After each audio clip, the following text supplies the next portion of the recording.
My goodness, how much? Wow. That is crazy how much faster it is when it's just Twitch. That's bonkers, actually. And Rain caught that first. Let's go. Congratulations, Rain. You used him 65 times. Goodness me. Wait, what? Oh no, Galaxy. I just looked over. Well, hello. I'm here. How's it going? Hello? I am under the water. Ori is early? Listen, when I do not stream to YouTube, the process is a lot simpler, actually. Probably unsurprisingly. Why are you here? My bad. Should I just go? Should I just bounce out? Bye, everyone. Oh, Piper already. Oh no, poor Pips. Wow. Thank you, thank you.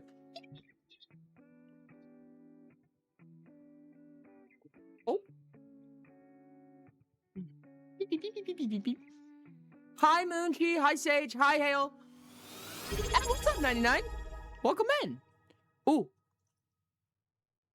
Yo, thank you so much, Marvin. 7,274 just subscribed for 3 months. You're watching people work? A concern? What kind of watching people work? What do we mean here? Thank you so much for the sub. I appreciate it. Once Piper's not here anymore, I will be putting you on the sub board. Much appreciated. You have been automatically printed. Oh! We only have 1 space left. Oh, shoot. I have to do the thing. Are we having a free square for bingo? Oh, yeah. Bongo. Forgot about bongo. Wait, where's my bongo button? I don't have a bongo button. What? What do you mean add to my channel? It's on my channel. You goob. We should not have a free space. There was not supposed to be a free space. That was an accident. Welcome in. You have so much space, Rory. What do you mean? No. On the subboard. On the subboard.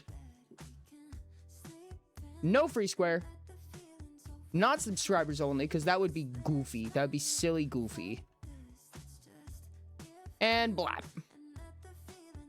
There we go. Yes, on the subboard? What do you mean? Nuh-uh. I'm going to put this on here, and then I'm going to lift up the subboard. I'm going to show you. Oh, that one really shouldn't have been there anyways, but... That's full, dog. That's full. I'm starting a new page. Hi, London. How's it going? VIP space. Rip my bingo chances. Oh, no. Bongo is sad. It's like 40% at most. Get the hell out of here. You can go fix it yourself if you want. I'm putting this on the wall, and I'm getting a new one. I'll be back. Huh? How's it going? Hello. Are they also spaced out? Because it's part of the aesthetic. Guys, chill out.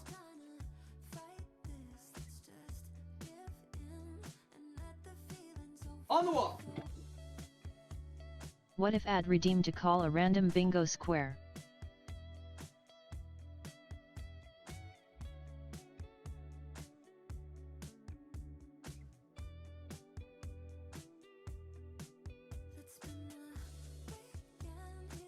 Let's go gambling! Aw, dang it.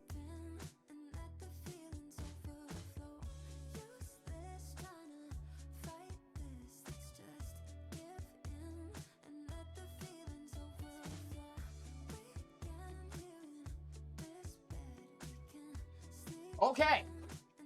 It's on the board, chat.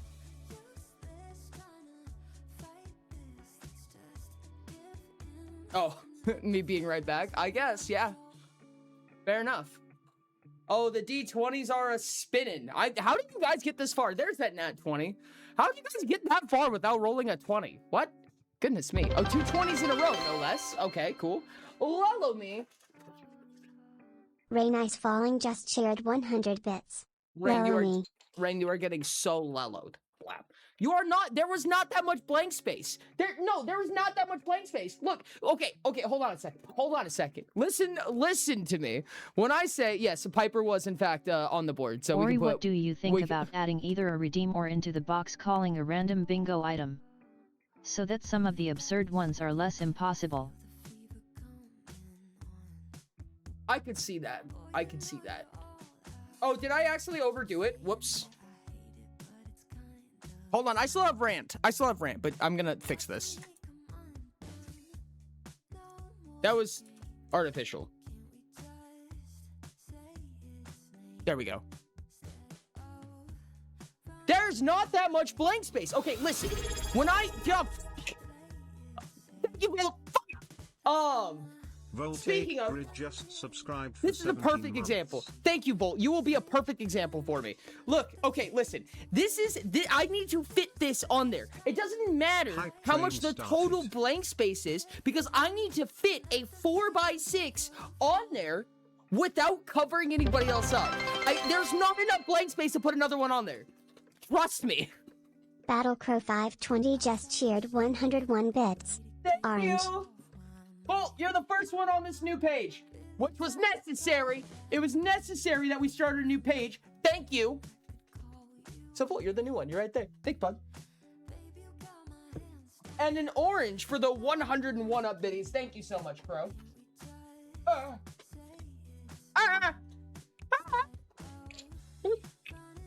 There we go. Chat, while we're here, just because I think it's funny, I'm gonna upload a short to YouTube right now.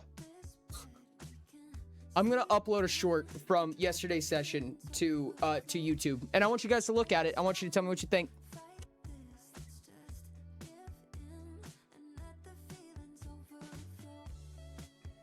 I think he wants to overlap them. I don't want to cover up people's names. You still have to read it. Time to go comment masochist.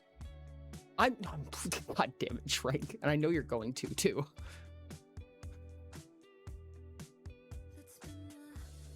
All right, Booker, you're going to the pop-up view. I'll be ignoring you now. What? What? Hey, what's up, Vampiric? You know the entire Utopia Kickstarter exclusive core guide is on Scribed? Oh, is it? I knew that the prototype was. I saw the prototype, which is funny because you can download the prototype for free on the Mirror Myth website. But is the Kickstarter copy up there? I'm not a leprechaun, and I don't hate chat, and I'm not a masochist. Enjoy your bongo. Also, thank you for the catch.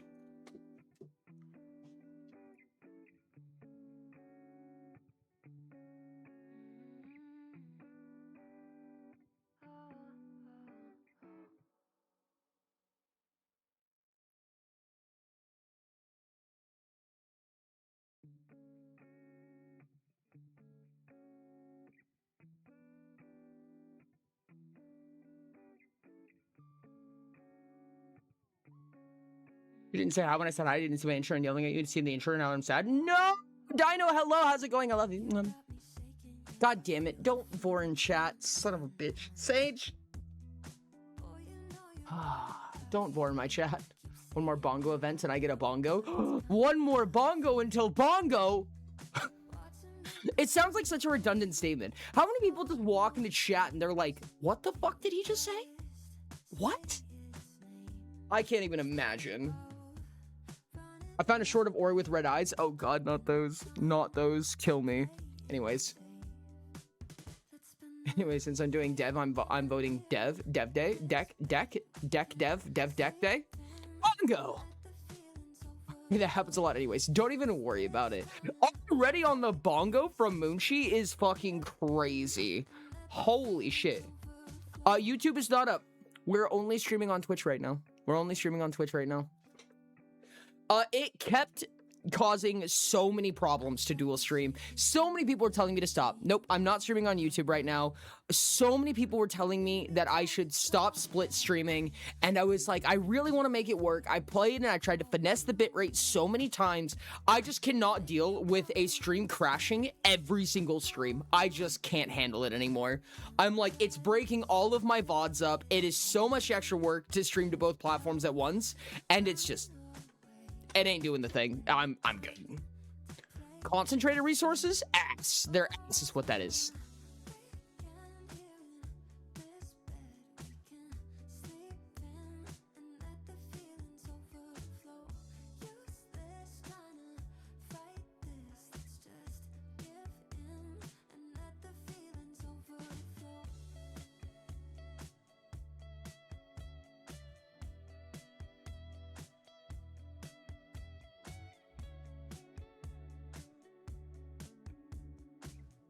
Let me go ahead and finish up this typing real quick. Give me just uno momento, chat. Hey, Uno Ori, me momento. getting mad at you is 2 different calls. Fix. Oh yeah, I forgot about that. Green wins. Is MTG an option? Sure, I'll throw it on there. I don't mind. Can you please, can I just have all of these, please?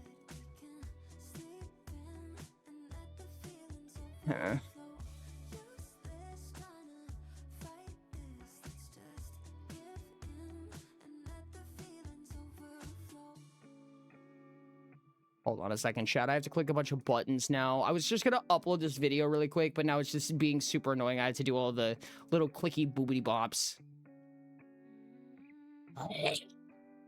I'm just gonna autofill everything.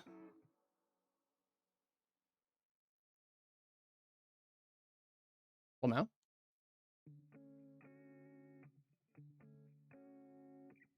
Okay, there we go. It's up now, chat. The short's going up right now. I also have to upload Paya's Return. I'm an episode behind right now because I'm dumb. Any chance at all of Pacific Drive? Yeah, that would be a solo win. If solo won, which is the purple one, Pacific Drive is absolutely an option. But you do have to get chat to agree on it because there are several solo options. And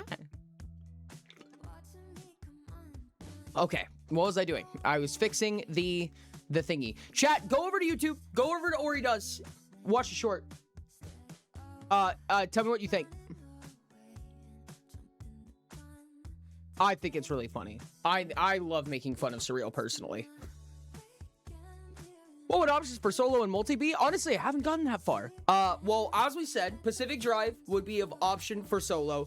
Generally Noida, generally Hollow Knight or Skong.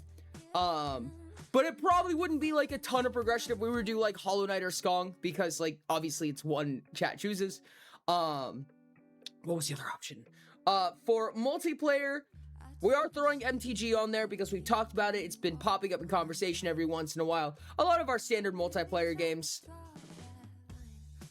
What? Damn it. Skong? Skong? Did somebody say Skong? Where's Rain Gets Mad, but twice. There we go. Get out of here. Boom. Done and done. Got that figured out. Wonderful. Now, okay. I'm open to going back to it, but it wouldn't make it like regularized. That's the thing, is that Skong was originally like an every Saturday thing, and that was more so the thing that I was talking about taking a break from going back to. But I mean, if chat chooses it, that's always possible.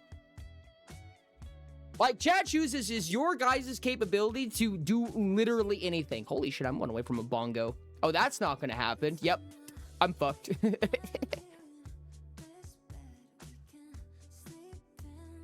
Yep, nope, that ain't gonna happen. Rain is sparkly. God, I missed the Ori emotes, man. My diamond emote, no. Also, I want dev chat. Vote dev, please.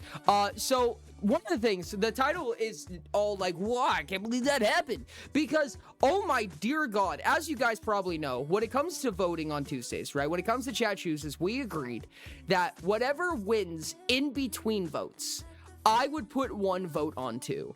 And my dear God, I cannot wait to reset that vote to see how many votes we have right now. Holy Jesus Christ. Do you need a full grid for bingo? No, you just need the 5. But you have to click the 5 that you bingo and then click the bingo button. But the eyes is sparkly. Rain is so sparkle. Jesus Christ. I can't believe we finally get to say the word. Don't want to be a vampire. Vampires are sparkly. 1/4 billion votes, chat. 1/4 billion. Not million. 1/4 billion votes. That's crazy. That's fucking crazy. Okay, should have been winning. I know, I didn't like it either. I didn't realize that you had to do that. It took me like 5 minutes to figure out what the fuck you had to do there. I have liked the new short. Yay! Bless Surreal's heart. Me the first bongo. 1 billion votes. Oh, I have no idea what's going to happen today, chat. I do not have a ton of expectations. I don't have anything super set in mind for this. So if one of them wins, we're going to go over the options. If one of them wins. Oh, yeah, that's right. I was trying to remember. I'm like, we talked about something the last time we did Chat Chooses. We talked about potential topics. Hi, Nance. We talked about what we were going to do next Chat Chooses. And I realize now that I haven't heard it from anybody yet. What we talked about last time. I'm not going to say anything. I'm not going to tell you guys what it is because I want to see if other people figure it out because that was like kind of part of the thing to see how much people wanted it. So I'm not going to say anything, but we did talk about when do Femboy. Technically, it's going to have to be next Tuesday because I forgot / it was like yesterday or the day before that it got completed. I just wasn't ready. Squint.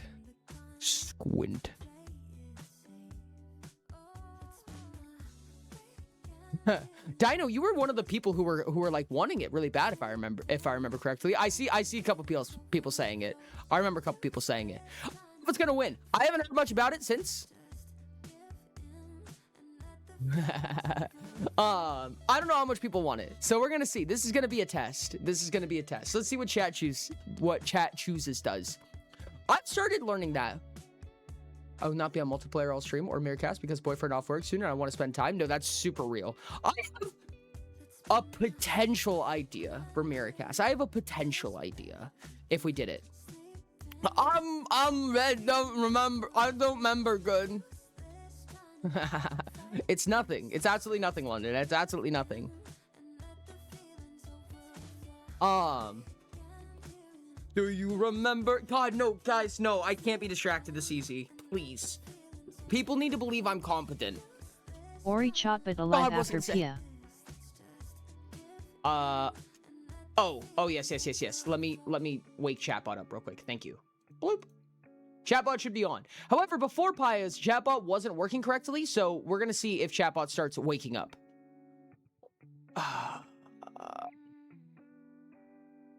People believe that? Shut up. Don't worry about it. Oh, we have a mod lost a sword.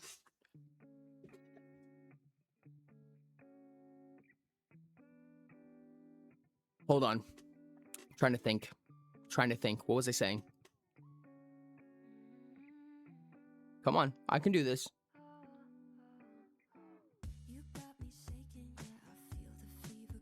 Nope, it's gone, chat. It's gone. I'm sure I was gonna say something important. Probably not important, but you know, whatever my equivalent to that is. Chat, today I had to do adult shit. It's weird. God, dude, I gotta stop saying shit like that. I am an adult. I am an adult and I do adult things regularly. However, today, okay, no, I see Chatbot making the, oh, SpeakerBot's probably broken, huh? Hold on. That, I presume that's what's happening here. Hold on, let's try to reopen these. What do you mean a copy of SpeakerBot is running? Obviously not. Okay, one at a time. I have to think one thing at a time. First we fix SpeakerBot.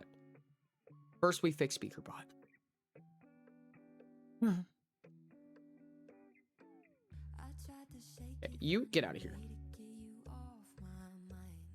Now we open SpeakerBot.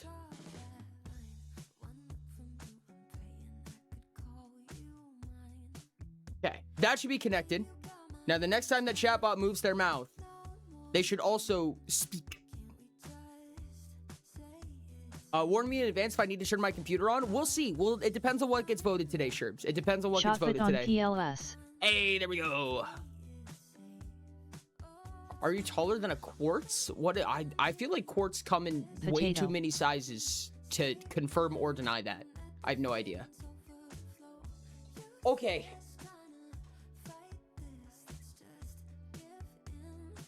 Nope, everything else is out the window, dude. It's gone. It's gone. Okay. Today, I had to do a whole bunch of stuff. So all of the Utopia inventory had to get moved, right? So my original warehouse shut down. So I had to move it to a different warehouse. And I recently just had to reset up all of the return labels. Not the return labels. I had to set up where I'm receiving mail to again. So I just got all of that set up today. I just got all of the certificates printed for the Creative Jam. Ooh-hoo. So for anybody who's getting a physical, I have those now. So the TDS does the overlap talk yap.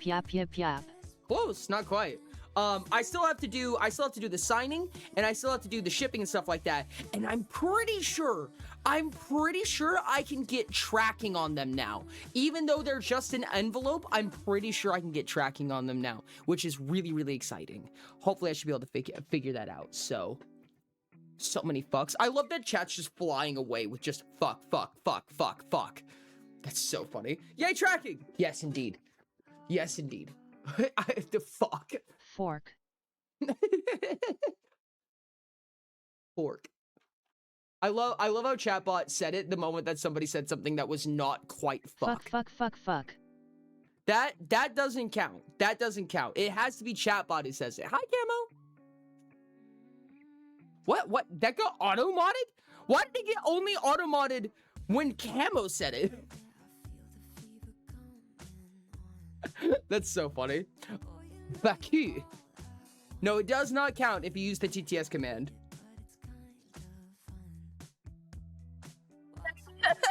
That's so mean. I love that. That's actually really funny. Why? What was I gonna... Dude, I'm actually like racking my brain right now trying to remember what the hell I was going to say. Jesus Christ. Chat, I just made the new Pia's Return thumbnail, and I actually really like it a lot. Rain said it's stupid, roughly, but hey, that's me. How you doing? I don't think my mic's gonna pick it up anymore. Chat, I really want that new mic. I really want that new gosh darn mic. I don't have a good reason for it. But I really want that new mic for no good reason. Oh, son of a heck. I'm alright. How about you? I'm doing absolutely amazing, dude. I think the thing was about Miracast. No, I was thinking about that, and I don't think it was. I don't think the thing I was thinking about was about Miracast. I think it was about something completely different. Because I know what I was thinking about Miracast, and I already said everything I wanted to say for right now, because I didn't want to spoil it. How about, for right now, we go ahead and set up this poll. I'm going to reset poll real quick, and we're going to see how many votes everything has. As we said before, the votes in between actual chat chooses days will decide, gosh dang it, will decide what what I vote for. So I'm going to put my XP worth of votes onto the vote based on who voted the most in between votes. It was a terrible way to explain that, but look, I'm going to reset the poll, and we're going to look and see that red has 1/4 billion votes on it, which means that people in between streams have been going in, and during streams that are not chat chooses have been going in and voting for red every 5 minutes, and adding 250 million XP worth of votes to red. So I'm going to vote red. But for right now, we're going to go ahead and start this poll. Chaos. Development. Yeah. More than one. Yapping? Oh, yes, people. I more need than to one. make a bot to do it for my 24/7ths. I saw you contracting somebody, Galaxy. I saw you contracting somebody. It's at least people. Multiplayer. Utopia. Ew, gross. And then work. No, solo. Whoops. And then 570. Chat, the vote's going up. For anybody who does not know how this works, you can do exclamation point vote followed by one of these colors, red, orange, yellow, green, blue, purple, or one of these words, chaos, development, yapping, multiplayer, utopia, solo, or a number 1 through 6. Do exclamation point vote followed by space followed by one of those. When you do that, you will get an amount of votes equal to your XP. It only takes 250,000 XP to fill up a bar, so these bars are gonna fill up pretty fast, as you guys can tell. But the more XP that you have, the more time that you spend in stream. When we say lurk for power, this is what we're referring to. The more XP you have, the more votes you get in one of these. And at the end of this, after 10 minutes, we will do whichever one of these wins. You guys can vote up to twice, once every 5 minutes, and you can veto up to 1 time, once every 10 minutes, which is this entire poll. And you will remove exactly 60,000 XP worth, which will probably go up again soon. Honestly, I think that 60,000 is becoming not enough. But, we'll get over that. Chat, if you vote for Dev, you get a hug, Lamau. Rip delicious double XP YouTube. Yep. Hey, chat, if you ever want to, I mean, if you guys are sad that discrimination is over. If you guys are sad that we're not streaming on YouTube anymore, you could always blame Hale. Just saying. Love you, Hale. Where's my hug? Did you get a hug? Ah! Oh, maybe it wasn't from me. Oh, shit. Rain, I want that hug back.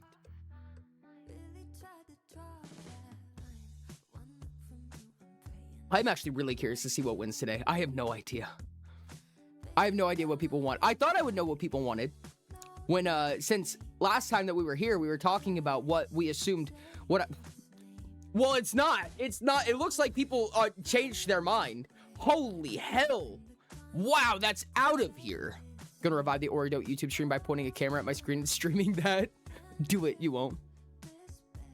The MC could have prevented this. Only the MC could have prevented this. Trank won't be able to do Miracast anyway. Oh, we can do Miracast. We can do Miracast with different groups of people. I don't mind.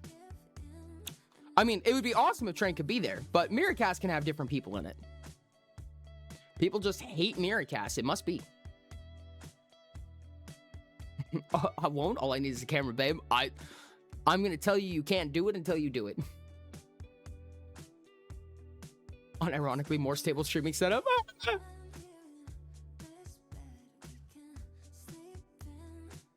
I am so curious. I haven't even been paying attention to the votes. You know, I wonder who our first level 30 is going to be. I'm so curious about this. Level 30, so when it comes to the leveling in Twitch, like, the leveling is so extremely exponential. Like, ridiculously exponential with how it works. So, it takes, like, 1.5 million XP just to hit level 30. No one's even gotten halfway. No, I don't think anyone's gotten halfway.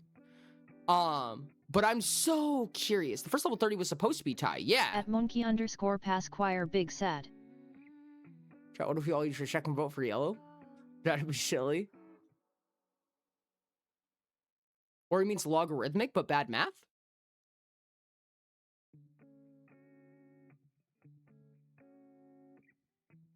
No, it's exponential. Pretty positive it's exponential. Right? Because it's... Hold on a second.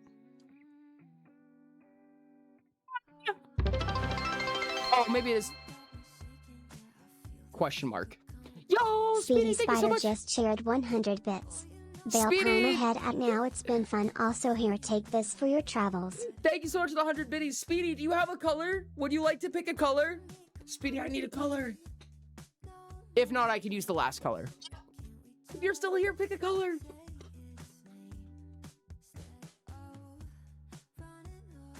Every single amount that you need is 1.5 times the previous amount. So at level 1, you need 10 XP, then you need 15, then you need 22 and a half, 22, then you need 33, so on and so on. I thought that was exponential, but maybe I'm not. Red biddy, red biddy. Whee! Another red. They said red. The red is taking over. I don't mind either way, honestly, chat. I'm down to clown with whatever you guys pick. I don't mind at all. Inverse exponential. Thank you, Speedy. Thank you for being here. I appreciate you. The requirement is exponential. Trank is also correct. Level per XP XP on is long. X-axis. Oh. Level on Y-axis. I'll send a fucking graph in Twitch general.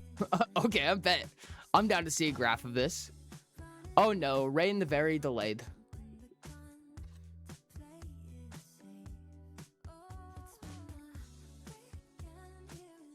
We're gonna see a graph, chat. I'm excited. Goodness me, Moonshi cranked out that bongo so fast. That's wild. I wonder how many people, when we say bongo, I wonder how many people think that we're talking about the drum. Does anybody think that we're talking about the drum when we say that? Just a heads up, do be careful that when you say something like when somebody says, when you do something like vote Lello, Wasted. yeah, that's exactly what I was about to say. If you, I should add that. I'm gonna add Lello as an option, because if you say vote and then use like a moot thing like Lello, or if you were to say like vote 7 or something like that, it will still eat your vote. It'll still go on cooldown. It doesn't care what the argument is. Oh, I forgot to vote red. Well, now I forgot I have to do that now.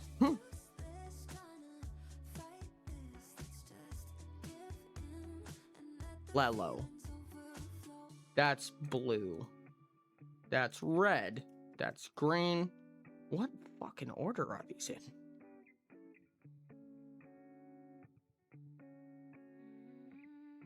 All args. Lello. And that's for voting. Whole vote. And we need to do the same thing for veto. I have no idea what's winning. I've honestly come to learn to enjoy just not knowing. I think it's fun to not know. And then I look up and I go, oh shit, that's what won. That's crazy. It used to be a slaughter, dude. It used to be the same thing Red won sweep every time. PTW. Oh, well, I guess now I know.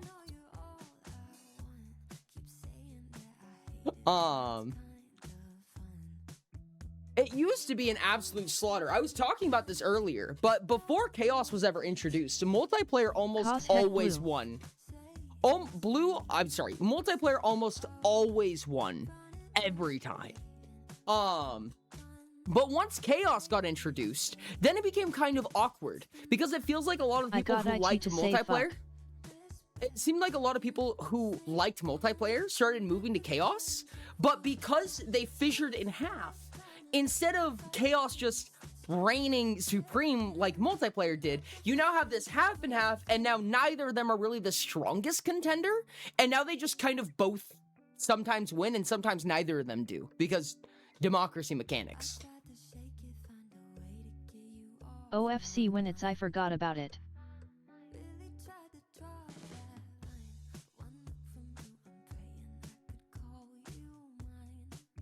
I'm just glad it stopped being multiplayer every single time. Yeah, no, 100%. That's completely fair.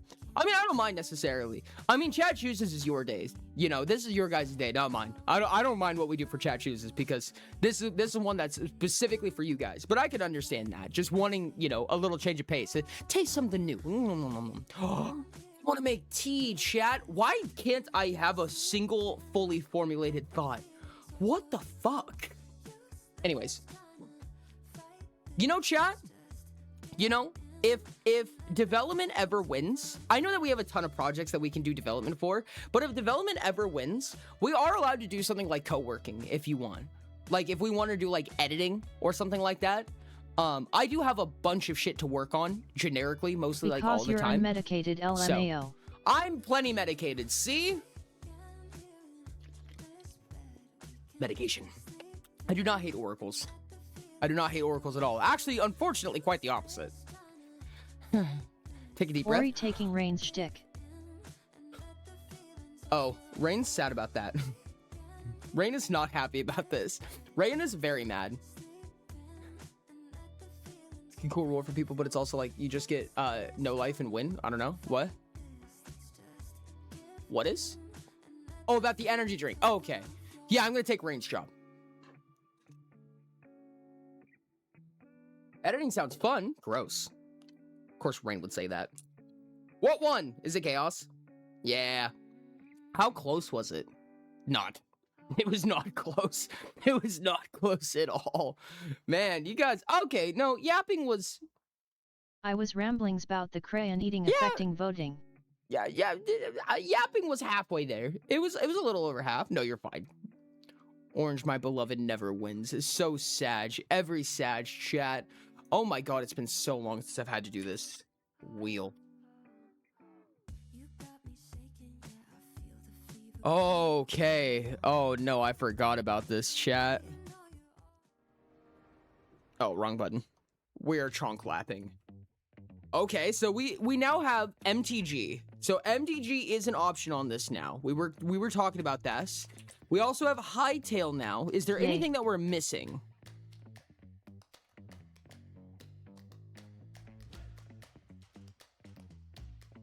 I think some of this might be outdated. Some of this might be outdated. I don't know if we're Okay, gonna be able to wheel do time. all of this. Chat, there's gonna be possibly a lot on this wheel that I'm just not even gonna know how to correctly Buckshot do. roulette. Like, I don't even have fucking Deltarune. Yeah, we can do Buckshot.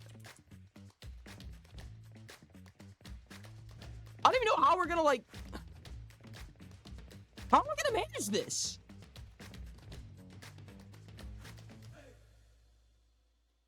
Put Noida? Hi, Yami. What are you doing here? Didn't we already do Noida? I think Noida's on here, or was on here, and we already spun it. We can't add stuff that's already been there. In fact, we're gonna have to stop adding stuff until this wheel runs out. We're gonna wait for this wheel to run out before we keep adding stuff. Yami, we did it. We did a Noida stream, by the way. Just so you know.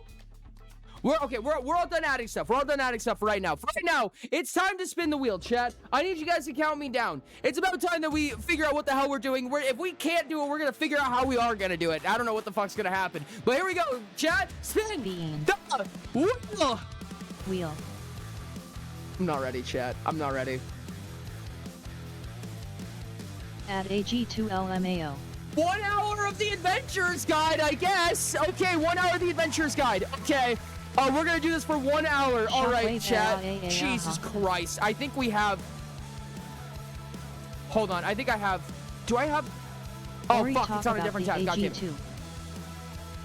Okay, Whale. okay, AG1. We have to do the AG1.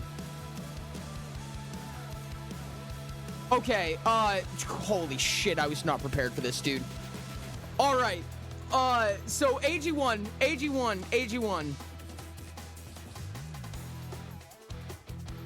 I need to do this like high octane. How do I make this high octane, chat? This is a fucking Google document. Jesus Christ. Okay, so last time we were working on arcane classes. This was the most recent thing, which allowed us to make really big. This allowed us to make really big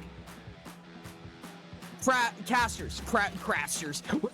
We made casters and crafters specifically. Okay. We can chonk lap it. I'll compromise with a chonk lap, chat, but I cannot shockwave through this entire document. Jesus Christ. High octane creature design beak duders. We did make utility classes and we made arcane classes. Now we could, if we wanted to, we could go ahead and make support classes. Shockwave AG dev is so funny. God, don't make me, chat. Don't make me. Don't tell me I have to, please. We also could work on some of these unbuilt mechanics, like the optional mechanics and the not optional new mechanics, such as crushing. But I have another idea. Design the horror. I was going to say we could go back to making core items and core creatures and all of that stuff, because now we have the generation document, so we can actually draw stuff in. Or the suggestion to get rid of the hands and heads quirks and have plus X class that adds X points worth of quirks, max of 8, final X value that can't be negative, max of 5 different quirks. I can see that. I fear that a little bit because quirks are excessively powerful. Quirks are excessively strong. Like quirks are not balanced.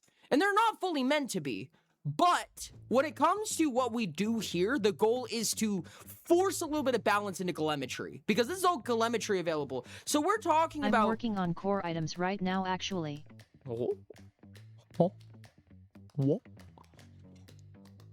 Hey, congrats on the time. Chat, if I have a moderator, can you do minutes from the box? So real quick, let me go ahead and grab something. Chat. I'm Ori, gonna go what find. do you think about the AG2 briefly, please? I think you're gonna have to be a little bit more creative than that, or at least, if nothing else, a little bit more specific.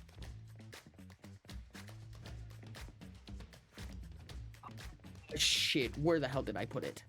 Is it in assets? Did I put it in assets? I did. Let's go. My file structure is fine. It's perfect. Stop trying to make it happen. This is supposed to be natural. Oh, goodness. Oh, no. My C drive is fucking full! Son of a bitch! Hold on, I have to go delete some stuff. I have no idea what the hell I'm gonna delete. Jesus Christ. I literally have like 1 gig on my C drive. That's not good.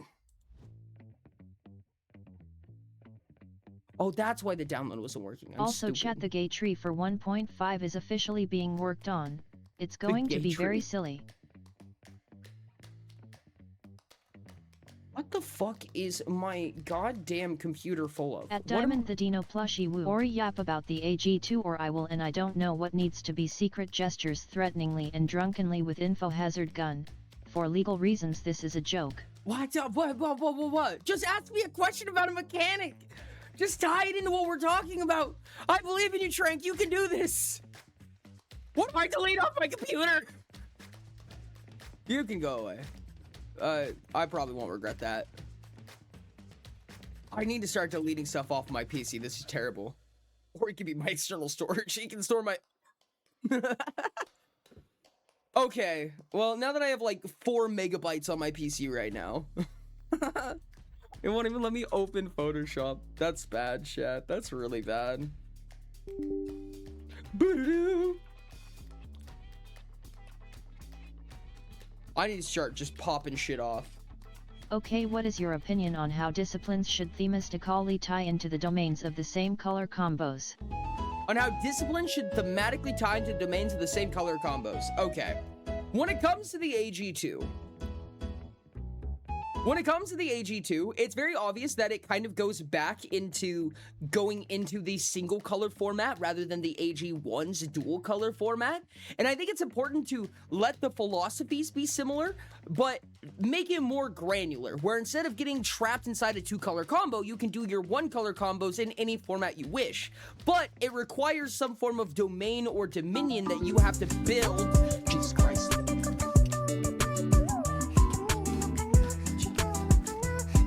Thanks.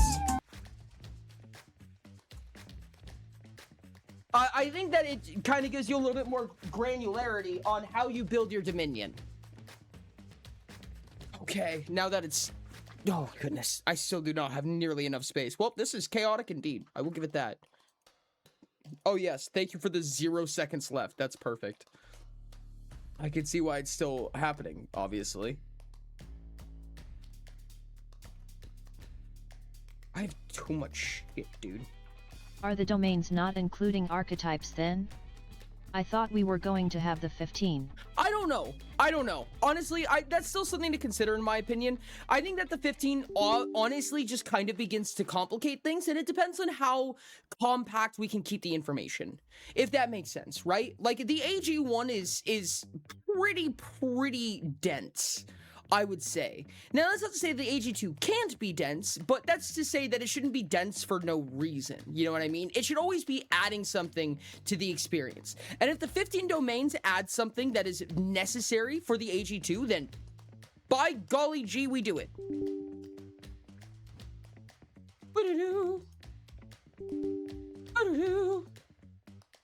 Yes, do the thing. Go do the thing, computer. Okay, hopefully that's enough.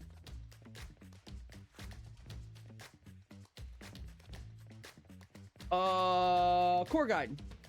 Assets.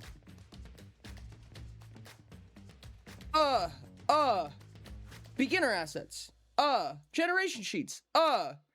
Item generation sheets. Teehee. Here we go, chat. Now, we should be able to view rotate this, I believe. We should be able to rotate I feel like you. for divine domains though, having a decent glut of options is good for variety in what flavor of gods you can build. That makes sense, yeah. No, I could see it.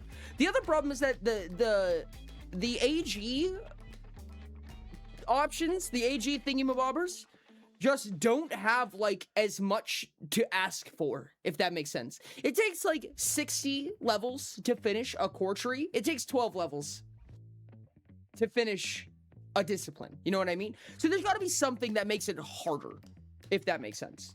I don't know what that is, but I'm sure there's a way to do it. Can I not rotate you? What do you mean?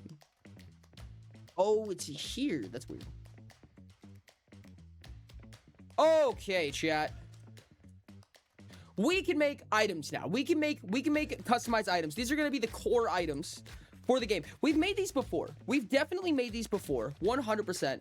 No, why are you... Is this a survey? Why? Why would you do Domains require fathomless talents of their color, Ori.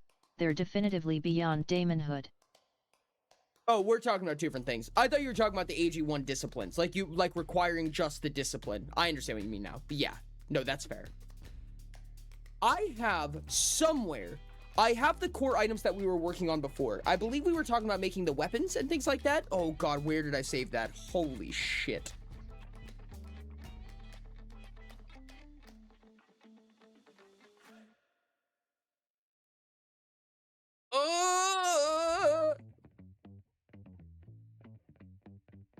I don't have an AG folder right now, so I put it fuck all somewhere, dude. Oh no.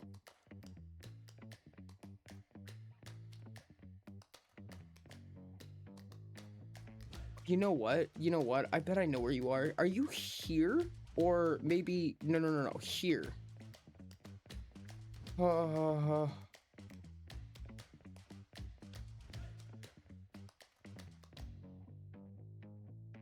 make me start over. Yeah, we might have to start over.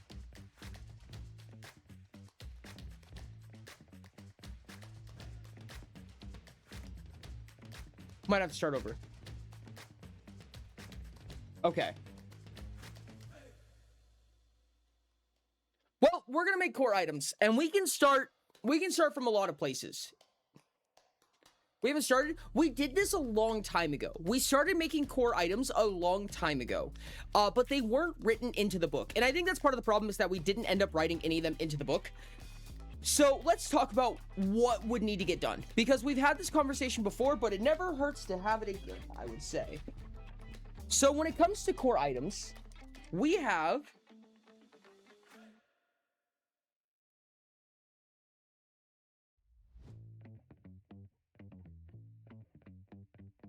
We have weapons.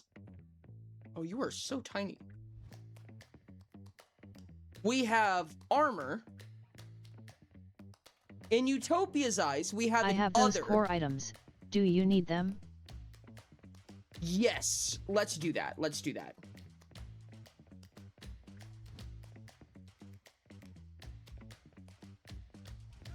Wink, why does reactive specify weaponless damage instead of just weapon damage? Because, okay, reactive is not meant to be like whenever you're dealt damage, you send it back. It's specifically a response to weaponless. Hi, is that single minute in my bank? Yes, you can. Yes, you can. Oh my dear god, it's a helium. Oh no, dude. We are not going to complete anything today.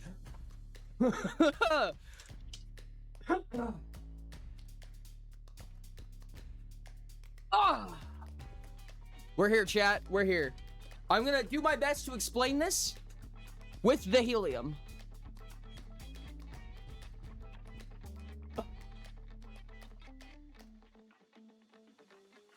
I mean, chaos. Yes, indeed. I cannot believe that this helium tank has gone on this long, dude.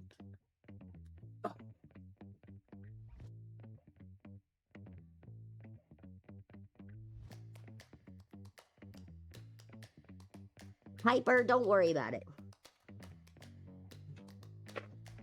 There's nothing to worry about. Sent. Thank you very much. So when it comes to how Utopia Helium is handles hella core compressible. items specifically, when it comes to how Utopia handles core items, it sees weapons, armors, and this other category. That's things like artifacts and consumables and all of that good stuff. But in our case, we now also have vehicles and structures, which we're also going to have to design. Of course, later down the line, we're also going to need to make spells and creatures. However, we're going to need a lot of creatures. Creatures are not going to be something that we're going to be sleeping on. This one we're going to need a lot of. But if we were to break this down a little bit further, because right now, originally what we were starting on was weapons. So let's talk about that first. Yes, just weapons for now. And I believe that Rain said that he just sent me the original weapons, which we're going to have to kind of re-break down. What's probably going to happen is we're going to fill out this sheet, and I'm going to send this sheet to Rain so that it can go into a spreadsheet rather than just sitting and doing nothing, I guess. But hopefully we can throw it into the Adventurer's Guide in some format. But when it comes to weapons, we have these brackets, right? We Perhaps. have crude, we have common, we have extraordinary, so on and so on. You guys know you guys know the rarities. However, for each rarity, and this is just for weapons, for instance, we want to furthermore break that down into at least a 1, a 2, and a 3 turn action, at least, or 3 or more. We want at least 2 melee,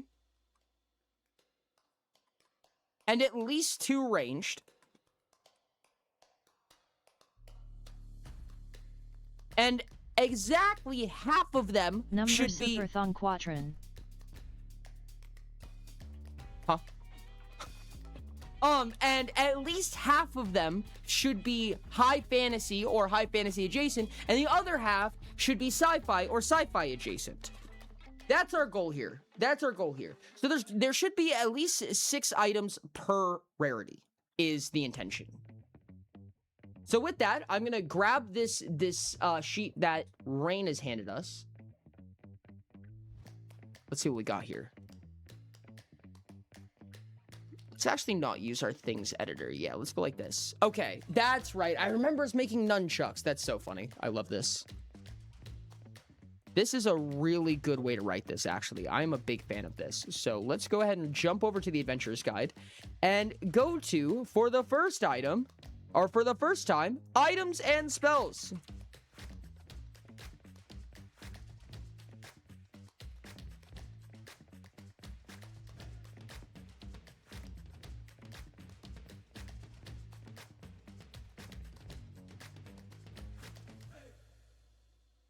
We might change how exactly this is written, but for right now, we will keep it this way. Let's go ahead and grab all this stuff, and we'll go back and reread some of this stuff. Oh, we got to extraordinary? Oh, that's whack. Oh my goodness, we got so much further than I thought we did. Holy hell. What do you have in mind? What's up, Sue? How you doing? Hi, Soup. Okay, hold on. We're going to go over some of these. Okay, so the first one that we made, one of the common items that we made before was nunchucks, which I actually love this one. Nunchucks was kind of hilarious. Nunchucks was actually a really funny one. I like this one a lot. This was a 3d4 plus power mod. It's actually really cool. It's a fast weapon too. It's non-lethal. So we have a non-lethal fast weapon that adds a power mod. Crazy for a common item, honestly, to be terribly honest with you. Can we should we put all this in like a bullet list? That's kind of god awful. Okay, let's not do that. We can't put this in a bullet list, though. This would be At the Diamond stacks the and stuff Dino like that. plushie I don't and I didn't know there was one.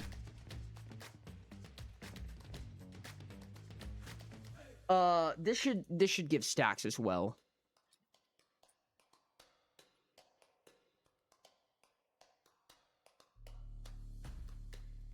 This is 3 stacks.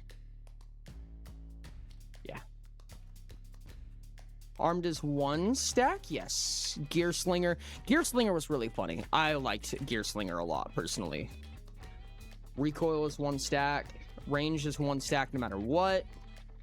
Slam is 8 stacks. Hey Eco, want This to is see 13, something yep. cool? Gear Slinger. At London Blue IE fair That's and what true. the numbers in parenthesis are important is the Eco. Okay, that's fine. Yeah, I'll remove the stacks. The parentheses issue there's kind of an issue when it comes to parentheses because there's a difference between quantity and range and stacks. But we could I'm sure we can figure it out from there. Okay. With that in mind, the Gear Slinger was actually really fun in my opinion. This one was a recoil weapon, so it's a ranged common weapon, 4d8 physical, and it's a rifle, but it takes in gears. Like you put junk in it essentially, which is actually a Yushin device. It was like a Yushin like sidearm that was created Quantity in the warehouse is not district. put in parenthesis I'm fairly sure. Okay. Giants Club. This one's really funny because this is our first use of Tricky. So you actually have to have 10 strength to use this, which is really fun. I like this. Having an item that innately requires something for Tricky is awesome. We get our 27 slot item, 5d8 plus power mod. I don't know if you really need power mod. We probably could have just put more damage into it, but I'm not really going to worry about that right now. We had the Hollow Rifle. I mean we could make him play a game like Muck, or Baba Is You, or a party game like DDG or Among Us or Pico Park or Jackbox. Hollow Rifle. Just a 24d 2d10 energy damage. Honestly, that's pretty real. Light Chainsaw. I forgot that we had the chainsaw. That's so funny.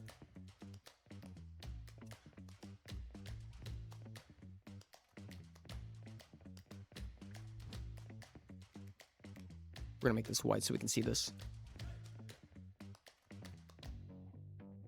Light Chainsaw was it was a 30d20 physical damage. And damage up, and it has Shipwrecker on it. And after 6 attacks, 3 turn actions must be spent to charge this weapon. That's right.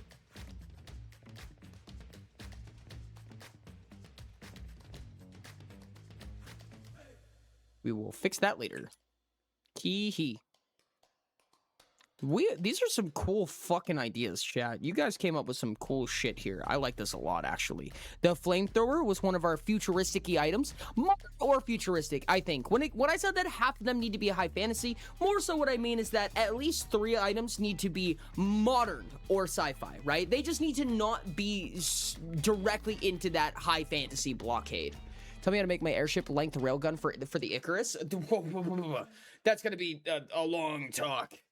We would have to get all the way into like structure building. You're like nesting like 4 different.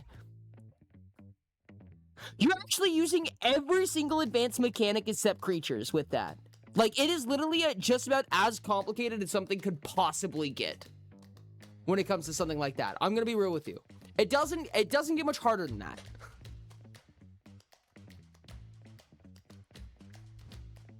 Hello guys, what's up Nebula? So flamethrower. Oh, this one had Tricky on intelligence. I like this a lot, actually. Yeah, tacking on some stuff that has Tricky on it innately, I feel like is such a good thematic thing. It allows us to put more stuff on our common items, and it's a 6-turn action, 10-meter line heat damage. That's nice, dude. Armed, so it just takes ammunition, and you need at least 10 intellect to use it. Fucking love that, honestly. And we'll do extraordinary weapons.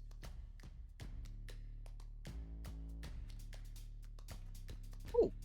We had the Shadow Dirk. I remember this very slightly. I believe this is a psyche damage weapon?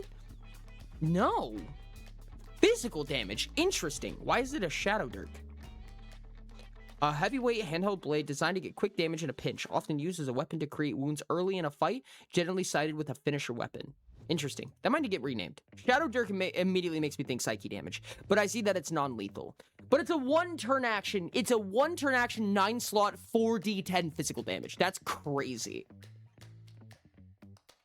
I can make the Icarus a biomechanical airship. We're getting into a whole new world of hurt with that. Oh my goodness. Whenever you reduce, if this damage from this weapon reduces creature HP, it removes this. Yeah, it's got non-lethal on At it. London Blue IE Oki. But this basically allows us to tack on a bunch of damage to a one-turn action weapon, which is really cool. Aerosol Dissolver. I think I remember this. Is this the Psyche weapon? This was... Oh, no, I remember this. This is one that was purposely reliant on the ammo. Yeah. Oh, my goodness. I love this. This is so good to have as a core item, in my opinion. This is so good to have as a core item. So basically, the idea behind the Aerosol Dissolver is that it only does 1d4 damage on its own. If it has non-lethal on it, so it does essentially 1d2 damage, if you're dealing damage to DHP, and it requires ammunition to use. But it's a 12-meter cone, right? So it's a huge radius that it attacks in. However, the actual weapon doesn't matter, right? All it's giving you is a range, but it's asking you to put powerful ammunition in it, because ammunition does not observe its non-lethal effect.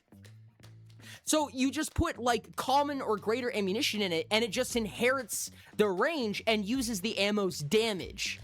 I love this item. This is such a good core item, dude. I am such a fan, actually.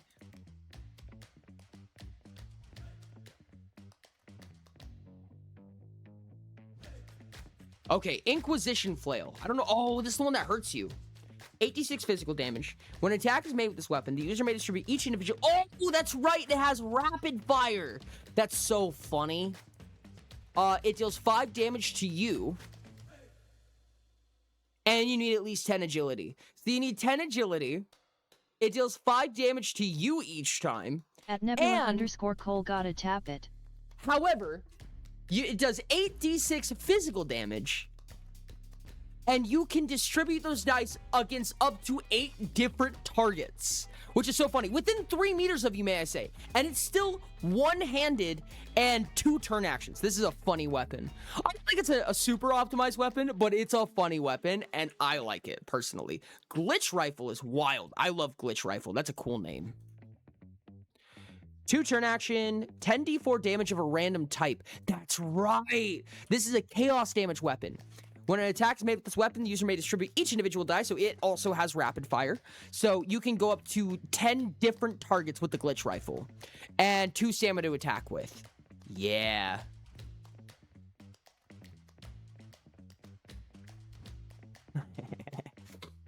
Good weapon, dude. Big fan of this. Did we actually finish Extraordinary? Are we gonna be starting on Rare? Yo, this is gonna be awesome if so. Yes! The 1d100 plus portrayal is so awesome, dude. I love this so much.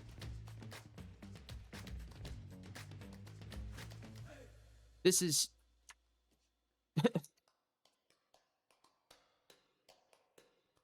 That was the flamethrower flavor right there, Lamau.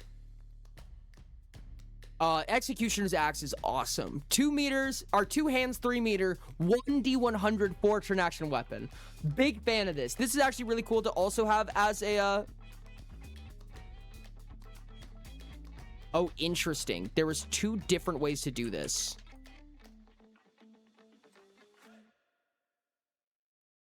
Oh, I see, because there was the loading option, but there was also the bolt action option. I'll leave it as this so that the Hey, distinction Ori, is actually the possible in Utopia there. card in your description is linked to the wrong place.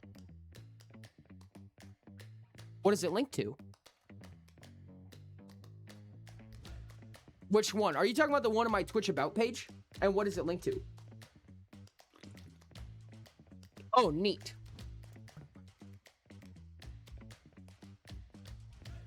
Okay, give me just a second. And what did you click on exactly? Because there's like 14 hyperlinks in my about page. So I will need to know what specifically. Did you like click on the, oh, I see it.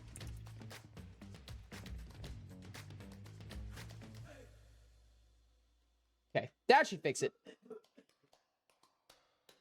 I think that should be good. Oh. Okay. The card that says Utopia? Yeah, but there's what I was meaning to ask was it a text hyperlink or was it an image hyperlink? Because they're all manual. It's all written in Markdown. Okay. So the railgun, oh my goodness, we just have a railgun. That's right, I forgot about this. 5,100 meters, and I'm pretty sure it has a ton of assisted on it, right?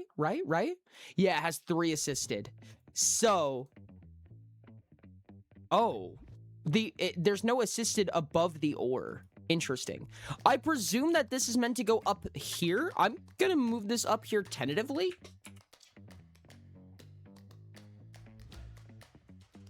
I'm gonna put this right here because I assume that this is what it's trying to say right here. Why are you, like, underlined? Whatever. Okay, fine. It's either loaded/loading or bolt action. I didn't know which one. No, yeah, I was just saying because assisted was underneath the ore as well, and I'm pretty sure it's assisted either way. I would assume. Regardless of that, we have 3 stacks of assisted, so it's halved 3 times.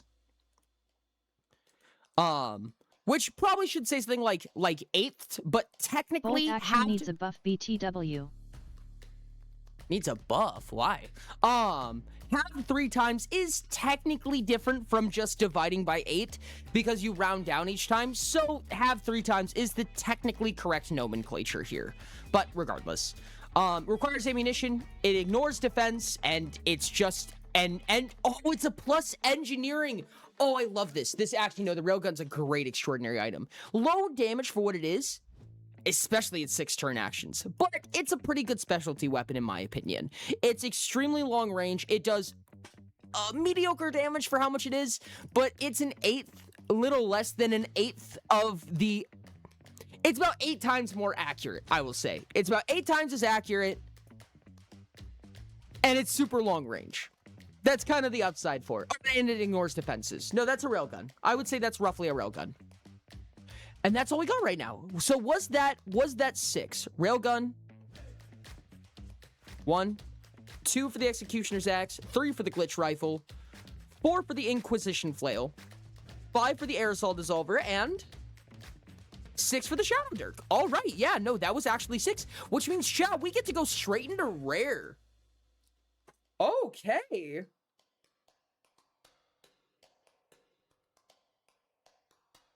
The idea for the railgun was just, huh? No, my gun has a targeting computer. Yeah, as it should be. Oh, fuck me. Okay. What do we want to make? What are we feeling like? Now, reminder, we need 3 modern, at least. Modern / sci-fi. Out of 6. We need 1 fast, 1 moderate, 1 slow, at least.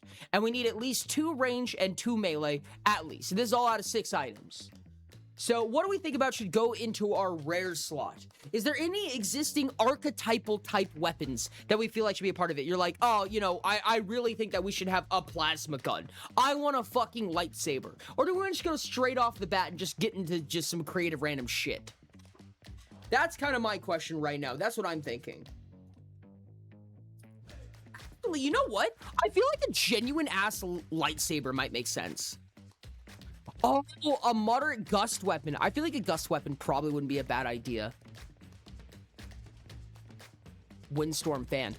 A Wildstorm fan. Do we want to make this do we want to make a gust weapon a sci-fi item, or do we want to make it a fantasy item?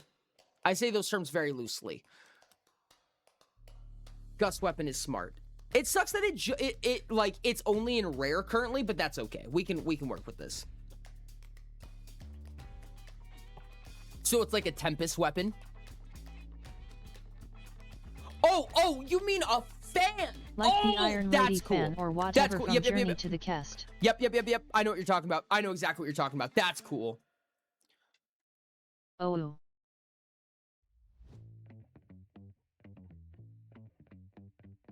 That's neat. That's neat. Would a gust weapon be a gravity cannon? I could see that as well, honestly. I could see either of those. I Rain's could see a brain gravity just cannon. activated for the first time. First time ever. Mine too, dog. Mine too. Don't you worry. Okay, I assume that this is dealing energy damage. Realistically, like, I know obviously it has gusts, so, like, its goal, quote-unquote, is going to be to deal kinetic force damage, truthfully. But when it comes to a storm weapon, it's usually energy damage. So its damage type, I would assume, is going to be energy. And is this, what speed of weapon are we working with right here? Because, honestly,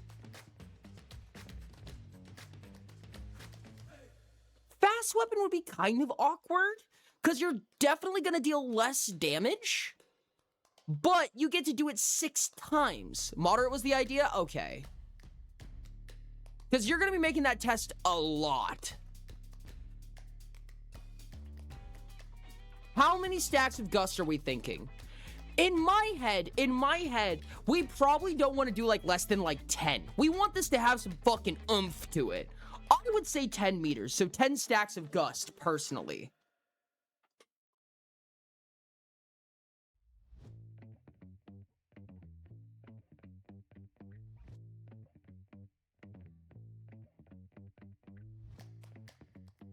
And this is on a moderate.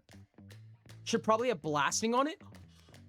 Oh my god, Rain, you're so fucking smart. Holy shit. Hold on a second, give me just a second, chat. Let me open up my fucking thingamabobber. Boom. Okay, there we go. Why is slumber only a consumable feature? Because okay. Making somebody go unconscious is treated with really, really high respect in Utopia. It is an excessively powerful ability. So, realistically, like, sleeping someone is not until greater illusion. Like, that's how much respect Utopia holds it at. It's possible that sleeping will be given to other items, but artificers are really strong, dude. I don't know if they're the ones who really need more, personally. Artificers are just insanely capable. What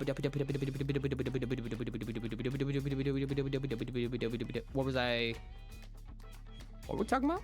Items. Moderate weapon, and we were talking about booming.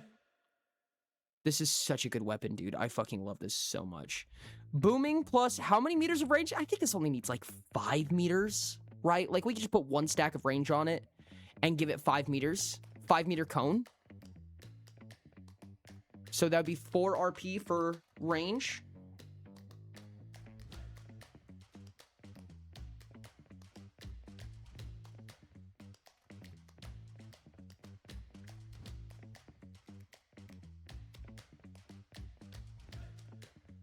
Yeah, that's fine. And then we go ahead and throw booming on it, which this will be because it's 5 meters. So 65 total for booming.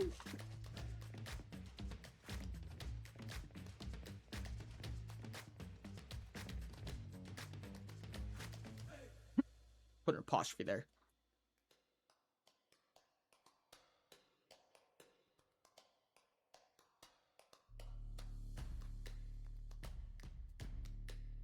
Booming is 1. I'll write 5. Because that's what the X value is. The RP added is 65, but it's only 1 stack. So it's a 5 meter cone. We've already surpassed rare. So we're probably not going to be putting a lot of damage on this thing, I'd assume. And we're going to need to put some heckin' downsides on this. It's possible. I can see a possibility. We could put non-lethal on this. Because I presume that the damage isn't really what we're looking for here, right? I think one-handed? I'd assume one-handed? Non-lethal sapping? Maybe tricky with a charm score? think it'd be funny to have a charm weapon, personally. We cannot have this many weapons with non-lethal. Honestly, no, that's pretty fair. I could see not putting non-lethal on it. I can see putting sapping on it. How much does sapping give us? 5? 5 each for Wait. sapping? Dude, we are putting so much fucking sapping on this. Don't even. Sapping thorned? Why thorned?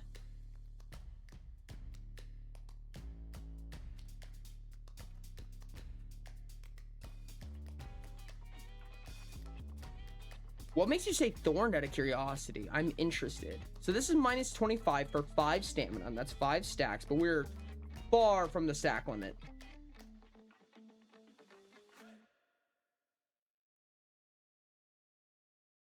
You know, maybe we should just turn this page upside down. Because it zaps you uncontrolled. I could see that. You're fucking shooting tornadoes. That's fair. I think that we could probably live without it because I think that the weapon becomes kind of hard to use at that point, at least in my opinion. If it does deal damage to you, I could see it. I could honestly see it. Sapping only also works. Do we want to tricky this thing?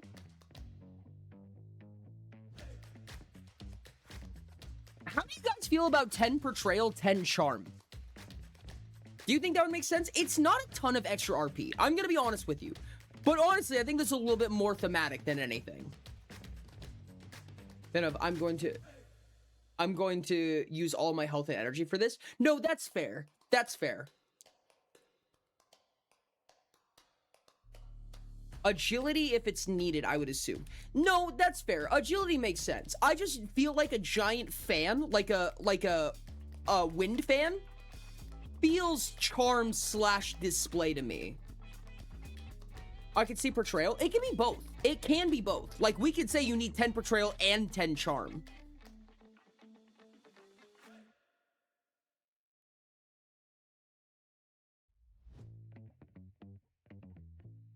I'm pretty as fuck. Now fly away. You don't see charm? Really? What a poo-poo butt.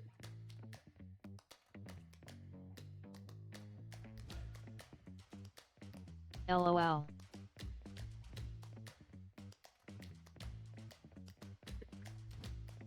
Charm. And portrayal. Not portrayal. Display.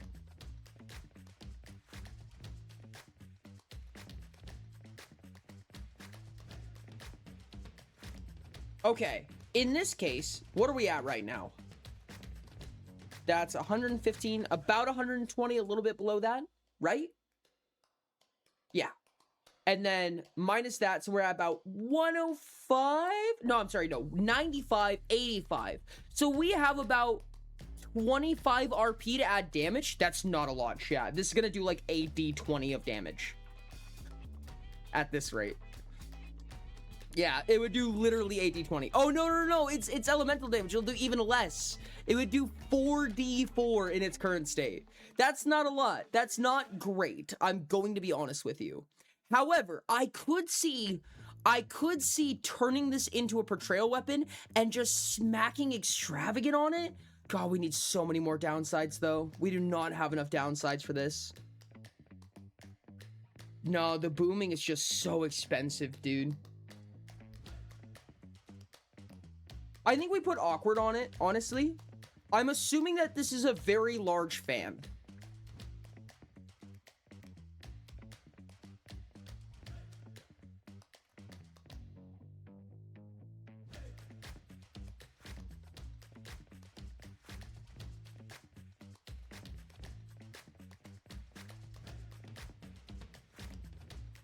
So we have a 9 slot.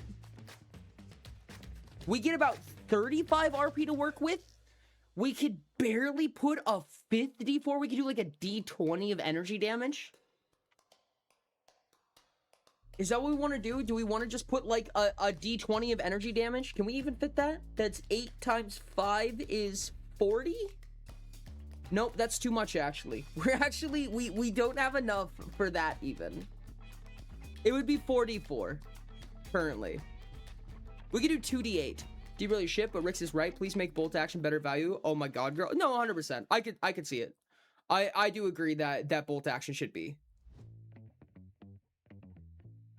The problem, though, the problem that we have right now is that the roll is against the damage dealt. And this thing does jack shit for damage, dude.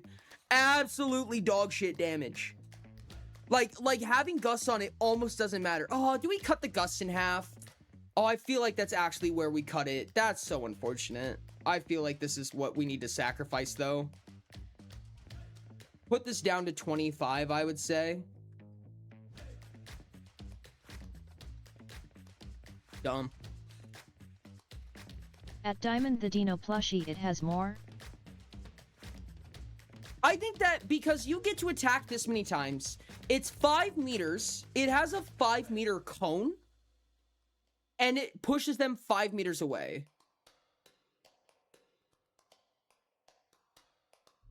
We're not talking about blasting. We're talking about gust. So how far away they get pushed. But I think this is fine, personally. I think that this is currently fine. What are we at right now? So with these two together are 90. So this guy and this guy is 90. Roughly 95, I'll say. It's 94, but 95, wink. 70, 60, 50. So we have 60 RP to work with.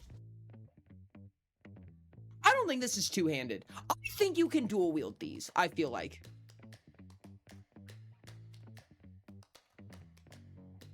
$65 RP. We could put 8. It could be 8d4 or 4d8. Really not the craziest.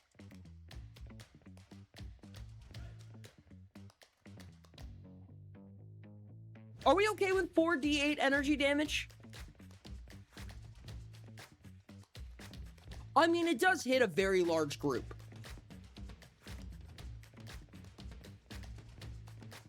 $3D12, come on. 3d12? Okay, 3d12. Deal. We gamba.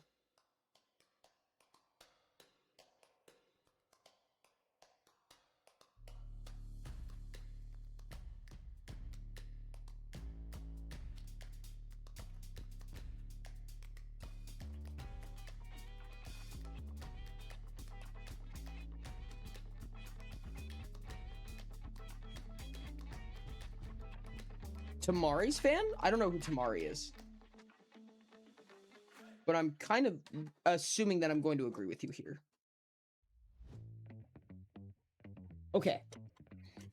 So right now, we have a 25 plus 4 plus 65 minus 25 minus 10 minus 10 plus 64. Oh, we just went over. Oh, I did my math wrong somewhere. No, dude, that's so awkward. 25 plus 4 plus 65 plus 64 minus 45. Oh, just barely. I think at that point we take 1 off of booming, so booming becomes 4 instead. Which is what Dino was talking about, I think, if I was understanding correctly. Using my mouse instead. This is terrible. So we get 4-meter cone.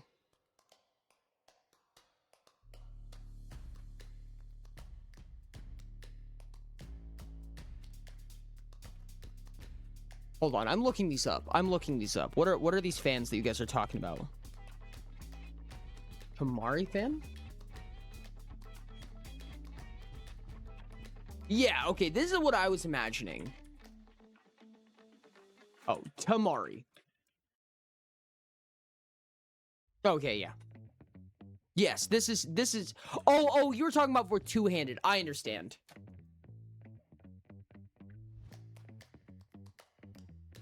Yeah, I was thinking... I guess I was kind of in between you guys. The thought I had in my head was between these two sizes. So, like, big, but still able to be held in one hand.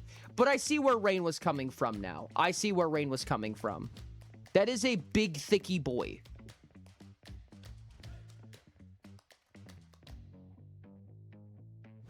Yeah, no, I could see a world where it's unwieldy. This could be two-handed. If we're making a fan, I'd be okay with unwieldy. Let's use that fan to like 1K gifted subs is fucking insane. Don't you ever Volt. Dear God. Okay, we can push this back up to 5 if we make it unwieldy, actually.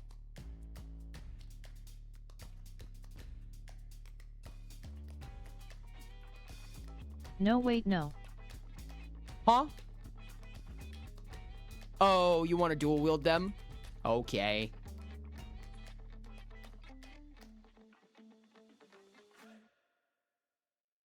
I like the image of the big honky fan, but I don't mind it.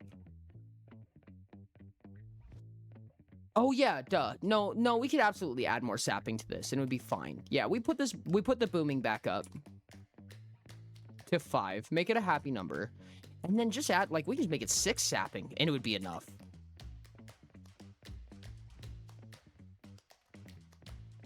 Sapping is actually very lucrative.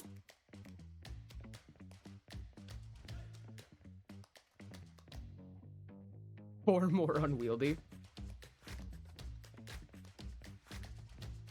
I don't think we should have 2 fans in the core guide. I don't think the core guide needs 2 of them, personally. But I'm okay with this. I'm okay with this. Honestly, we could probably add in more sapping for more damage.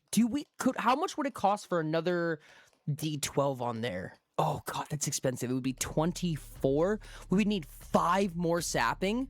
I don't think this thing is worth 12 stamina. I don't think that this is throwing chakram next. We still have to add throw. We don't have thrown in the adventures guide yet. Forge has been like grabbing at my shirt telling me to add throw, and I just haven't been. Chat, do we make this do 40 12 damage in 2 turn actions? Just make it cost 12 fucking stamina? 12 stamina is a lot for a 2 turn action weapon. Holy shit, dude. I think 3d12 is fine. Yeah. Okay, actually, hold on. Let's read something. Real quick. I'm curious. How does Gust read? Because this might already be kind of insane. And you have to spend an additional turn action with the weapon to even use Gust. Damage dealt by this weapon. Yeah. Gust is just okay. I would say Gust is just okay. I'm gonna be honest with you. Gust is it's useful, but let's see here. Gust is 1 PC. That's a power component. Range is 1 RC. Booming is, I think it's 2 power components? Question mark? Yeah, it is. It's 2 power components. Sapping is negative. Harsh is 1 PC. Right? Pretty sure.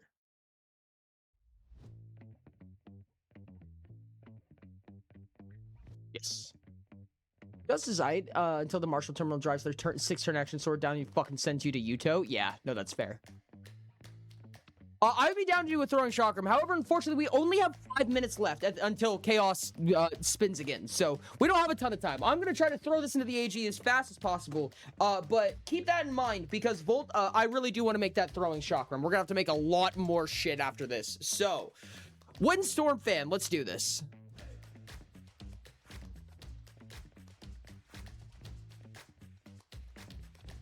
Where did I put you? Fuck.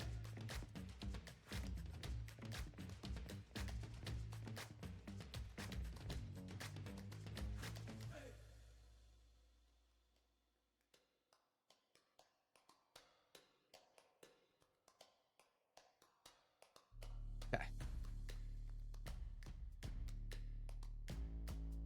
Rare weapons. All right. We have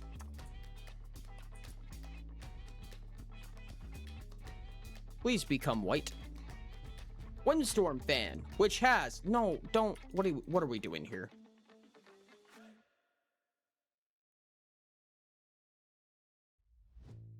Let's just copy this real quick, and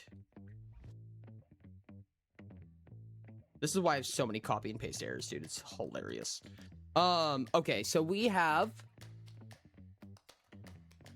habit of doing negatives first, question mark? I guess it doesn't really matter. Gust 5, which is 25 RP. We have range 1, which is 4 RP. We have booming 5.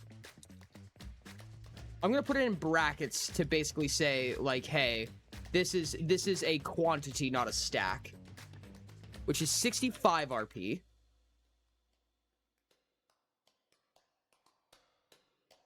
Tricky, 2 of those for minus 10 RP. Awkward for minus 10 RP. And harsh, and 8 of those for 64 RP.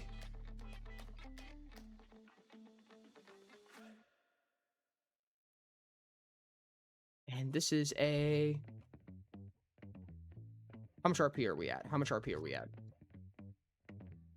This is one more calculation check one more time as we change some stuff. 25 plus 4 plus 65 plus 64 minus 50 is 108. Ooh, just barely. Cute, cute. And for stacks, we have 8, 9, 10, 11, 12, 13, 18. Neat. And this is a rare, moderate weapon. 2 turn actions. It is 9 slots. This is 108 times 8. Oh, that's 864, yeah. 864 silver pieces. 1 hand.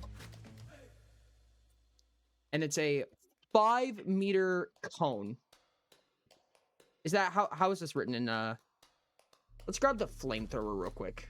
Because I'm pretty sure the flamethrower has the same syntax, just it says a line.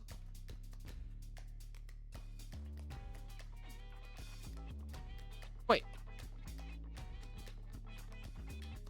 The flamethrower doesn't hit in a line? That's crazy. What hits in a line? Oh, no, it's you. You actually have booming.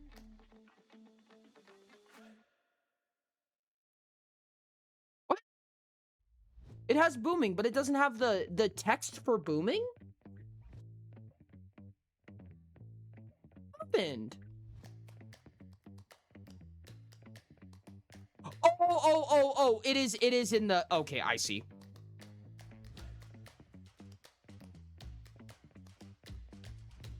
This, but a 5-meter cone. I understand. Okay, I see where I went wrong. Okay, so we have the 5-meter cone. It's gonna do 3d12 energy damage pure.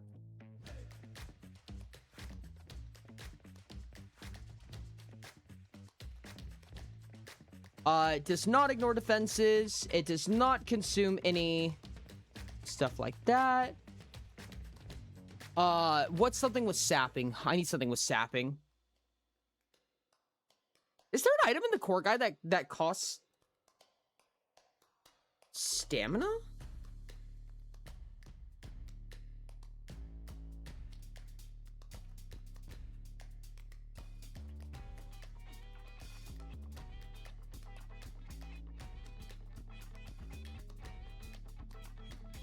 Do we have anything with sapping in the core guide?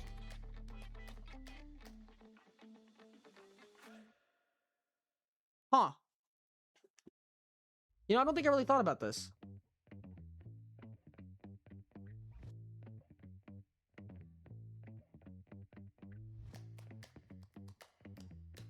I'm very creative with the core guide, was I? Damn. That sucks. Somebody else should make this next time. Okay, let's just copy it from the actual artifice text then. What does sapping say here? This weapon requires 5 stamina to attack with. Or 6 stamina? 6 stamina.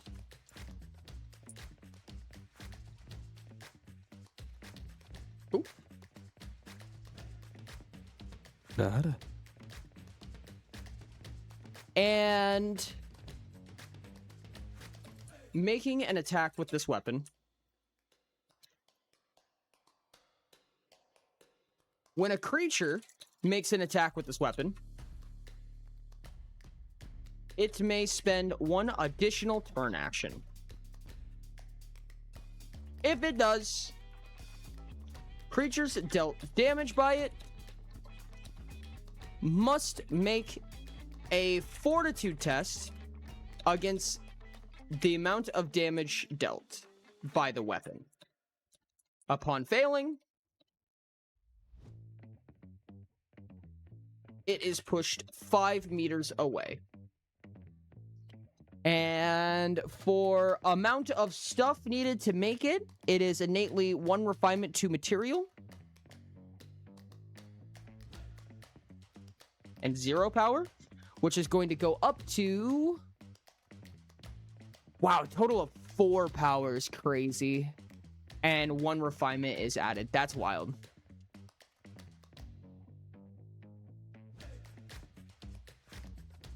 Flavor, big fan. Big wind fan.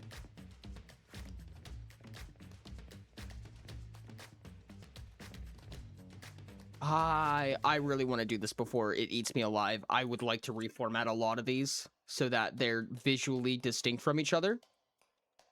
This one's fine.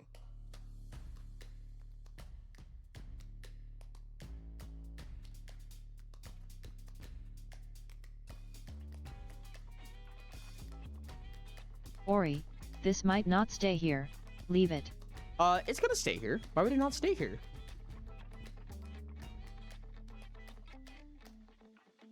But it's bothering me, Rain. It's bothering me.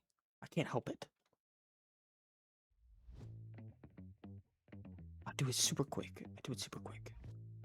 Oh yeah, I forgot about the can't be dodged. God, dude, stuff is just so expensive. It's so hard to get all of the stuff we might want on it. Ay. All I wish for is infinite RP. Is that too much to ask? Go answer that.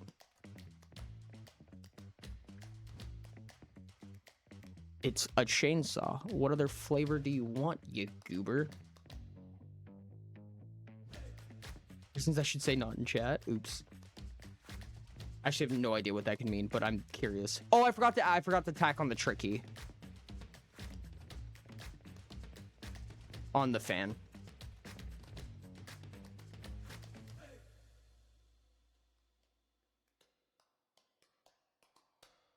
I think this is the last one. Yeah. Eudemus.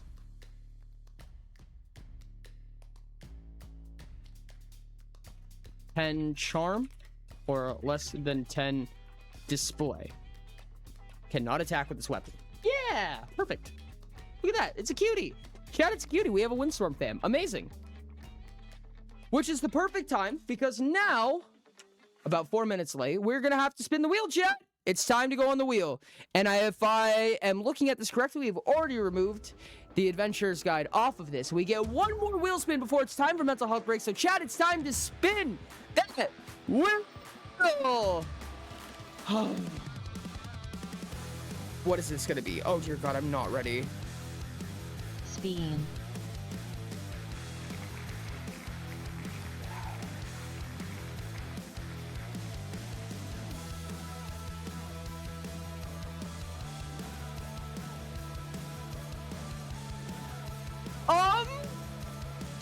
Okay. Oh God, I don't even know. Okay. This, I'm gonna have to brush the dust off of this one. Holy shit. It's a dev stream pre-mental health break. We know that now. Oh, Jesus Christ. Bless you, Chaos Wheel. Oh, dear God. Die Song dev. It is a real big dev stream. It required fucking all of Epic. Gosh dang it. At Sealies_Rin, yes. Cheers, chat. Come on. Oh my goodness, dude, it's gonna be, I'm gonna have to remember how to fucking play Dice Song. Jesus Christ. Okay, are we going to do conceptual, or are we gonna try to, like, actually program something? Chat, I'm yelling because I need you to think of this right now. It's a chaos stream. You might teleportation or portals? For what? Teleportation or portals for what? In Utopia or otherwise? Conceptual, conceptual, conceptual. I need you guys to agree on something. Oh, conceptual. There you are. There it is.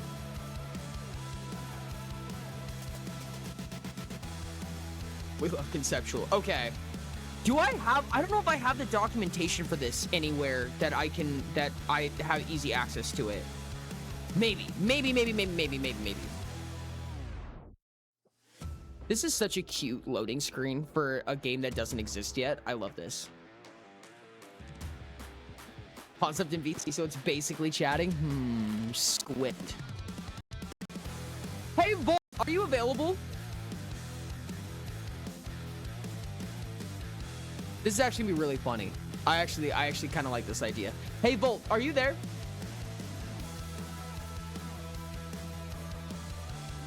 Sup? You want to join me on stage?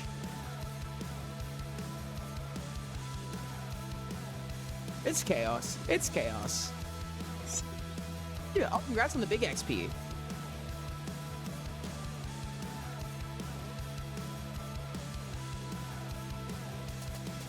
The Volt is here.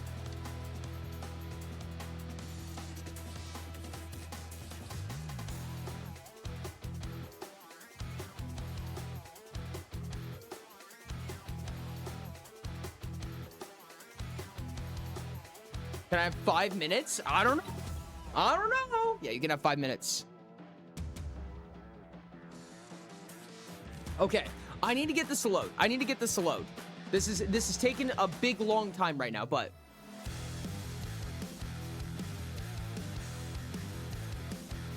45%, chat. At Rexet 404, why do you ask?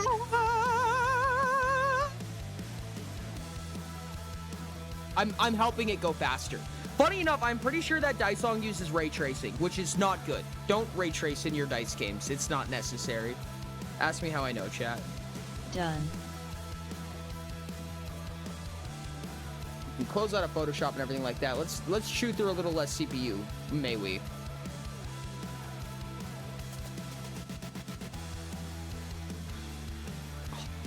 Shot of hot sauce. Why? Okay, fine.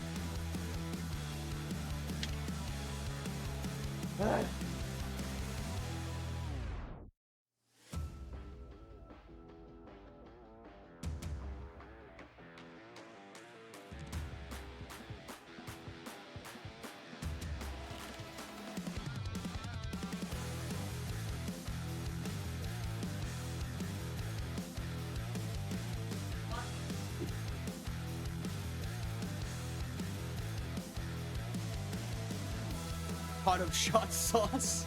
Do not get sauce twink me, god damn it.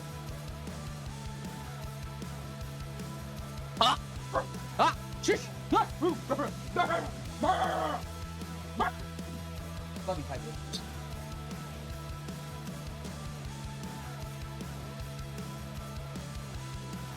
Okay.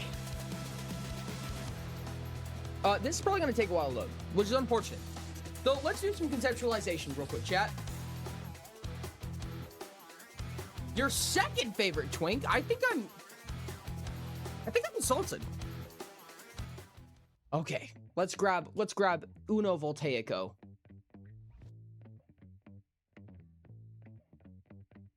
Hello. Right. Hello. Voltaic, how much? We have 1 hour. We have less than an hour. We have about 50 minutes to conceptualize all of Dice Song down to its finished state right now. Where's the leave stage button? God damn it. How much do you know about Dice Song? I know a decent amount of Dice Song. Actually, you know what? Now that I think about it, we could actually just not open this in Unreal Engine. We could just open up the finalized build because I do not need to load all of Unreal for this. I'm trying to open up a play of it so that I could actually show it off. while we Okay. talk about this. But I was extremely prepared is the problem. Excessively prepared, I would go as far as to say. Oh, you know what? I need to move this bitch. Yeah, I need to move this bitch over to my external drive because my computer is choking to death. Chat, why am I here? Because we're going to talk about the conceptualization of Dysong. I'm making this your problem. Oh. Just the idea I love how stuff. you just. Okay. Volt's so Okay, happy to yeah. be here.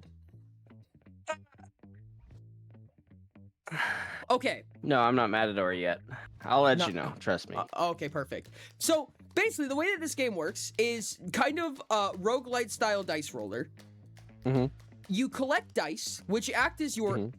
atmosphere. So, where basically you control 4 planetary quadrants, and you terraform and manifest these planets as the game goes on. And you collect what are called atmospheres, which are different, basically, characteristics you can use to modify your 4 planets. Every 3 rounds, you get 3 rolls of your 4 dice, or up to 4 dice, to reach a certain score. Your goal is to stack up a bunch of multipliers and effects At Hale_the_abyss seems good. that make it so that you can reach your quota at the end of each of the 3 rolls. Then you're paid some amount of money, rinse and repeat. Yeah. So one of the problems that we've had in this game, not that this game's ever had any problems, obviously, is that this game is relatively solvable, I would say. There are some mechanics that are extremely exploitable. So one of the examples is Super Hot is kind of one of them. I would say that Lunar is probably a little bit more pertinent here. Yeah, Lunar. So when this die is rolled, multiply the next rightmost die by its value. So the problem with this is that Lunar says value instead of index. So if Lunar has its own multipliers, because you can stack atmospheres on top of each other, if you put like a bunch of self multipliers on Lunar, it squares itself a few times and then it's multiplied by its leftmost whatever. It then multiplies that value by the one next to it. And you start getting billions upon billions of points, more than that even, very quickly, I would say. Yeah. So, let's not do that. One of the questions I have, okay, I'm jumping around a little bit because that's a little bit of balancing. But there's another thing that I think might be more interesting to even a more common facing public is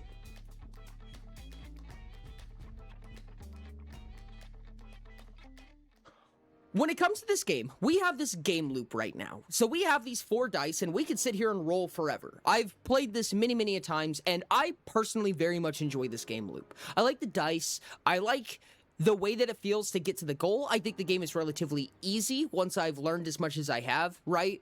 Like, once you learn the dice and figure out what the best method is, you just kind of win every time. It's kind of hard to lose after a certain point once you know what to do, assuming you don't get absolutely atrocious RNG. But this is Sure. only one game loop. So what is the game around this going to look like? And I know that, Volt, you and I have talked about this a little bit, and one of the things that we talked about was having this space background that you see in the back of the game, maybe even visualizing those 4 planets that you're caring for right now. Like, obviously they're represented through these 4 dice, but there's more than just what these dice are that the game is trying to explain on a story concept, right? Yeah. So one of the things that I considered at some point, what is your suggestion, London?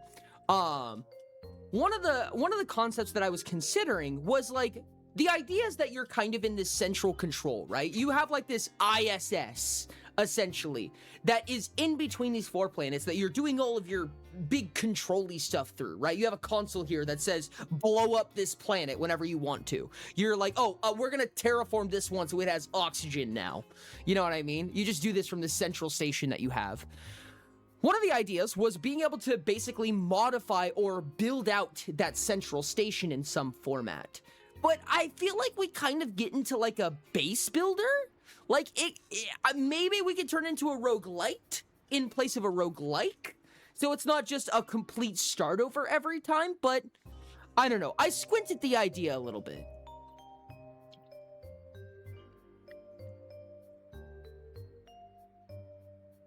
What would be your preference, Volt? Would you like how much do you like a roguelike game like this?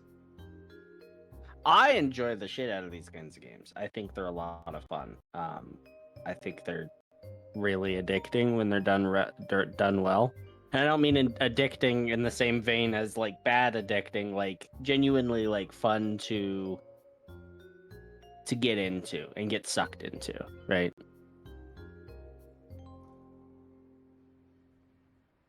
I think there's a couple of ways that might be beneficial is to introduce probably I mean in the end a lot more options, right? Yeah. That kind of alleviates the option to get the good thing all the time. And that's what London was just referring to in chat as well. That was their example, was just having a larger plethora of things that you can roll, so you're not as confident in what you're getting. Yeah. And you know, balancing some of the powerful things with slight negatives, which force you to think more diligently about placement, would incentivize reconsidering those already set in stone. I have to buy this because it's the only way to, you know, get to super high levels. Yeah. Negative downsides was a big portion of the conversation, I think, the last time that we talked about this on stream, which was, I think, like 14,000 years ago, roughly. But adding downsides to something like Lunar, Reflective has a downside. Its downside is that if its index rolls higher than an 8, it just explodes, and it destroys every atmosphere with it. That's an example of a powerful downside, right? Like, don't get me wrong, that one's kind of an interesting option to me, because the only way to fail is just a lack of diligence, right? It's very easy to make sure it never rolls higher than an index of 8 by just not increasing the rank past 8, you know what I mean? But a lack of diligence is how you fall into that pit trap. I think that's kind of interesting for this game. Like, it doesn't kill you, but it will set you back pretty far. You'll lose like 25% of your infrastructure by just messing up once. And honestly, I think that's kind of interesting. I think it's really neat, and I like the concept entirely. I think there's ways to incorporate both diligence-based countermeasures and also luck-based countermeasures. Especially in a game that's all about dice. You know, having, you know, just because the index can't roll above an 8 and it destroys everything, you know, you could change that to, you know, that decreases once every roll until it hits something you can't avoid. That's true. No, that's actually a really good point. Oh yeah, temporary dice would be interesting, where it's like you're gonna get this insane effect right now, but this is going to blow up. Like, this is basically a sacrificial die that you're getting a payout right now at the cost of your entire quadrant. Yeah. I also think it would be, especially in this kind of concept, and as far as I'm aware, I've played this a good handful, but I have not gotten nearly as high a score as people have. So I'm sure I'm missing stuff. But like the quadrants themselves, having the possibility to fail so badly that you completely lose the quadrant irreparably. Like, it's gone, you cannot add anything to it, it's locked. Oh, that's dirty. You think that's something that should be added? I think that would be a lot of fun. Ooh, that's interesting. So, okay, so here's part of my question is, what do you think about expanding this game to something like having a base on the inside, right? So like in between runs, you fail, you blow up all 4 of your quadrants, you don't meet your quota, whatever. Do you think that there should be a central hub that you should return to? Should this build up like Hades does, or should this build up like Balatro does, where you kind of get like a meta progression, but it doesn't really affect every run you go on? Like nothing really changes, other than maybe like unlocking what deck you can start with. At the end of the day, every run is the same. And in that sense, it's more like a roguelike. Now, I don't want to have the roguelite versus roguelike conversation right now. I'm going to lightly call it a roguelike for right now. I mean, I'll tell you what I think I prefer over those. Meta progression is a ton of fun, especially even if the meta progression is minimal and it's something that you just start the next round with a couple of extra boons. Having that is a lot of fun, and it really builds that kind of story atmosphere in a way that I think is a lot more fun than not having it. It's not a rogue. It's not either of them really. I think real but meta progression is Inscription, super fun first for act of actual Inscription replayability is beyond just trying to the get first bigger thing I number. always go back to thinking about that, because that cabin is your story, right? You're building the story through not just the gameplay with Leshy, but being able to stand up, walk around, and interact with that cabin. And I think that feels really good. I think that's really satisfying, finding those secrets and trying to learn more about why you're here in this station, rather than, okay, I destroyed these 4 quadrants. Okay, now what?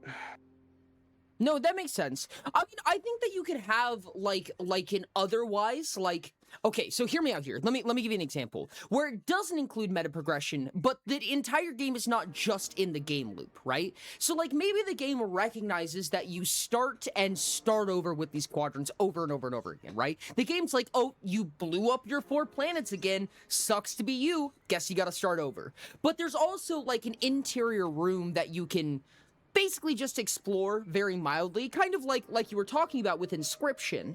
In Inscription, you have this tiny little cabin that you can walk through. And like you said, there's these little Easter eggs that pop up and out, but maybe there's a way to play the game, not necessarily as linearly as Inscription is, but it's like when you reach over 1 million the first time, there's a thing that pops up on the console. And now there's like there's an entire new room to your ISS, you know what I mean? You unlock, one of the ideas that I had was that you would get new dice sets. And dice sets basically change what the pool of possible things is, right? So what atmospheres you can unlock, what explorations you can unlock, and what minerals you can unlock is based on your dice set. And you basically unlock these by getting special achievements, quote unquote, like getting to 1 million without ever increasing an ascension. And like you said, just kind of building that mystery progression. I'm partially regurgitating what you said, but I there's something else I'm trying to tack on here, and I think I'm just failing to do that. I think I understand what you're trying to get at, and it gave me my own idea here. Just subscribed for 7 I think it'd be neat Hi, in what it is conceptually and Also, story-wise Ori, to be able to play the DMS. game outside of the game. Yeah. So you can start a run with your selected dice set and your upgraded minerals and all of these extras you bought with meta currency, but you are also able to go into certain rooms and manipulate these quadrants outside of the game. Oh, that would be kind of wild. Okay, hold on. Okay, yes. So Dice Song, the game loop that you play, is like a simulation, and then every so many runs you get to actually change a quadrant that's a real planet that the game takes a lot more seriously. Yeah. Oh, and that would having be wild. having permadeath if you've fucked up so bad as to destroy a real quadrant would require you to start the game over, I think would be a lot of fun. Oh, that would be... Oh my goodness, there's a roguelite inside a roguelike. But the roguelike is like, you can put hours and hours of progression into this, and you can fail. And you can kind of be forced to start over, like genuinely. Oh, wow. That's actually a crazy concept. Oh, holy shit. Okay. Okay. No, I see where you're going. I have played many a video game. Developing them and designing them is not my strong suit, but I have a lot of fun ideas. No, I like that a lot, honestly. Like, especially the idea, like, I don't know, we talked about this before, but when it comes to what Daisong is trying to say, right? Like, what kind of visual appeal and style is it trying to offer? I think that the biggest thing that I would say is that Daisong wants to make you feel small, but at the same time, make you feel powerful, right? You look out the window of this tiny little ship that you're in, and you watch as these gigantic, gargantuan planets roam by. They're huge. They're so much bigger than you, right? You feel you are just a speck in the middle of space in comparison to these things. But at the same time, you just press a button and one of them just disappears in front of you. You watch as it explodes. You know what I mean? Yeah. And I really like this idea. Go ahead. I was gonna say, like, I tack onto that just enough customization that your buddy comes over to visit. Hey, look at this game. Look at these planets I designed. Yeah. I also really like the idea that, like you said, there's like this simulation where you can like do it over and over and over again. And as you do the simulation, you unlock more ways to interact with your, I'm just gonna keep calling it an ISS, your main hub, right? And it's like you can play the entire game without ever using the simulation. And you could play the real thing as if it was the simulation, just no bells, no whistles. And you would get something out of that, right? I mean, you'll probably explode and die at some point, but that's fine. Or you can do the simulation several times, rinse and repeat it a few times, win, fail, unlock these achievements, and then get more out of the big station. Yeah, absolutely. And I think that the real quadrant manipulation should be difficult, right? You said no bells and whistles. Like, there should be minimal UI. It should be hard to navigate. It should be what I refer to them as hostile UI environments. Those kinds of games where the UI is your enemy, especially in something like this, would be a lot of, I think would be fun, but that might be slightly scope creep. No, that's fair. No, I could see that. I have never watched Outsider Trading, no. No, you're like giving me ideas right now. Oh, that's so wild. Because this definitely like looks like a console, right? Like the game is designed to look like you're looking at a holographic console. But imagining that this is like actually just like a hologram that's projected onto your like, I guess, windshield, a window leading out into space, and you watch as these, you know, these giant bodies follow behind it. But you're not actually modifying those yet. Like, there's a whole different actual giant metal console that you would use to say, hey, you're sending a fleet of people out right now. It'll be a while before they come back and give you the results. Roll each dice individually. Choose the order of the dice roll. Oh, that would make sense. What's that? That could be good. Do you remember the fan concept art I had sent you? Vaguely. Yes, I believe so. You started doing procedural planets, didn't you? No, I mean, God, no. I was debating going that far, but I really hadn't. I had just designed the console and the... Oh, that's right, that's right. Oh my goodness, that's gonna be somewhere in our DMs far into the depths. But I remember what you're talking about, yes. You just search Daisong. Oh, gotcha, yeah. Procedural planets is such a neat concept. I feel like there's so many things you could do, too. Like, could you imagine if, like, so, one of the names of the explorations? Yeah, one of the explorations is called Find Life, right? So, and the idea behind it is that you send a fleet out to go on this exploration, and they come back, and they say, we found bacterial life on this planet, right? And it makes the next thing free, basically just makes you in-game money, or what have you, what have you. But wouldn't it be interesting is when you, like, interact with these planets, they send some kind of signal back at you. You know what I mean? If you look out the window and look at the planet, it's, for lack of a better term, it requests something.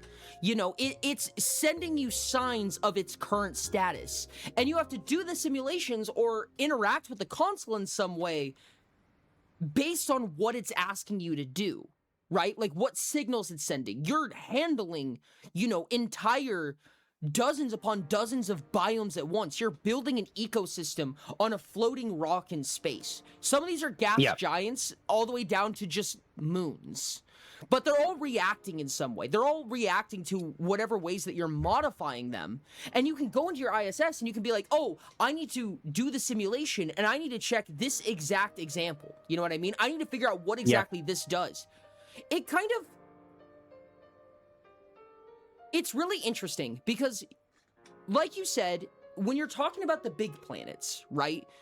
The UI sucks. It doesn't really tell you what it's doing. But I think it'd be really interesting if you could kind of decipher it by doing the simulation. You know what I mean? Like, the simulation gives you in plain English what everything means.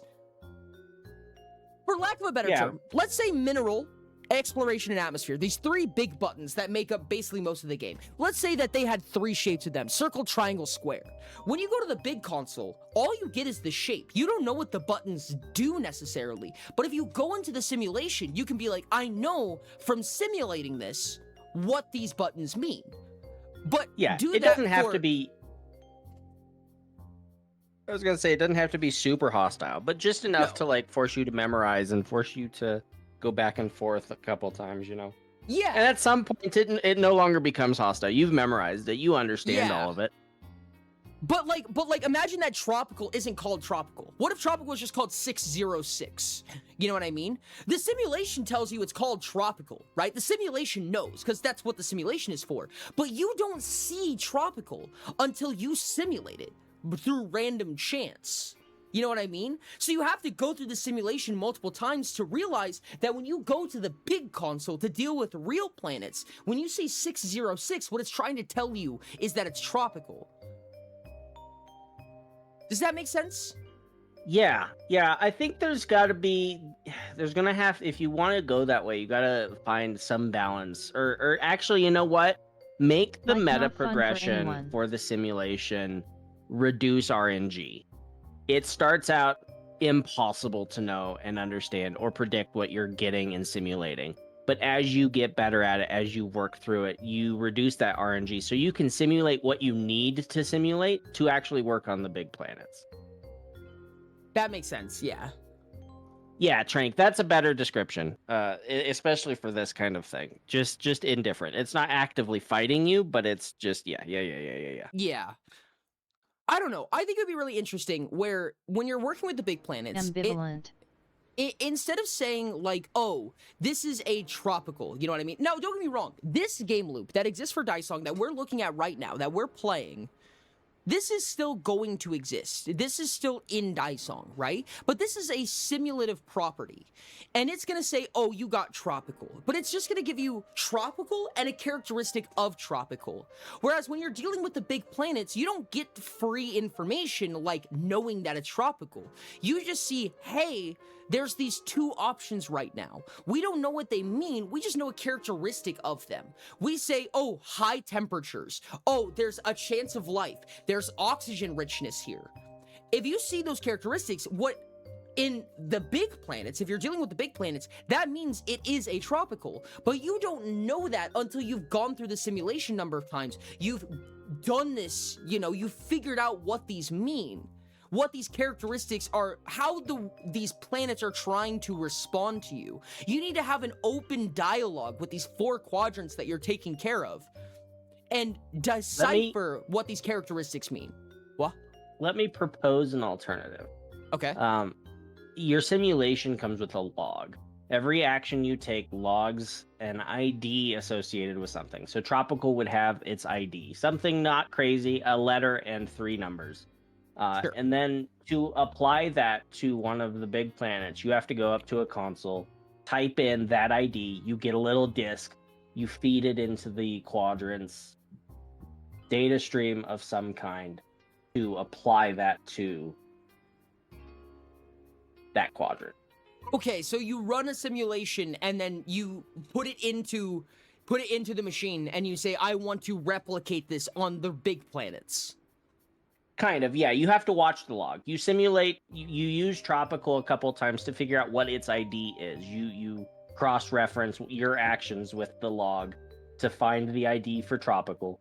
You go up to a computer to request a disk, a floppy disk, whatever. That's E806, which this run is Tropical. It would change not every playthrough it would change. You shouldn't change it like every run, that would suck. But every playthrough it would be unique, right? So you can't just cheat by going online and looking it up. And then you pull that ID, you grab that disk and you go over to the quadrant you want to apply Tropical to, and you feed it that disk. Okay. I think that kind of slightly like more bird's eye level, similar to what you're saying. Potentially you take your four big planet quadrants, and then you have your simulation. You can run the simulation for however long you want. And at any point inside that simulation, given you haven't lost yet, you can pull out that disk, like you said, feed it into the machine, and say, I want to update the real planets up to where I've gotten in the simulation. I want to recreate what just happened. Or you can go into your simulation and go, I want to go back to where my big planets actually are. I don't like where this simulation went.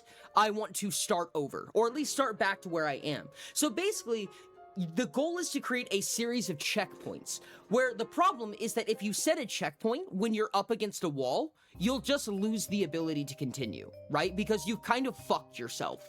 You've requested the simulation to rasterize something that is kind of unwinnable from that point on. I like that idea. The only problem is having such an operation should be expensive or not easy to do in some capacity. I do feel Yeah. that Because ambivalent if you're UI able fits more to with create a puzzly checkpoint, tone / style of you game, know, and you would have to make the via game a feel more keybind, like you're a just going to puzzle mash to that make it keybind feel while the fair. simulation's running, right? Yeah. No, I like the idea of it being expensive. Like, you don't get to just rasterize whenever you want. There's a cost to everything you do. I think that was was that the point you were trying to get across? Yeah. Okay. Interesting. No, I like these, honestly. I think that there's definitely a lot to work out with what the exact nuance of this is.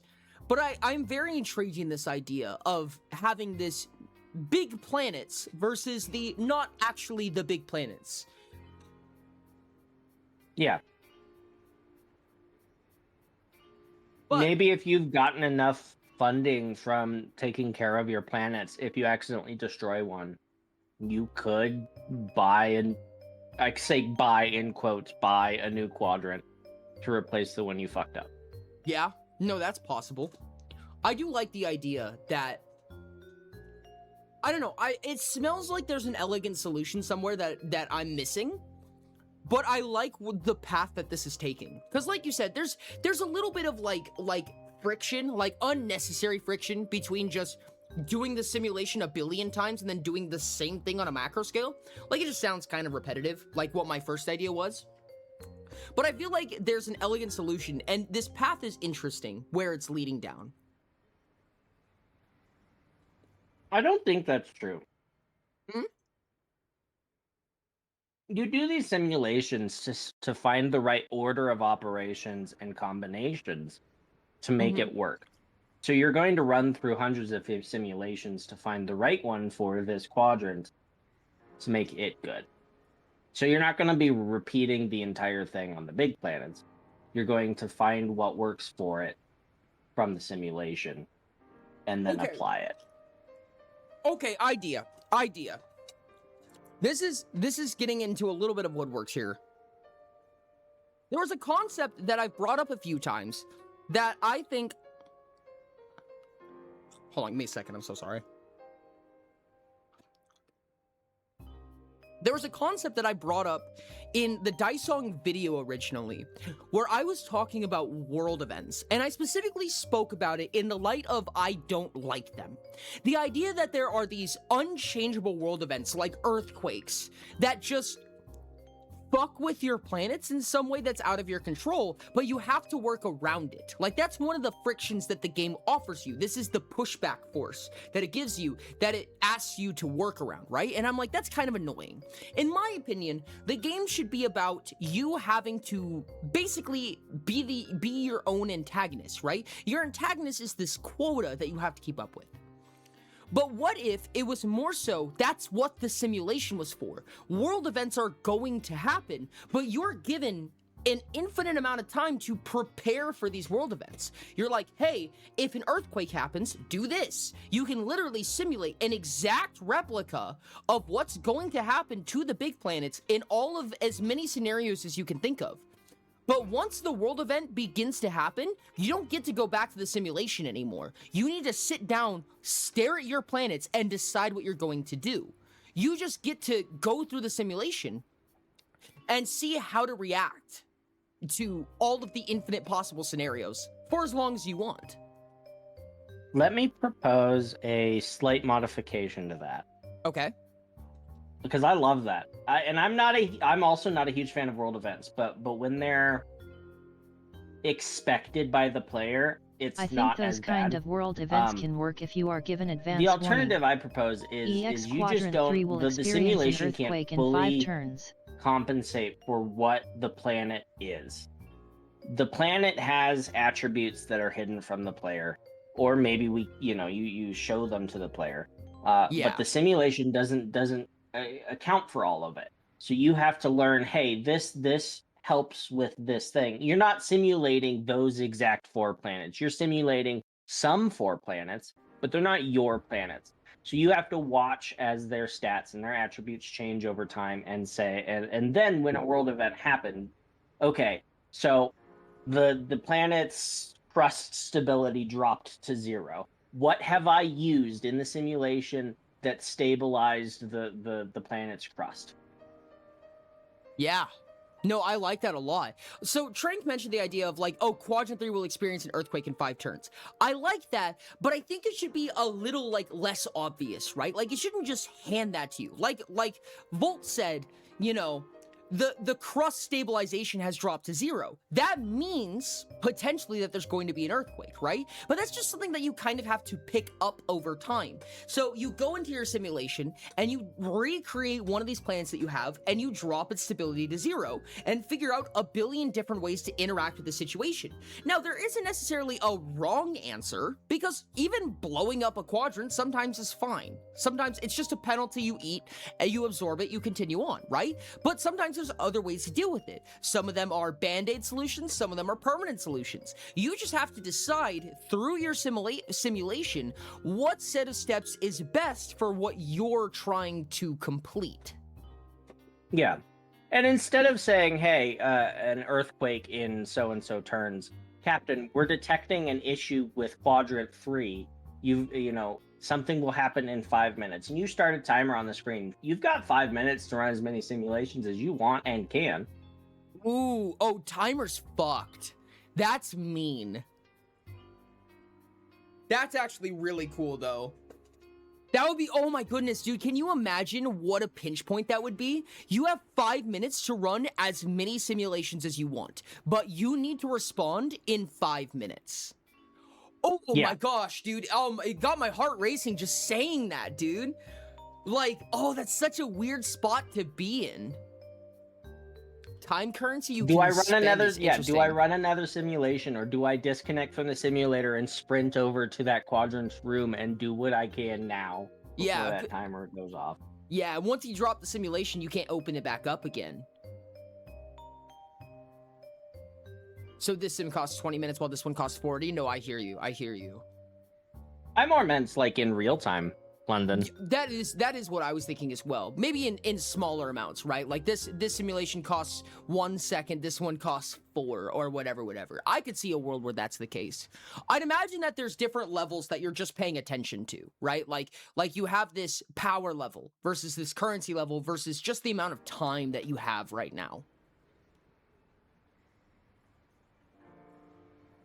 Oh goodness, dude, this is actually really cool. I am a big fan of this. You could work in some of the meta progression. Like, you have to sleep in game, maybe, every Sure. so often, right? And every once in a while, maybe not make it random, but every 3 or 4 days, you wake up to an imminent disaster. You've got to figure out what's going on within 5 minutes, solve it, and then you can go back to bed and start the next day. Yeah. I feel like real time makes the game a different genre. No, I think it does. I think it does to an extent. Now, what genre it's going to end up being is still in the air. You know what I mean? Don't Escape 3 Well, those is what I events was wouldn't thinking of. happen. Those events wouldn't happen all the time, right? The main Yeah. gameplay would be taking your time, making your quadrants work the best you can, do what you want, right? And slow, take your time. Yeah. And then every once in a while, you just get an event that's like, hey, shit's hitting the fan, do something about it. Yeah. I think maybe like this is a little bit weird. But like maybe there's like these timed objectives that's like basically the rounds between rounds. These are your quote unquote boss fights, right?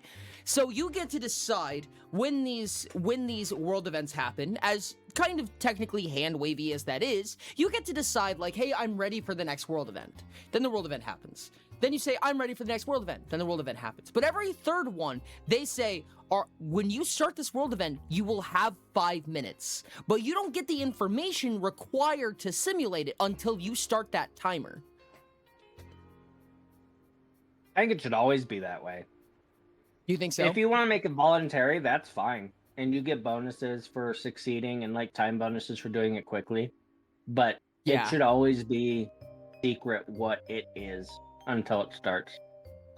5 to 10 minutes IRL, then you run the same seed outside of the simulation with the actual planet. Do a run that lasts 5 to 10 minutes IRL, then you run the same seed outside of the simulation with the actual planet. Oh. Yes.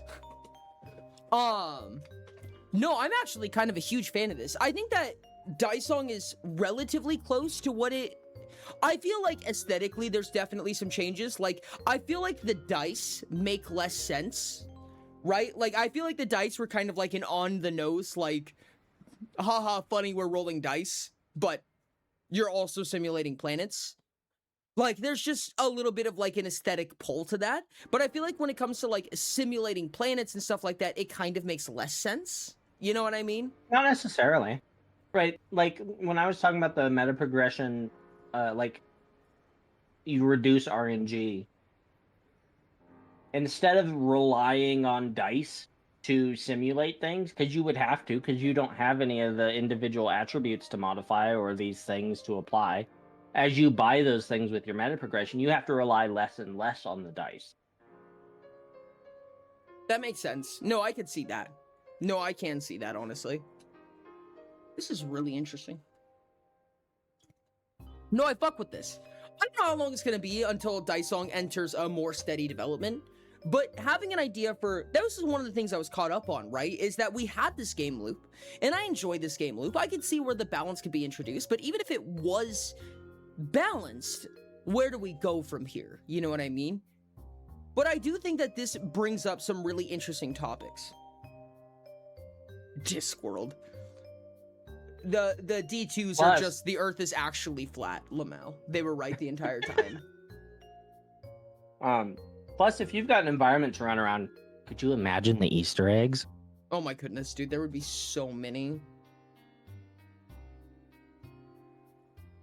Oh, dude, I can, yes, I can think of many, like, right off the bat. Okay, hear me out. Hear me out. This Mhm. is a stretch, but hear me out. Mhm.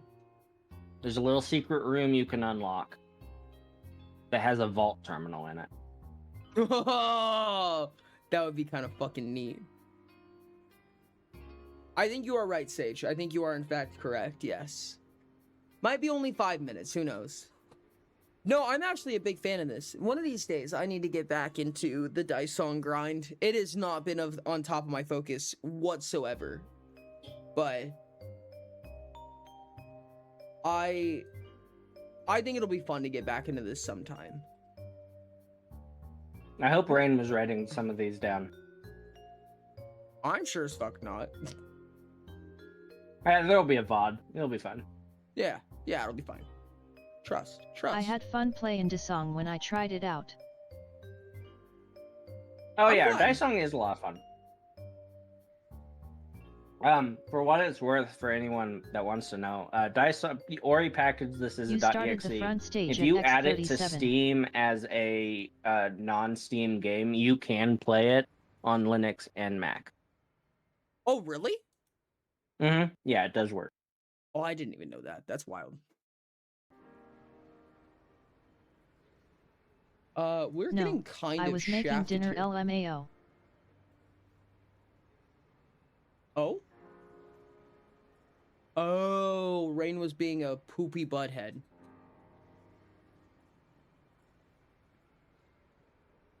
Total number of atmospheres? No, the indexes are way better. Yeah.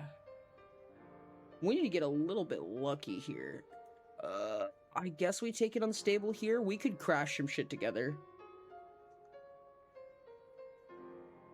3 atmosphere would be nice. Those are some dog shit atmospheres. Let's go. Oh, we're so losing. Damn, unfortunate. Oh well. Chat, I lost it, Dice Song.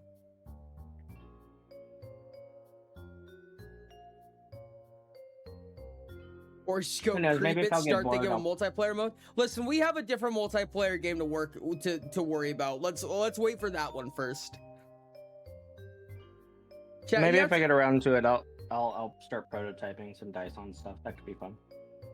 Well, I already have like the entire Unreal file, but you generally use Unity, don't you? I mean, yeah, I'll figure it out if you want me to use Unreal. I don't mind. I'm down to talk shop with you. No, I will not forget about Oracle Sage. Believe me, I couldn't if I fucking tried. It still haunts me to this day. But that's a conversation for another day. I think that if this is getting into the world of like interactive like room physics and stuff like that, it suddenly makes a lot more sense for it to be an Unreal Engine. Whereas before it was just kind of like funny meme making funny 2D dice game in Unreal Engine. You know, I see a fly, pull out the bazooka type scenario. But I think that if you're making like actual like interactive stuff, I think that Unreal begins to make a lot more sense, in my opinion. I mean, both of them are perfectly fine. You can make world-based interactive objects in Unity. That's not a problem. Oh, Unity absolutely could handle. Unity could handle both of those things. Unreal just sucks at 2D stuff. Oh, yeah. I was just saying that it was basically a meme that I was making this in Unreal Engine before, but now it actually makes sense. All right, why don't we what is it? Use CryEngine for it. There you go. Yeah. Maybe we can steal the Havoc engine. Yeah. Yeah, that's the one. Oh no, fuck, dude, let's just use Click Team. The thing that made FNAF? Yeah, that'll work just fine. That's good for 3D, probably. Unironically, can't you buy a license to Havoc Engine? Oh, can you? I thought Havoc was completely proprietary. I might be wrong. Use PowerPoint. That's what I'm talking about. No, because you crazy people can make like the most insane things in PowerPoints and Excel, and it freaks me out, and I hate it. I saw somebody recreate the entirety of Super Mario, like the first one in Excel, and it scared me genuinely. Like I was frightened for my life. You know, ID Tech. What is ID Tech? There was a What Doom uses? There's a YouTuber that I watched some time ago where his like entire shtick is making games and funny things that weren't supposed to be used to make games. And he ended up making Flappy Bird in Windows Explorer, the file system. Yep. It's insane. It's There's so a game funny, in a dude. font. Somebody made a game in a font file. How the fuck how do you even render that? Like, what does that mean? So, there's apparently one of the font types that has like dynamic fonts that can adjust Make based the on song certain out of things. 100,000 Yeah. bees. Hang on, let me see if I can find it. Game in a font. Hey Ori, I found if that you thing, would by make the way. I Beyonders into a MTG forwarded it card, back to you if you how want to would show you do it? That's- I don't know how you like. It would probably be a cycle at least. If you're turning quote unquote Beyonders into an MTG card, I don't know what is Beyonders in this. Beyonders is just like kind of a generic concept, so I don't think I fully understand the question. You can make a game in one image, like a single sheet of paper and ink. Good point. Yeah. I mean, you can make like an enchantment based on the Beyonders, like a grasp of the Beyonders or something like that. You can make like different creatures that are Beyonders or what have you. You can make an aura cycle. Like there's like 5 enchantments that are all based on the Beyonders or something like that. Grow brain cells in a petri dish to play Dice Song. Oh my god. Hard type. Wait, a type or a what if- subtype? What if some of the meta progression was hiring like sublings to run simulations for you? That would be interesting. I could see that. I do think that this game, in my opinion, Dice Song is a game that was designed to be very simple. You know, I think the goal is to get as much mechanic per mechanic Watch as the Thought possible. Emporium video if you'd like to see more. That's fair. I don't mind it necessarily, Also, someone but grew like I human said, brain cells to play Doom. my goal I'm the is to king get of Scope Creek. It's fine. No, I feel the fuck out of that.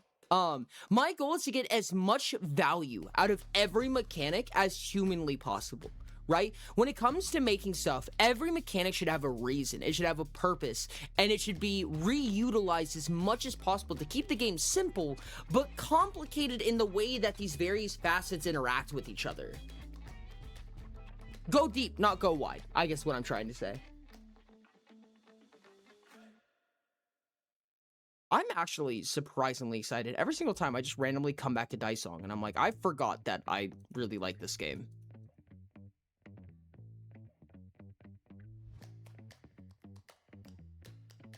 Ooh, and the free atmosphere is pretty crazy actually.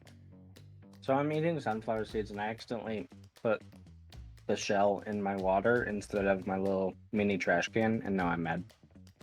Honestly, pretty reasonable reason to be mad, frankly. Dude, these suck ass. These are dog shit poopy caca. Fuck.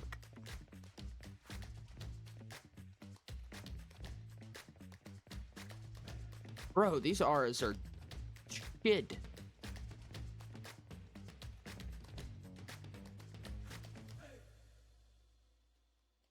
Super hot? Yeah, I can put a super hot on that. Unstable? What are you fucking doing here? Yeah, I'll Super put you there. hot. Super hot. Increase wealth by 10. That's enough for another one. Gosh, yes. Oh, there goes my money maker. Oh, I didn't think this through very much, did I? Keep the leftmost? Actually, we can do that. Yeah. Blap. Now we have a super reflective, super Reflective hot. and a ton of unstable goes BRRRRR. Yeah, no, 100%. I don't know if I actually built the infrastructure to do that right here, but yes, those go crazy with each other. I will stack G20s actually, because this, I don't know how this gaseous hasn't blown up yet. Oh, the super hot's keeping it alive, isn't it? That's actually really funny. I should not be alive right now. Oh, dude, I just lost all of my money makers by being stupid.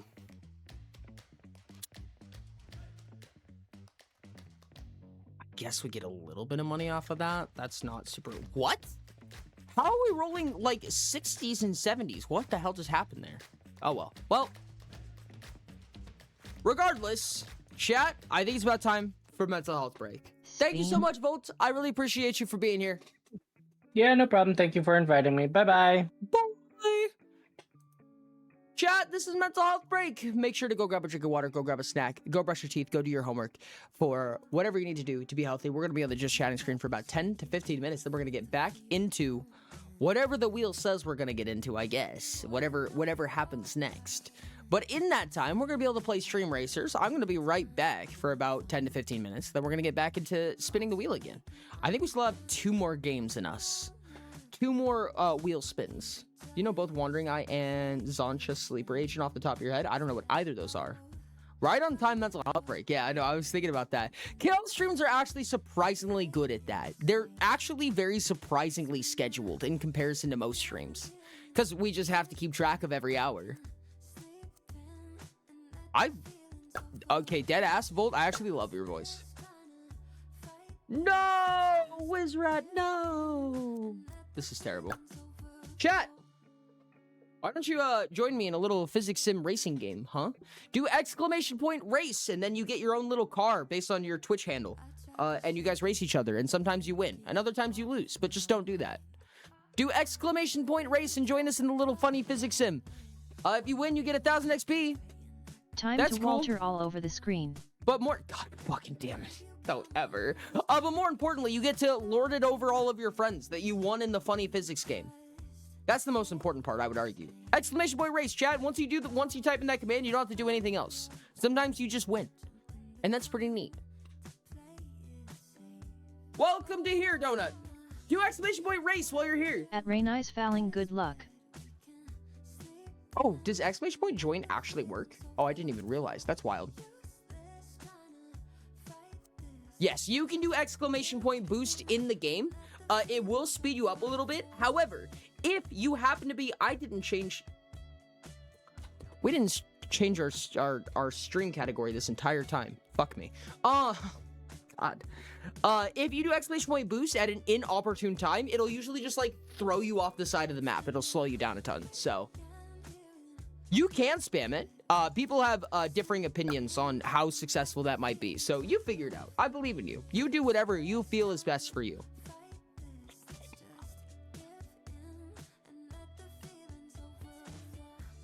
Don't mind me, sorry, I'm just eating my headphones. I'm a big fan of doing nothing.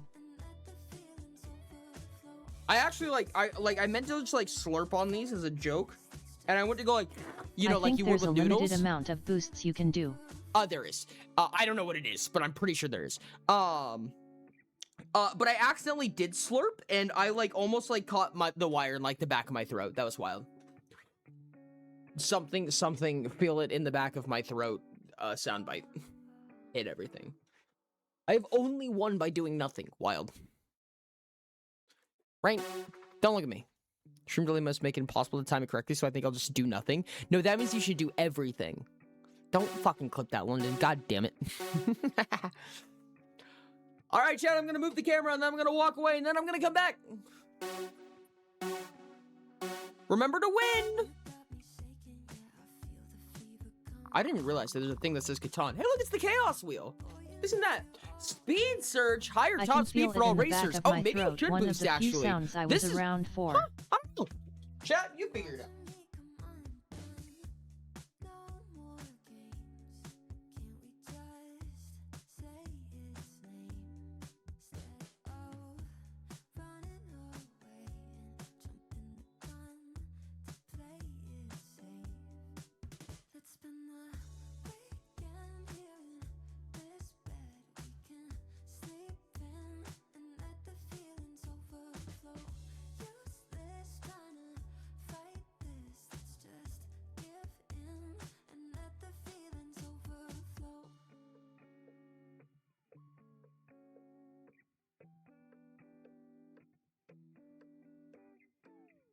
Tried to shake it, find a way to get you off my mind. Really tried to draw that line. One look from you, I'm praying I could call you mine. Baby, you got my hands tied. No more games. Can't we just say its name instead of running away and jumping the gun to play it safe? Oh.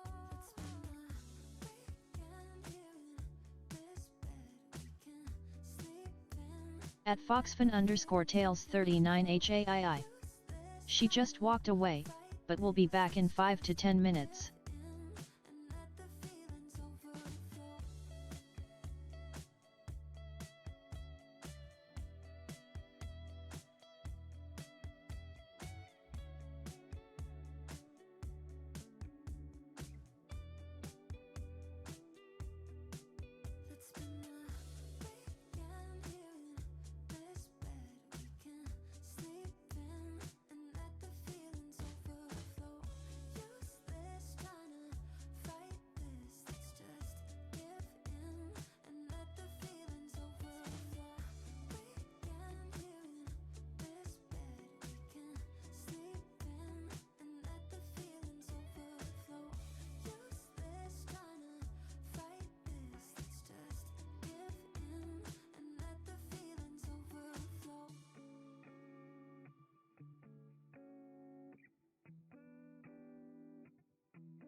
You got me shaking, yeah, I feel the fever coming on.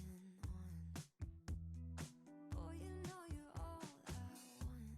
Keep saying that I hate it, but it's kind of fun. Watching me come undone. No more games. Can't we just say its name instead of running away and jumping the gun to play it safe? Let's spend the weekend here in this bed we can sleep in and let the feelings overflow. Useless trying to fight this, let's just give in and let the feelings overflow.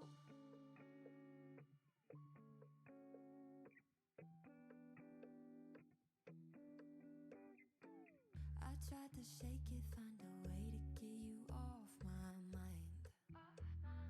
Really tried to draw that line. One look from you, I'm praying I could call you mine. Baby, you got my hands tied. No more games. Can't we just say its name instead of running away and jumping the gun to play it safe? Oh, let's spend the weekend here in this bed we can sleep in and let the feelings overflow. Useless trying to fight this, let's just give in and let the feelings overflow.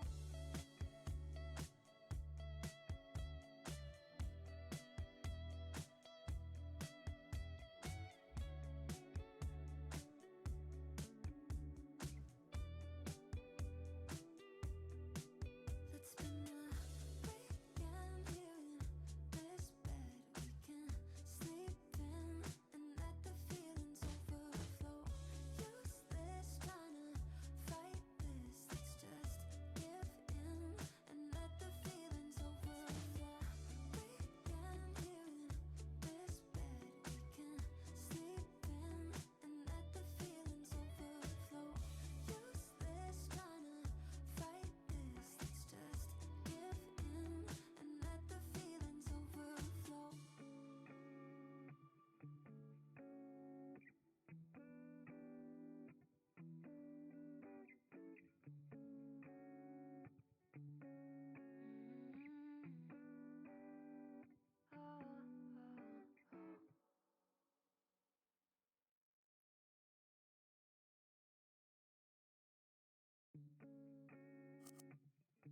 At Rainey's fouling he always does, sad face.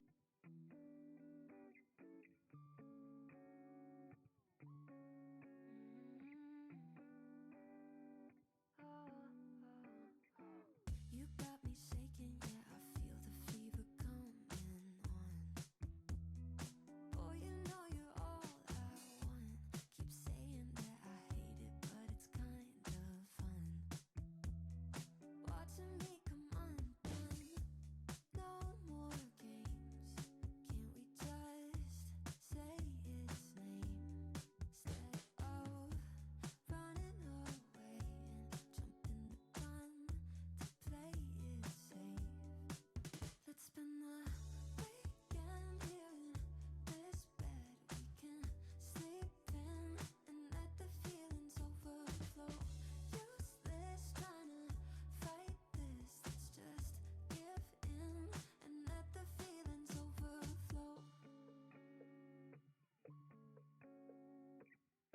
Can somebody ban London for me?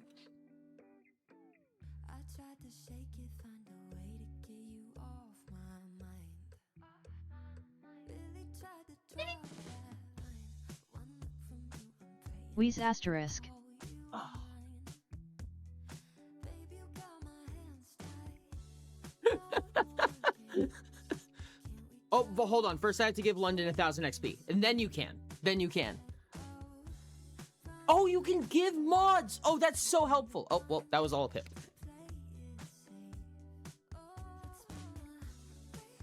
Okay, I've given London 1,000 XP. Now ban London. Perfect.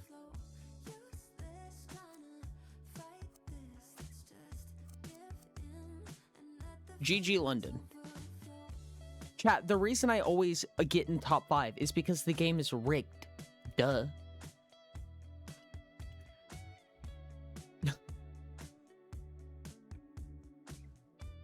Oh, Rix, you poor not moderator.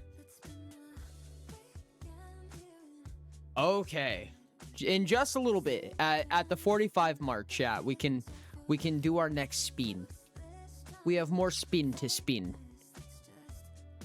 Yo, what's up, Fox? How's it going? Welcome in. How you doing? How is yous doing? Ori.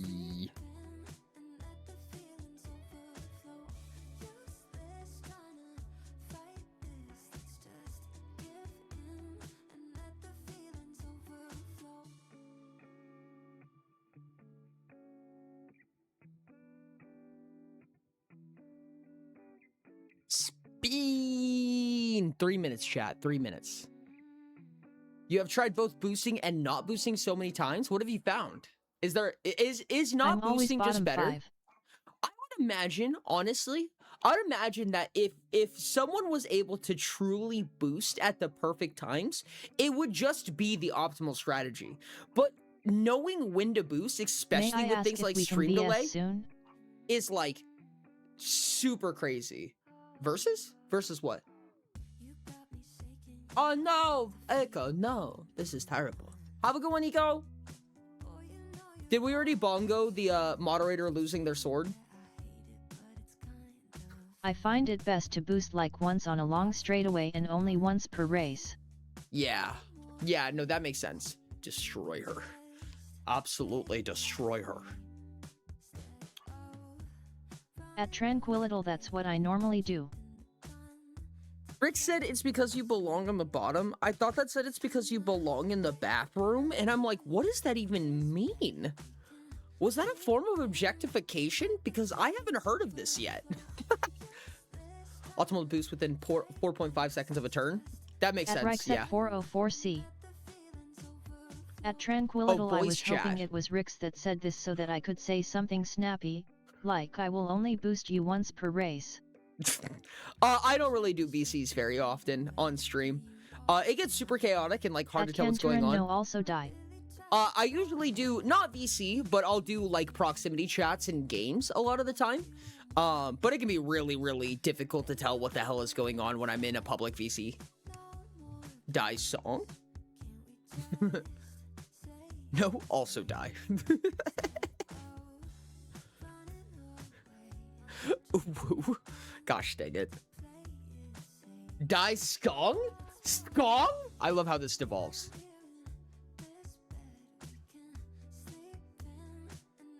Skin? Where's this going? What's with Rix's mod? Shh. We don't talk about Rix's mod. Or you just say, yeah, that makes sense. Meanwhile, I don't even know what I said. I felt like it makes sense. It boosts 4.5 seconds before the turn. Oh my god, the minute just turned, which means it's time, chat. It's about time. You know what that means? It's a chaos stream, and that means we have to spin. We demand secret to that. song option that Whoa. retextures everything as Silk Song. Yeah, specific drive is on this wheel. I'm pretty sure. Art stream already did.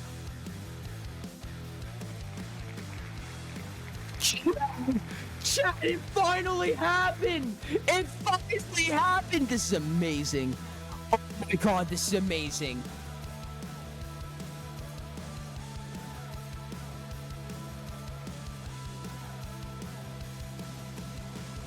Yes! Chad, it's time! It's finally time!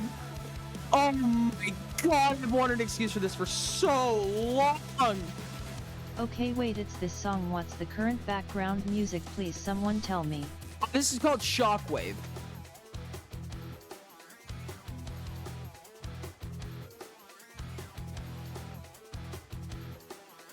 Oh my god, I'm so happy. I'm so happy right now. I have to remember which launcher it is. Is it? Oh, it's the Jagex launcher, isn't it? Yeah, that's what it is. I opened the wrong thing.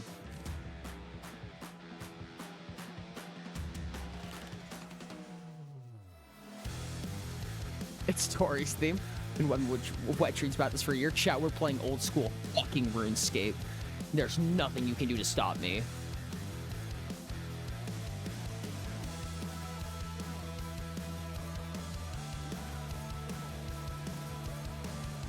Boom. Oh, cool. It logged me out. Neat. This is the hardest part about Chaos streams, is There's figuring actually out. one thing we could do to stop you. I don't like the way you said that. That's the one hard part about Chaos streams, is that everything always gets like, I get like everything is not updated and I get logged out of everything. So I have to spend time setting up every single thing that we plan to do for exactly 1 hour of time. It's great. I don't think that counts as me getting away At with it. Tranquil, No, I feel like it vaguely does. No, me getting away with it is like a never punish thing. Chat, which account do we do? Yeah, let's do Ollie Don't. Oh, hydrate. How many hydrates do we have? I think I have a shit ton of hydrates I haven't done. Let me go grab some water real quick. Yeedness.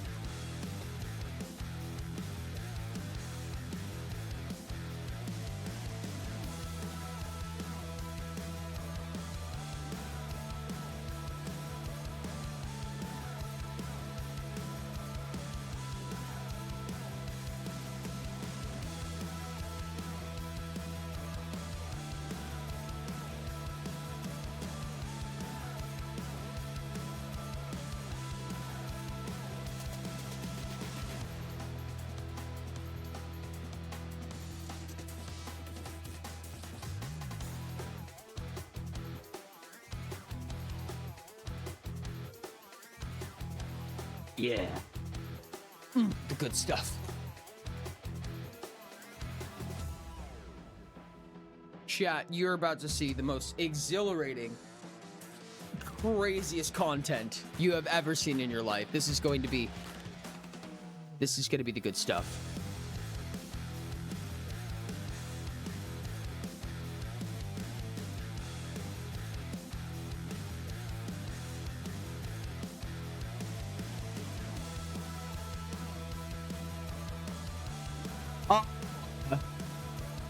Shockwave by Ecolix. Ecolix?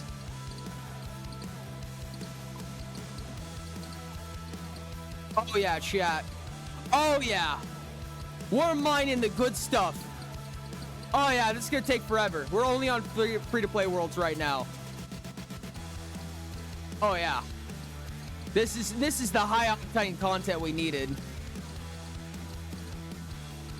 There's a new cow boss. I forgot about that. There's a new cow boss that got added to RuneScape. We're all sharing these rocks right now. This is usually what happens with free-to-play worlds. And then I run to the bank and I deposit all my copper. This is Ollie Don't. And then I deposit all my copper. And then we go back and we do it again. This is a chunk account. This is a chunk account that I unironically, like, actually... Ooh, actually, do we just use the in-game music? Hold on, the in-game music actually kind of slaps. RuneScape music is kind of fucking amazing, honestly. I'm gonna be so real with you. Yeah. That's the good stuff. Oh, happy anniversary. Look at that. It's RuneScape anniversary. This is such a boring game. No, it's not. Standard account or challenge. This is a chunk account, so it's technically a challenge account. But oh my god, it's fucking terrible, dude. Holy hell, it's so bad. Man, so you remember the Smash tournaments a while back? I do remember them very well. Chat, I can't show you, my bank pin. Oh no, you guys are going to steal my RuneScape money. That would be terrible. 832 copper. Fucking kill me. So, I don't know how many of you guys remember Archipelago, but we did Archipelago some time ago. But this is a chunk account, which basically means that I have to unlock a chunk in RuneScape and then do everything possible in that chunk, unlock everything that I could possibly unlock in that chunk before I could unlock another chunk. However, I think starting in Lumbridge, I have probably unlocked like the worst set of chunks I could possibly unlock. Like, it is so bad. Because, chat, you guys know the meme. I presume that you guys know the meme of 92 is half the XP necessary in comparison to level 97. You guys have heard that meme, I presume. Hold on, let's play some. What do we have here? I'm gonna flip through music real quick. That's the one that we were just playing. What is this one?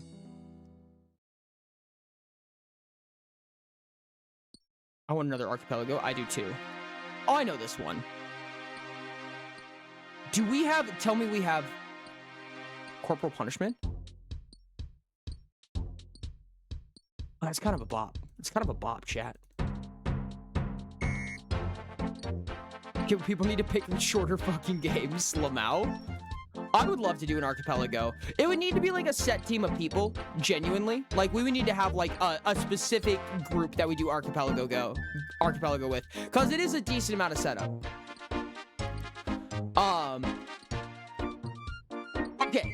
You guys have probably heard that when it comes to RuneScape, XP scales up very, very quickly. Right now, in mining, I have 55,000 XP.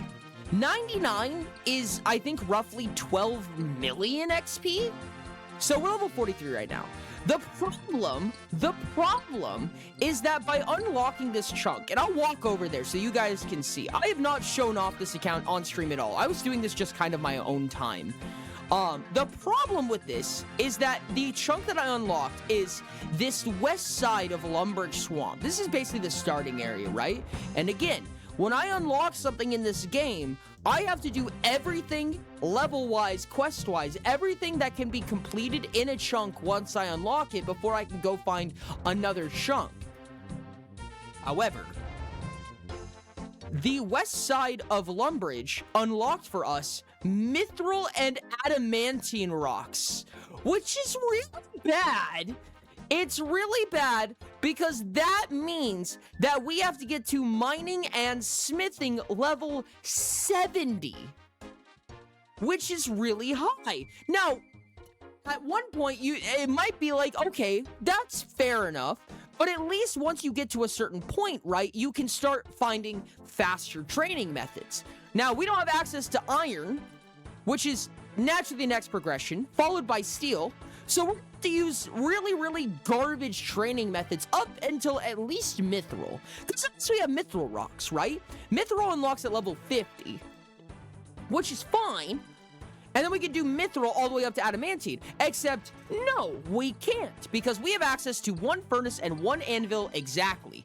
And it's this one right here. This anvil and this furnace, which is what we need to do smithing. But it's the Lumbridge furnace and anvil, which is very special because it only works for bronze. So this chunk is expecting us to get to level 70 mining off of bronze alone. Level 70 smithing off of bronze alone is like a 500 to 1,000 hour investment. It's absolutely ridiculous. I said that I was probably gonna destroy the purity of this account and just go out to mithril because this is kind of a death chunk. What world am I on? Good question. I don't remember. 308. It is absolutely soul crushing. Yes, it is indeed. Chat, you know what I could do, actually? You know what account I could pop open? Okay, hold on. No. I have an account that's almost more exciting. I mean, as exciting as this game gets. Hold on. Let's do something slightly more exciting. Hold on. I have an idea. Goodbye, this account. I know that I'm just like changing up, just like absolutely out of nowhere. But Theo Redont. this one's even better. Australium. What is your go-to Taco Bell order? I need to know ASAP, or I'm fucked. grilled cheese burrito. Grilled cheese burrito steak specifically. That's it. No. This one's called Actually Ori. This one's called Actually Ori. And this is my fucking ultimate Iron Man account. Let me tell you a thing or two about fucking awful gameplay. I miss the quesarito so much, dude. They stopped doing the quesarito. I don't know if this is if that's don't. everywhere, but that's just my area. No. We're doing Actually Ori. Suck it. No. Not the one that Yami did stuff with. This is a genuine OSRS. Do I have any bonds? Could I pop a bond right now? Hold on. Is this the same bank pin that I think it is? Whoops. Okay, good. Oh my god, I do have a bond. I don't need this right now. Hold on. We can come back. Oh no, My throat feels cold. I hate literally it. need it to progress this account. Oh gosh, dang it. I really do actually need to open my bond pouch. This is so unfortunate.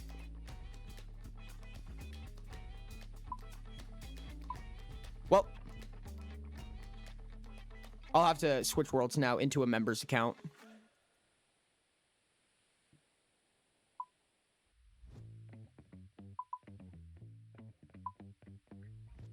Come on, you can do it. Members account, please. Huh.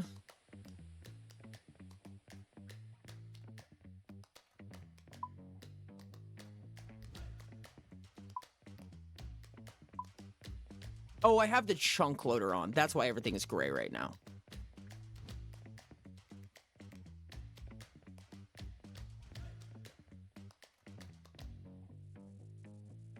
Okay, there we go. However, I do need to swap worlds, but it is not letting me swap worlds right now because I think that it wants me to log out first. Mildly annoying, but that's okay.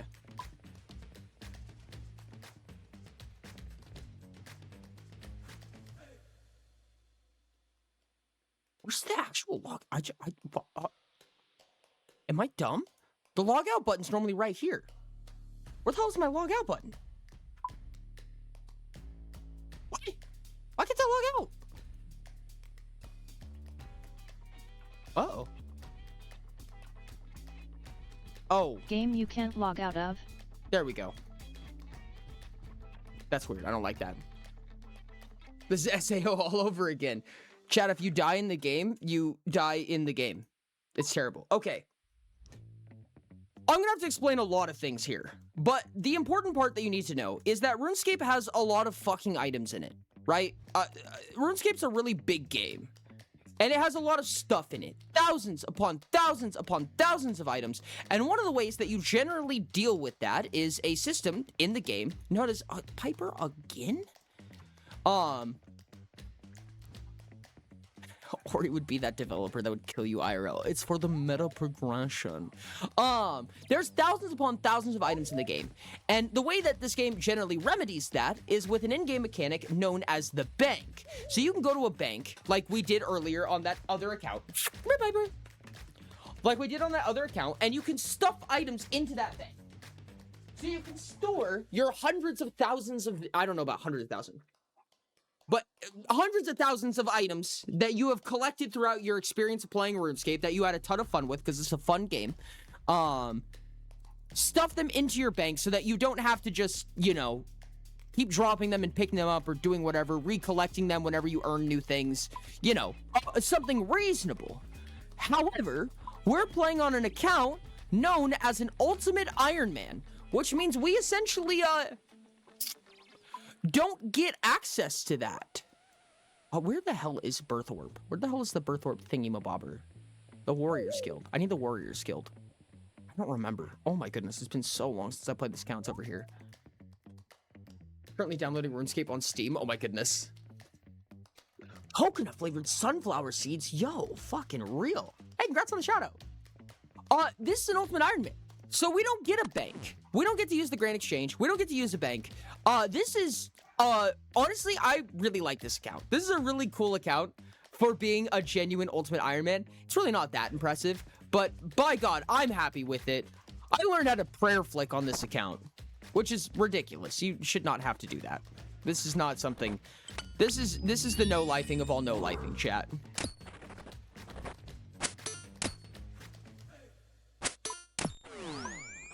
Why am I proc magic? Why don't protect magic ever?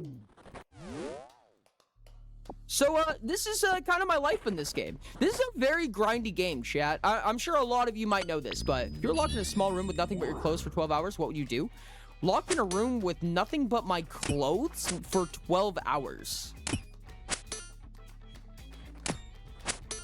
Probably fucking explode, dude. Fuck that. That sounds like ass. What would I do if I was locked in a room with nothing but my clothes for 12 hours? I don't know. I'd probably try to create something. I'd probably try to generate an idea that I could kind of get lost in for a little while.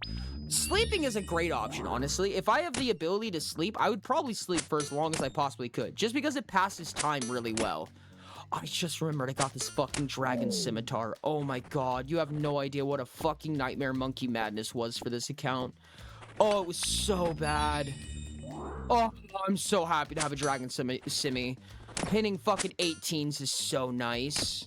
Kill me. Anyways, I'd probably try to, sleep as much as I could to pass the time. And whenever I'm not sleeping, I'll usually try to come up with some kind of idea, some kind of project, something that I could constantly think about that cycles back into itself to give me something to focus on for that time. That's honestly how I get through work more often than not. Given work obviously keeps you busy doing other stuff. It's not a freaking sensory deprivation tank, but it is how I pass the time for work. I do have usually at least 3 sources of stimulation at all times. That's not an exaggeration at all. That is 100% true. I absolutely have to have something playing when I'm trying to sleep. I cannot sleep without something playing. Which is funny because sometimes it keeps me from sleeping, but guess we just don't get a choice sometimes. God, I miss this dude. Oh my goodness, I haven't played this account in so gosh darn long. The steel armor's nice because I don't even have to worry about it. Like, the steel armor's never going to kill me. I could get more sets of steel armor. Chat, I know that you're so extremely interested in what I'm doing right now, so I will explain it to you. Don't worry. You don't have to ask that many times. I know. Calm down. Calm down. Have a good one, London. Usually prefer 2 sources of stimulation at a given awake moment. I need something to focus on to sleep. In my own thoughts if I'm lucky, but usually I get a video or podcast. How do you miss this? There's nothing happening. What do you mean? We're going through high octane combat right now, Voltaic. Don't get it twisted. This is some crazy stuff right here. We should only have to be here for another 15 hours. That's kind of a joke. So right now, RuneScape is a game about very small buffs all over the place, right? It's as you get into the higher ranks of the game, as you get into the more powerful aspects of the game, the name of the game is small bonuses, right? And what we're looking for right now is an upgrade to our offhand slot. We're wearing a Steel Defender, and our goal is to go up through the ranks of Mithril Defender, then Adamant Defender, then Rune Defender, and then finally a Dragon Defender. But in order to do that, we have to do a handful of various steps, which is predominantly earning this Warrior Guild tokens right here. What we have right here, these Warrior Guild tokens, is what we use to access the Cyclops room.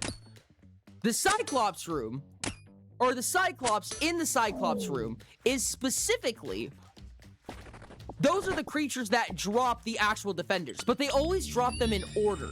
So because we have a Steel Defender, if we kill enough Cyclops, they'll drop a Mithril Defender. And then once we have a Mithril Defender, then they'll drop an Adamant Defender, so on and so on. But this is our best offhand upgrade. This is our best offhand upgrade right now, so this is kind of just how we play the game. It's just little upgrades at a time. And the reason why it's so powerful is because it's an offhand offensive upgrade. Normally, most offhand upgrades are going to be purely defensive, but this is an offensive upgrade, which is super, super rare, and offense is very, very powerful in this game. So this is what we're going to be doing for now. Or at least for another 40 minutes or so. Happy Chaos stream chat.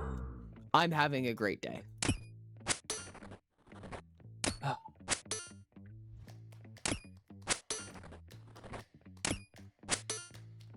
Jesus Christ, 300k Oreos is fucking insane, dude. It's so funny to me how much people hate this game. It's so wild to me. I don't get it, dude. This game is awesome.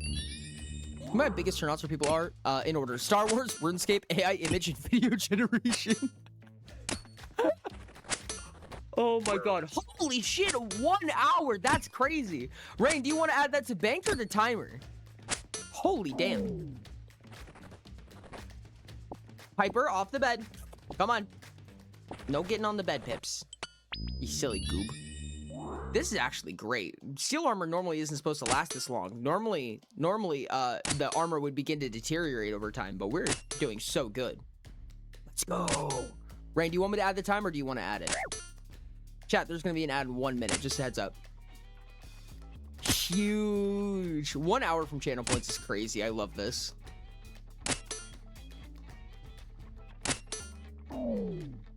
Chat, this is exhilarating. I'm having a great time. Originally, I would animate mithril armor instead of steel armor, but it would kind of kick my ass. So I'd have to, in order to do it for super long, I would have to prayer flick the whole time. Prayer flicking is a whole fucking thing into itself. But the point is that instead of being able to basically AFK the game, I would have to sit here and focus on the game and time clicks and stuff like that. But I'd have to do that for mithril armor, because normally what happens is if you use steel armor, which is what we're doing right now, there's a chance that one of the pieces of equipment that you're animating will disappear after so many uses.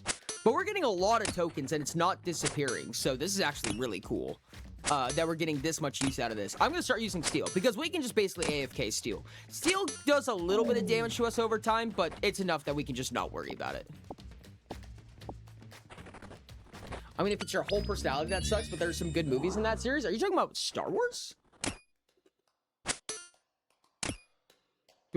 Does chat hate Star Wars? That's wild. I'm not offended by it. I mean, Star Wars isn't my favorite thing in the world by any means. Long from it, but just wild. I just thought more people liked Star Wars. I thought Star Wars was a popular franchise. Interesting. Hey, congrats on your medium XP. Let's go. Jelly bean! Yo, how did you get the Bing Bong? Where did you get Bing Bong badge from?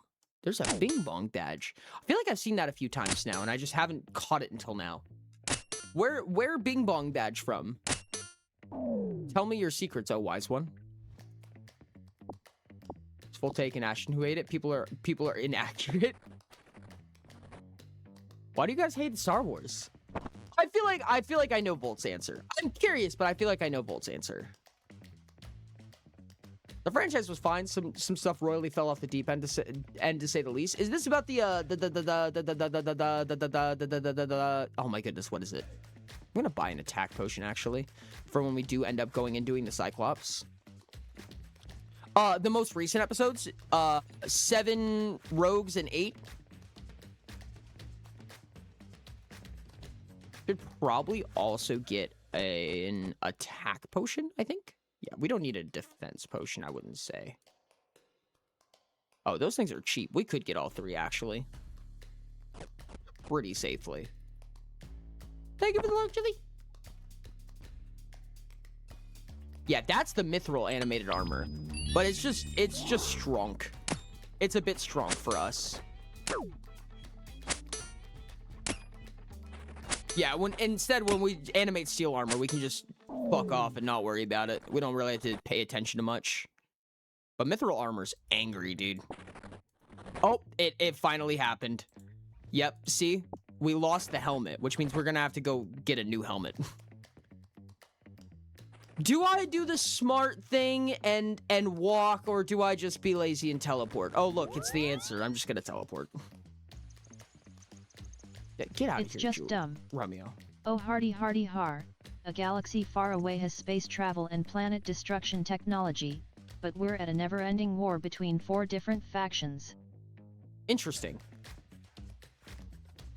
I feel like that's not like a bad plot line. Like, don't get me wrong, I've seen it used in a lot of places. I'm sure many of us have, but I don't think it's bad. I mean, Star Wars really is not my favorite set of movies. It's nothing crazy to me personally. I think it's God neat. is so contrived.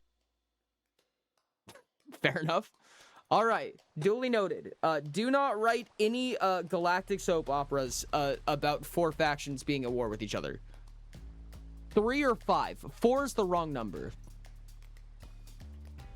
Hehe. What's my smithing level on this account? Oh, I could actually just smith steel. I'm not going to, but I could. And do we have a games necklace? Oh, fuck. We don't have a games Star necklace. Trek, my beloved. We don't have cosmic runes either? Fuck, we're walking. I don't have a good way to get to Berthorpe. Star Trek has lessons in politics and interesting alien dynamics. That's fair. Star Wars just has violence and action. No, that's pretty understandable, honestly. I could see why that would be unappealing, truthfully. I get you.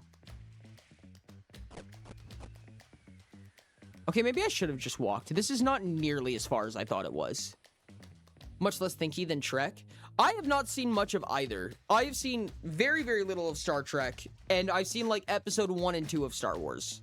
Not the first and second movie, episode 1 and 2 of Star Wars. I find it so funny how much it takes to explain that. Episode 1 and 2, which I don't think is the intended order. When I was watching it, I watched episode 1 and 2, not realizing that you're realistically meant to watch episode 4 first. But episode 1 and 2, only going off of those is very slow, in my opinion. The movie was like, it was 2 full movies, and I was like, I still don't feel like I understand what the conflict is. But maybe I was just dumb. Don't answer that, chat. The Magicians? I don't think I've ever seen that. The Next Generation will forever be a comfort nostalgia show? I don't think I've seen that either. Good books, pretty good show too. Interesting. Have you guys ever seen Now You See Me? I have like an unprecedented love for that movie. I really like Now You See Me 1 and 2. I don't think it's that crazy of a movie. Like, I don't have any like technical reason or like artistic reason to absolutely adore those movies, but I do. I really like those movies. I think they were neat. One of the Star Trek shows? That makes sense. I loved them. Those movies are great. Bet. Ori likes Now You See Me. I am unsurprised. I don't know what that even is meant to mean. What does that mean? Why are we unsurprised by this? Why is this like it sounds like a bad thing. Is that a bad thing? Is that meant to be a bad thing? Now You See Me was so fun and silly. I agree. I mean, like, I don't look into it too hard. But I like that movie a lot, personally.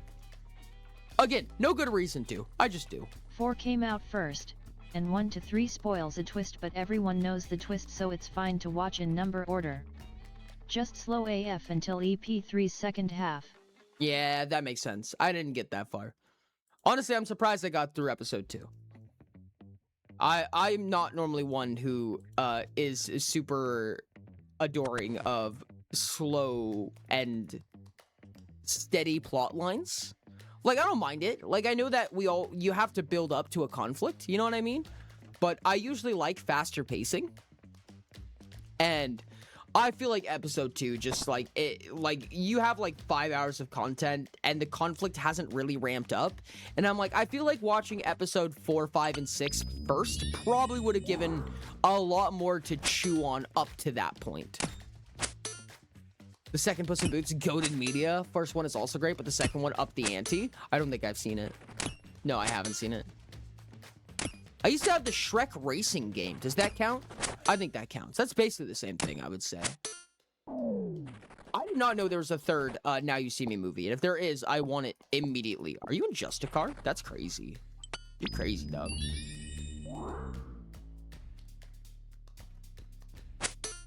Come here, you goober. Wait! Can you cock block these? By safe spotting them with somebody else's animated armor? Oh, I can't reach you either, though. I wonder if you could, though. I bet you could. That would be really interesting if you could just safe spot it off of somebody else's armor. That would be wild. I'm so intrigued. Oh, yeah, like I just cockblocked theirs. Whoops. It just recently came out? No way. Holy shit. It came out in November? What? That's wild. I had no idea.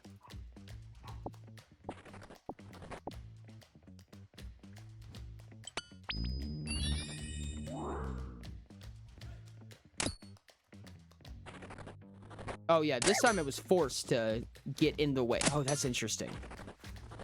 Huh. Duly noted. Movie night, Ice? Yeah, I'd be super down for a movie night. Are you talking like Discord stream movie night or like a live stream movie night? Chat, can I ask you something really stupid and silly potentially? But like just something I've been curious about. I meant like date night, but that works too. Fair enough. That's illegal. I've had this weird relationship with the idea of reaction content. But it feels like any time that I'm looking at really big streamers, like a lot of really big streamers, with obvious exceptions, right? Like, you know, an example of an exception would be Spiff. Astral Spiff doesn't do this from what I can tell. But like, a lot of really big streamers seem to spend a lot of time doing reaction content. And I'm not really the biggest fan of reaction content, like, as a concept. But is that something people are interested in? Like, is that something that people would like? Like, would it be fun to just have a yapping stream just scrolling through TikToks? Fuck reaction content, especially on Twitch? Okay. That's what I was curious about. It's so popular, though, dude. Why is it so okay. I'll be honest. I don't like reaction content more often than not because it feels like it's just hijacking somebody else's content. You know what I mean?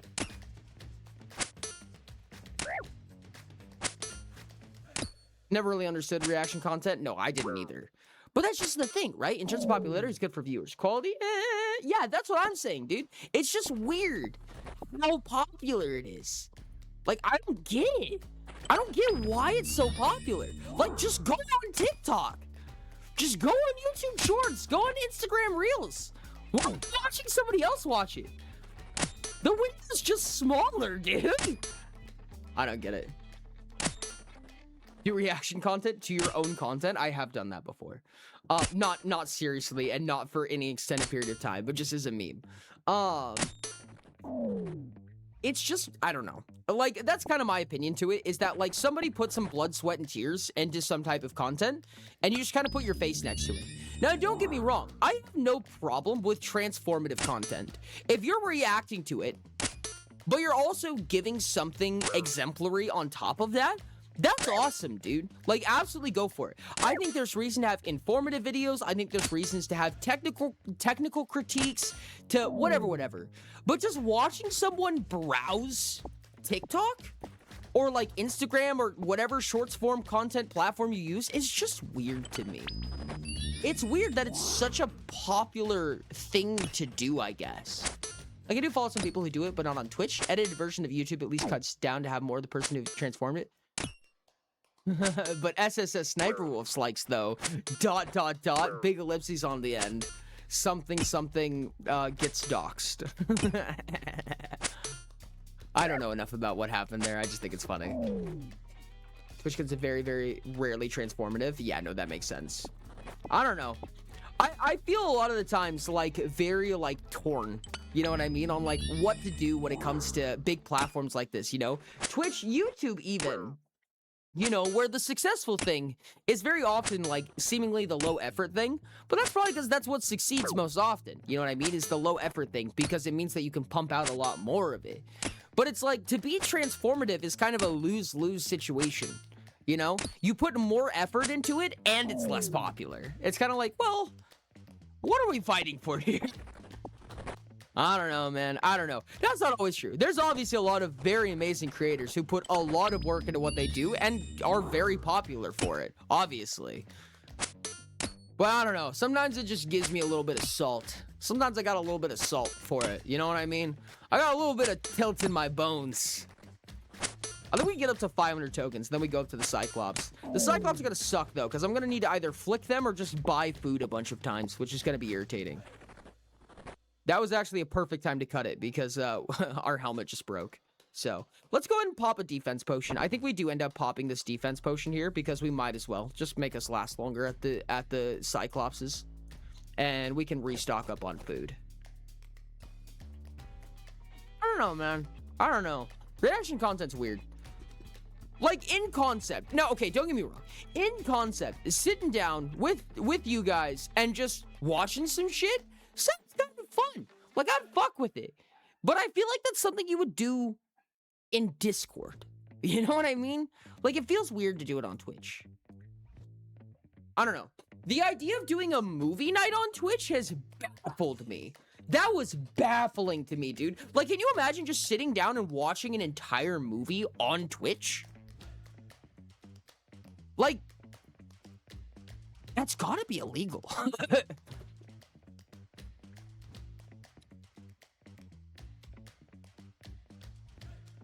Okay, I'm just gonna go in.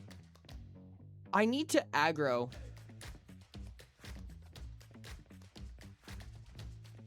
I need to aggro a very specific Cyclops at a time. I want to hit these lower level ones because these lower level ones I can handle a lot better than these higher level ones that are going to absolutely start fucking me up and making me chew through all my food. People want to hang out with their friends and watch a movie together? Don't want to watch these movies with me anymore. I think watching a movie on stream with you all would be really cool. I mean, if there's ever anything that you guys showed excessive interest for, I would be down to try it. Like, you know, maybe it's just a don't knock it until you try it type thing. And if that's it at the end of the day, then so be it. But I feel like, I guess when it comes to me personally, I do my best to try to come up with things for stream that come with some kind of conflict, that come with like some kind of narrative. Something I love that watching movies with my friends. Unfortunately, exactly 0.75 of you are my friends. you can get in shit for showing movies on Twitch. Yeah, that's fair. I could assume as much. That's what I was saying. I think it's borderline illegal, which it's technically fair use, whatever. I don't know. I don't know enough about it. I'm not gonna worry about that. Steel sword? Oh, you got my hopes up, but I'm actually looking for mithril anyway, so that would have been correct either way. But I usually try to put a little bit of labor and love into what we're doing when it comes to stream. Fair use has a lot of limits, yes. It's too gray. That's a surprisingly high number, says Marvin. 0.75 friends. Crazy stuff. I think I'm gonna hop worlds. It seems like there's a lot of people here right now. And by that I mean there's one other person. That's too many. I want my Cyclops by myself. Oh, it shoves me out. Oh, I didn't realize that. Poopy. That makes sense though. No, I got smacked by the 76 first. Dang it. Oh. I've got a joke. When life gives you lemons, make lemonades. It's actually really funny. I really want a potion. I want like a picture of a potion that's a lemonade bomb. I don't know. I think when it comes to like coming up with stream, and maybe it doesn't show through all the time, but I feel like there's probably a lot more consideration into how I handle stream than it probably comes off. Which is also part of the concept, right? That's kind of part of the idea. But I definitely try to put a little bit of narrative and a little bit of planning into how I handle doing streams and to what type of content we're going to show and what we're going to be doing. You know, sometimes, especially when we're doing like gaming, I'm considering what this would look like as a YouTube video. This is the one thing that was really interesting to me is one thing that Astral Spiff said in a recent Speen soon, I think. 15 minutes. About 20 minutes. When it comes to Astral Spiff did like a whole like career look back essentially in talking about what his process was becoming a streamer and becoming a YouTuber and all the things that he is. And he talked about a streamer and I don't know their name and I didn't personally watch them. But he was like, they had this ability to make you feel like you were watching a YouTube video live on stream. And that's, Astral Spiff is a really, really big streamer. But that was something that I was always like so infatuated with, is making it feel like it's a YouTube video. And it's kind of a surprising amount of effort to do that. I'm gonna be honest with you. There's a surprising amount of effort that goes into making it feel like it's a YouTube video 5 hours a day at a time. But it's true. That's the goal. You know what I mean? The goal is to make it feel like you could come in at any moment and be entertained actively. You know, that there's not really a soft moment that you could walk in. I have racked my brain, dude. I have racked my brain so many times contending with the fact that when it comes to streaming, a lot of people are going to come halfway through, and you need to find a way to get people to understand what the beginning, middle, and end of the story you're trying to tell is, even if they've gotten here halfway into a stream. And one of the things that I talk about, I mean, not like publicly necessarily, but like when I'm talking to like Rain and stuff about what Mirror Myth is planning on doing and what the stream content's gonna look like and yada yada, one of the things I talk about is screen real estate, right? Like, we have all of this space to inform somebody of what our intentions are right now. I have my voice in what I'm doing to talk about what our intention is right now. We have the title of the stream. We have commands, yada yada. But these are all things, the pinned message is another example. But those are all things to consider when it comes to someone walking in for the first time and giving them the idea of what our beginning, middle, and end is. What is the conflict? What am I trying to tell you as a creator is our objective right now? What's our friction? What's our conflict? And what are we doing to solve it? Because all of that is a part of any form of content, right? That's the narrative of building a piece of content. You need to build investment. You need to make them believe that there's some kind of stakes at hand, and then you need to resolve that conflict. That can be really fucking hard to do. That can be really fucking hard to do every day for 5 hours a day in a live format, you know? It requires a lot of preparation, you know what I mean? And when it comes to streams, definitely streams are obviously held much more like fast and loose than virtually anything else I do. But still, the idea is there, the concept is there, and it's still very important to me. Mirror Myth has an intention. I thought it was being organized by a small animal which had recently been mildly poisoned and was delirious. That is correct. Does this count as a philosophy rant? Barely, but I'll give it to you. I think it's a little bit of a stretch, but you can have this one, chat. You can have this one. Oh, I forgot to drink the actual potions, Lamau. Drink to defense. Num num num num num num num. Now we hit harder. We smack gooder. Are we on? Yeah, we're on strength. Okay, yeah, strength is the one that we should be on. 65 More attacks. Philo Fine. than story time immo. Yeah, no, 100%. That wasn't story time. Oh, I got smacked by the biggie boy. Dang it. The problem is that this is not a multi-combat area, which means that I can only fight one of these at a time. And if one of the big boys catches me before one of the little guys does, I get super boned. I just get trapped in combat with them. And they hit me way harder. So it sucks. Yeah, see, I'm already like chewing through half my life total right now. I probably should be prayer flicking them, but God knows I could not be fucked.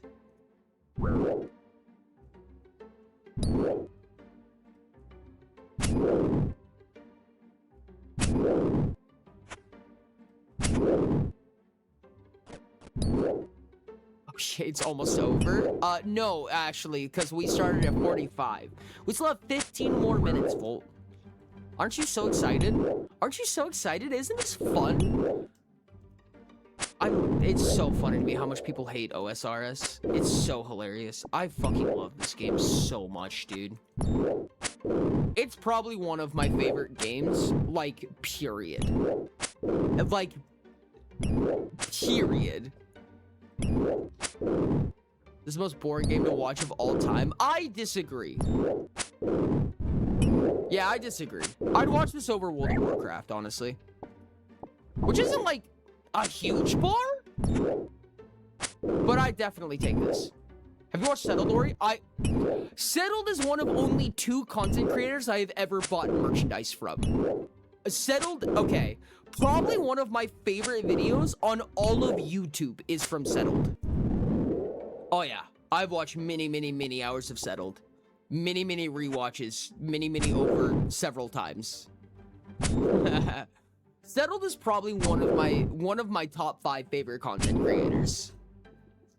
That was more tactics. OSRS seems more number go up. I would say that OSRS is more logistics, right? It's figuring out what the fastest way to get through to turn 5,000 hours into 3,000 hours. You know what I mean? Or to turn 100 hours into 50 hours through optimization. You know what I mean? There's not a lot of things that you have to worry about in OSRS that has to do with doing something right now, right? Like, time is rarely of essence in OSRS. You have as much time as you allot yourself in this game. The game will kind of wait for you a lot of the time. Personally like solo mission because I'm a bad person. Yes, Rain is a bad person, chat. Settled has a really strong drive and a really cool way of going about how he tackles objectives, and just a super fucking cool, a fascinating storytelling style. I love what Settled does personally. Highly advised. Even if you guys don't like RuneScape, I think that Settled storytelling carries a lot of his content. You don't have to like RuneScape to like Settled, in my opinion. I think watching him play it is fun. It's just like chatting, but with fun sound effects in the background. I thought you were talking about Settled at first, and then I was like, yeah, I super agree. In fact, I'm going to continue assuming that you're talking about Settled until I hear otherwise. Vampiric_gaming exactly. Yep. I agree about the thing that you said about Settled. No, I'm gonna aggro. Fuck, I aggroed the wrong one. Dang it. Son of a bitch. I don't know, dude. I'm a big fan of this game. I feel like this game is one of those things that just feels like you're truly getting rewarded for spending, like, hours and hours of time and dedication. This game is dedication to game, in my opinion. This is me lazy flicking. I'm not doing a good job at it. That was it. Oh, that was wrong, but we got away with it anyways. Ooh, Addy two-hander, actually, I'll keep. I'll alk anything Addy. I think that's worth at least some amount. Let's alk that real quick. Do I have high alk? Do I not fucking have a high alk, dude? What's my magic level? 61? I should have high alk. Am I crazy?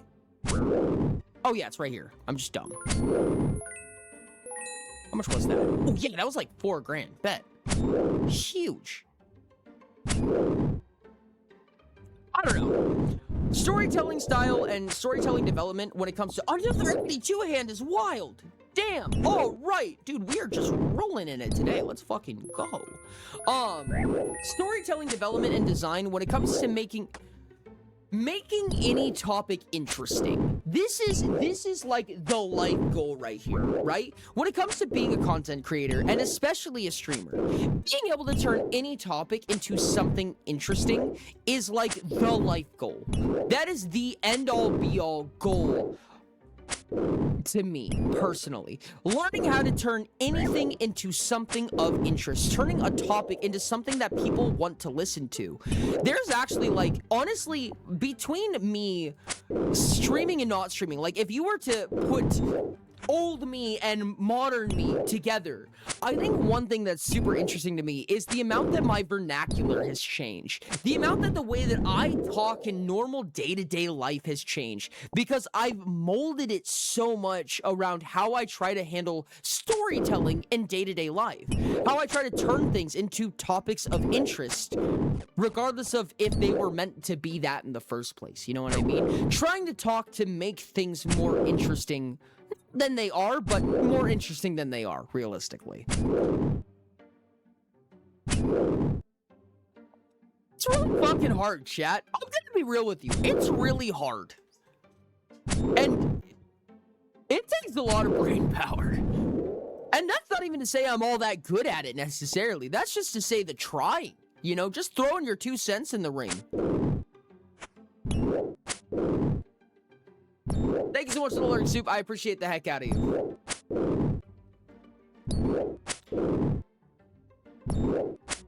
I raise my hands, Chad. I shrug at thee. I shrug at thee. Figuring out what the world of content creation is meant to be, what the goal is, what to do, and not falling into the pit traps of things like reaction content. Dude, it's a ride. It's a fucking ride. One of these days, I'll understand it. One of these days, I'll get it, chat. One of these days. Oh, did we lose aggression?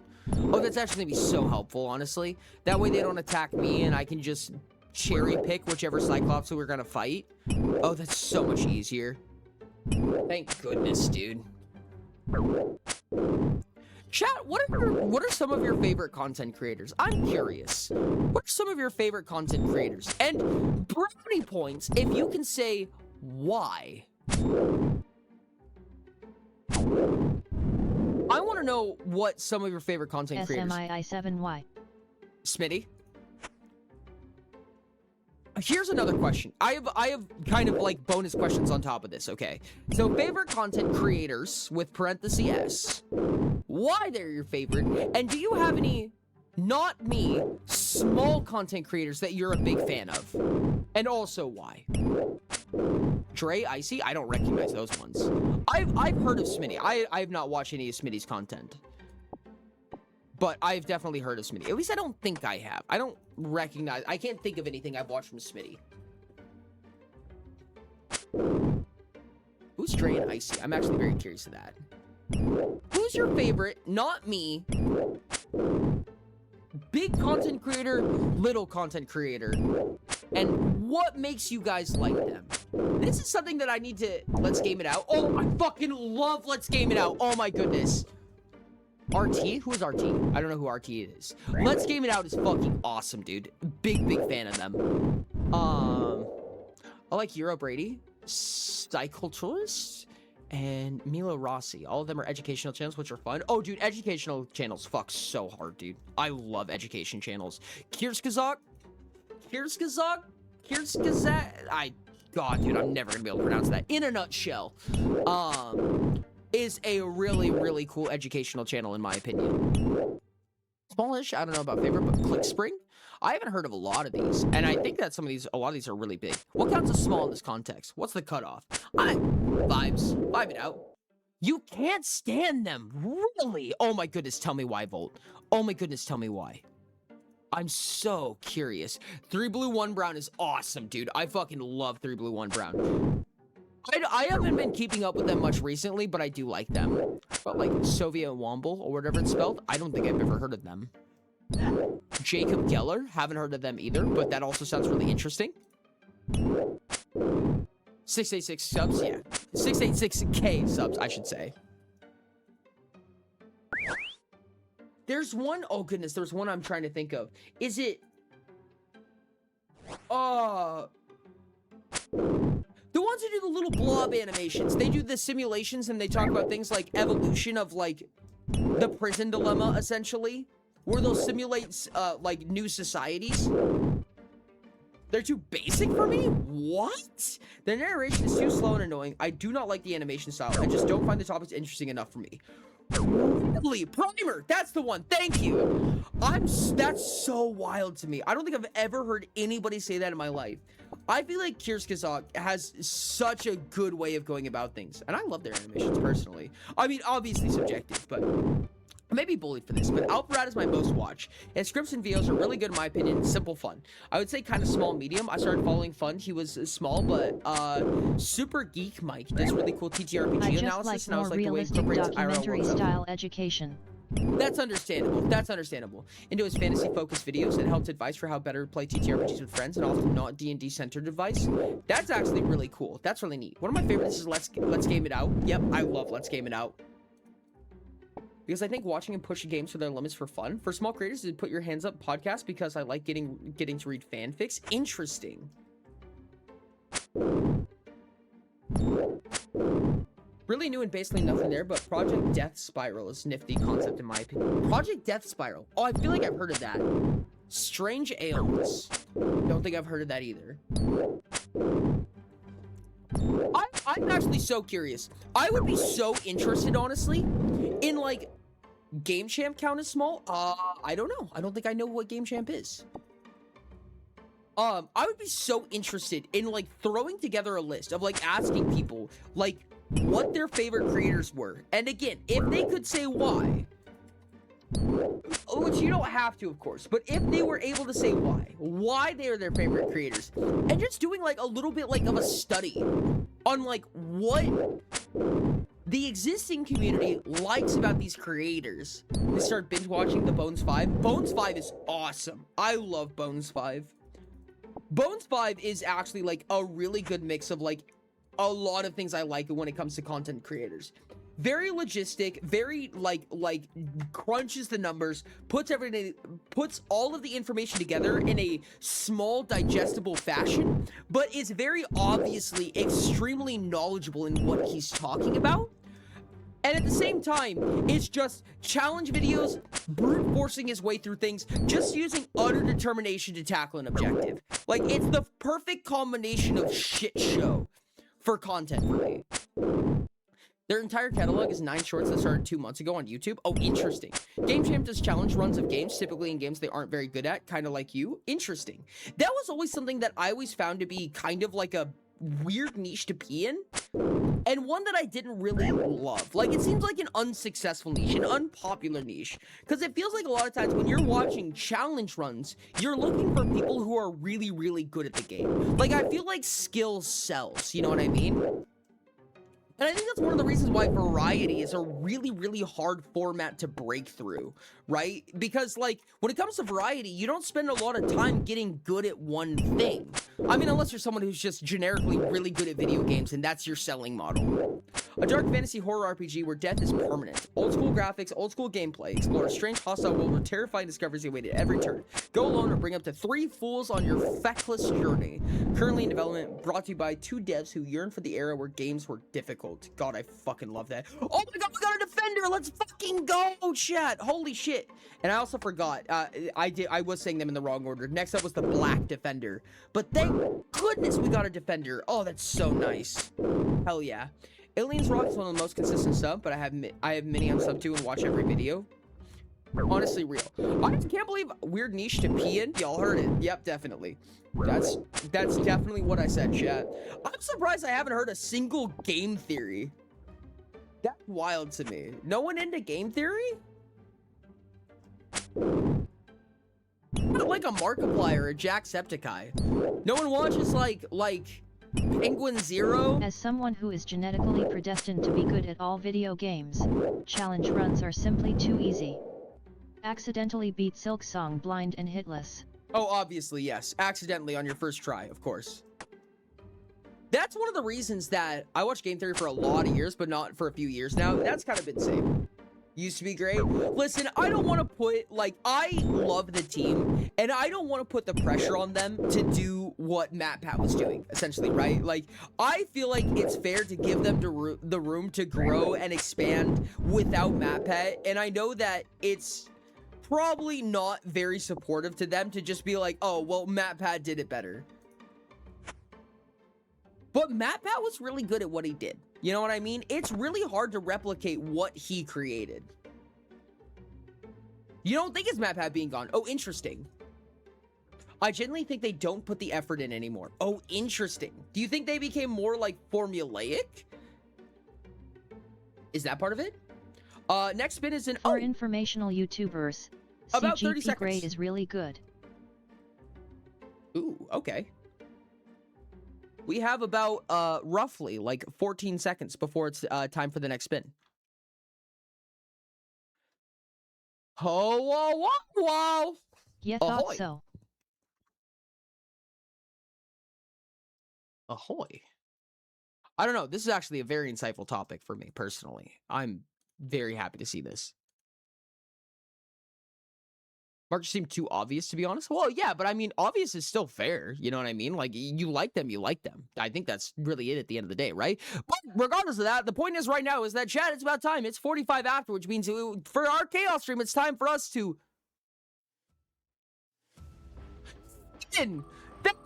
Well, chat, what the hell are we going to be doing for the rest of the stream? We have about an hour and 15 minutes to finish up, and we're going to be doing... Oh my goodness! Pacific Drive is so not on there. close! Is it not? I know I feel relatively confident I put it on there. We're playing fucking Scar, dude? This has been a wild fucking wheel, dude. Holy shit! I don't even know what to do. What the hell do I even do, dude? Wow. All right.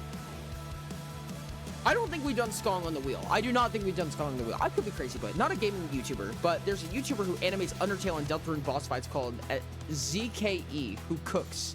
Interesting. Animation is like the freebie, in my opinion. I mean almost the exact opposite of that. I mean, obviously, it's extremely difficult to produce and very, very, like, even low quality animation is high quality and high effort, in my opinion. And when I say freebie, I mean, like, if it's animation, I'm probably going to like it. I adore animation. Small channel, but Justin the Trees has been really interesting to me. Really cool concept, in my opinion. I've enjoyed the videos he's put out. Honestly, pretty fucking real. What the hell do we even do here, dude? Oh goodness, it's been so long since we played this video game. Hodgepodge categories: puzzle games, Slay Politics, JJMCC, Atrioc, a shit ton of educanals, Veritasium, love Veritasium, CGP Gray. I have a collection of players like the Vanoss Associates or Markiplier. It's been so long since I've watched Vanoss. Wide variety, but curate my feed to fit the existing taste. Found you by chance. I love that. That's so wild to me, honestly. How small creators like begin to like break through the ceiling of, you know, like a lot of people just like the big creators because they're good at what they do, you know, at the end of the day. Like there's nothing against them. Like they make good stuff. You know what I mean? That's kind of the long and the short of it. They're really good at what they do. Given they a lot of times have more investment, more to invest, more that they're capable of doing. They have more money and they have a lot more experience. But it's just that. They have all those things. And it makes them really fun to watch a lot of the time. Nerdcubed, fuck yeah. I don't know what that reference is, but real? Oh, Nerdcubed is the content creator. Oh, I don't recognize them. DLDL, Wizard with Guns. At This is Reynice a bad Valley idea. north of the border. North of the Border is so good. Oh my goodness, I love North of the Border. And Evan and Caitlin, Nerd Forge is a really good one in my opinion. And we should put the Ore edition on here next time. Ore edition? What? What's that? Oh my goodness, we got Skong and Trank isn't here. Trank's gonna be so mad. Oh, E33, I understand. Nerdcube was a very honest content creator. He played games that he wanted, how he wanted, and you were basically just along for the ride. Interesting. Okay, this is gonna be like so controversial potentially. I would never use that formatting. Like I am the exact opposite philosophy when it comes to content creation. I think that there was a quote that I heard, or maybe even I said, I don't remember, but it's, I don't do what I love, I learn to love what I do. That's my philosophy when it comes to content creation. I don't need to do what I love. I learn to love what I do. Because at the end of the day, I want to be here to create. I want to be handed something and be told to make something out of it. It doesn't matter what it is at the end of the day. You are, as the kids say, a failure. Wonderful. Did Trank disappear? I think Trank went to EP. I have no objective to make right now, dude. Track. What? What is this? At Hail_the_abyss hopefully. What did that solve for us? Does everything has to do with the wood from carving, whittling, educational facts, even making stuff like ice cream and bread out of ranking the flavor? I feel like I've heard of this before. I feel like this is something I've seen. I feel like I remember the wood chips ice cream, something, like trying to make ice cream taste good out of like wood chips. I feel like I remember something like that. I don't know, dude. I'm wildly interested in the various formats of content creation. This style, when we were talking about the skill level with different creators, that was actually one of the reasons that I wanted to do Skong starting on a challenge run, because I don't have extreme skill when it comes to games, and I never really have. I've never been somebody who was excessively good at games. I could just beat my face against it until something happened. And at the end of the day, I don't mind if it's the first time I ever played the game, but I felt like it was an interesting way to go about it, right? But unfortunately, I don't really do gaming enough to be consistent with it, right? Like, I feel like that's a good way to do variety. When it comes to variety, I didn't even see you there. When it comes to variety, I think that it's important to consider, like, what you're selling, right? When it comes to being a variety creator of any type, something about your content needs to be consistent. If you're not going to play the same game consistently or the same genre consistently, you need to do something consistently, right? Like, that's just the nature of marketing, fortunately or unfortunately, whatever you want to believe. But that's the nature of when it comes to building an audience, they need to be coming back to something. And in some cases, you can rely on your personality. But when it comes to that, there's a lot of personalities in the world. And there's a lot of really interesting, fun, and entertaining personalities in the world. So relying on only that, you better be really fucking good at it. You gotta be really fucking interesting for it to just be your personality that's carrying everything. You know what I mean? Now, don't get me wrong, your personality can captivate and be interesting and bring people back, and that's good. But it usually isn't going to be enough to pay the bills. You know what I mean? Like, you also need to drag people in, not just keep them there. Retention is also extremely important, but you also need to drag them in the first place, and usually personality isn't going to be enough to do all of that. Gaming Magic 13 is really good for the same reason, but a guy really passionate about what he's talking about and what is, in my opinion, a way that I enjoy, fair enough. Keep your muscle sharp when presented with the opportunity, yeah. And that's one of the things that, like, when it comes to variety streaming, I feel like doing a challenge run for the first time that you play, the way that we do E33, the way that I did Hollow Knight, and the way that I did Silksong, is, in my opinion, an interesting way to stylize variety games, right? Like, hey, I'm not going to play the same thing every time, and you're not going to come in here expecting me to be good at it. But that's partially because I'm not necessarily the best at games, but it's also partially because this is my first time ever playing, and we decided to make it even harder. We decided to throw an extra spin in it. The goal is, if the game wasn't hard, we're going to make it hard. And if the game was hard, we're going to make it hell. It's a fun twist. It's an interesting twist, in my opinion. I don't know if I have the personality to be captivating. I think I have the personality for retention. I think that's where I would personally position myself. I wouldn't consider myself absolutely captivating, but I think I could make myself retentive if in giving effort to it, at least.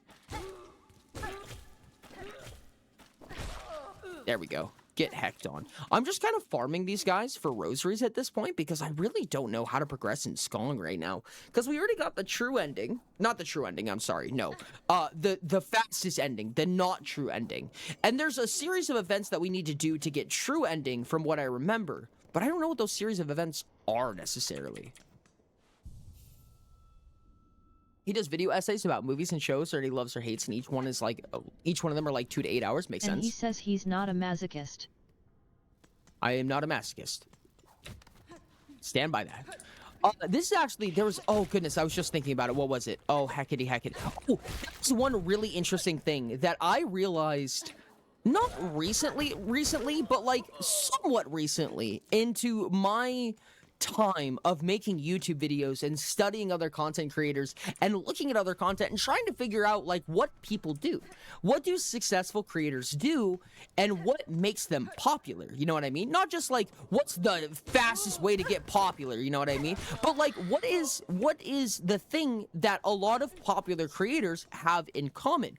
And there's something that I kind of picked up on. And I know that I heard Veritasium, I heard Kazak, both good and bad, and a lot of other creators. Basically all of gaming falls under this umbrella for one reason or another, for I'm sure reasons you can presume. But a lot of videos, a lot of creators, a lot of content is not generating an idea, but it's taking something that exists and explaining it or divulging it in an interesting manner, right? It's creating a story around something that exists or has existed for a long time. Probably one of my favorite examples of this is Veritasium, right? Veritasium talks about, there was a video they did recently about asbestos, and it was a really interesting video, and they did a really good job of hiding the crux of the concept, you know? They hid the climax of the video. You could break, in my opinion, you could break a Veritasium video down, which is an educational science channel, into the hero's journey, which is a really weird, like high school English style exercise. But you could break it down into the hero's journey format, because that's just story writing.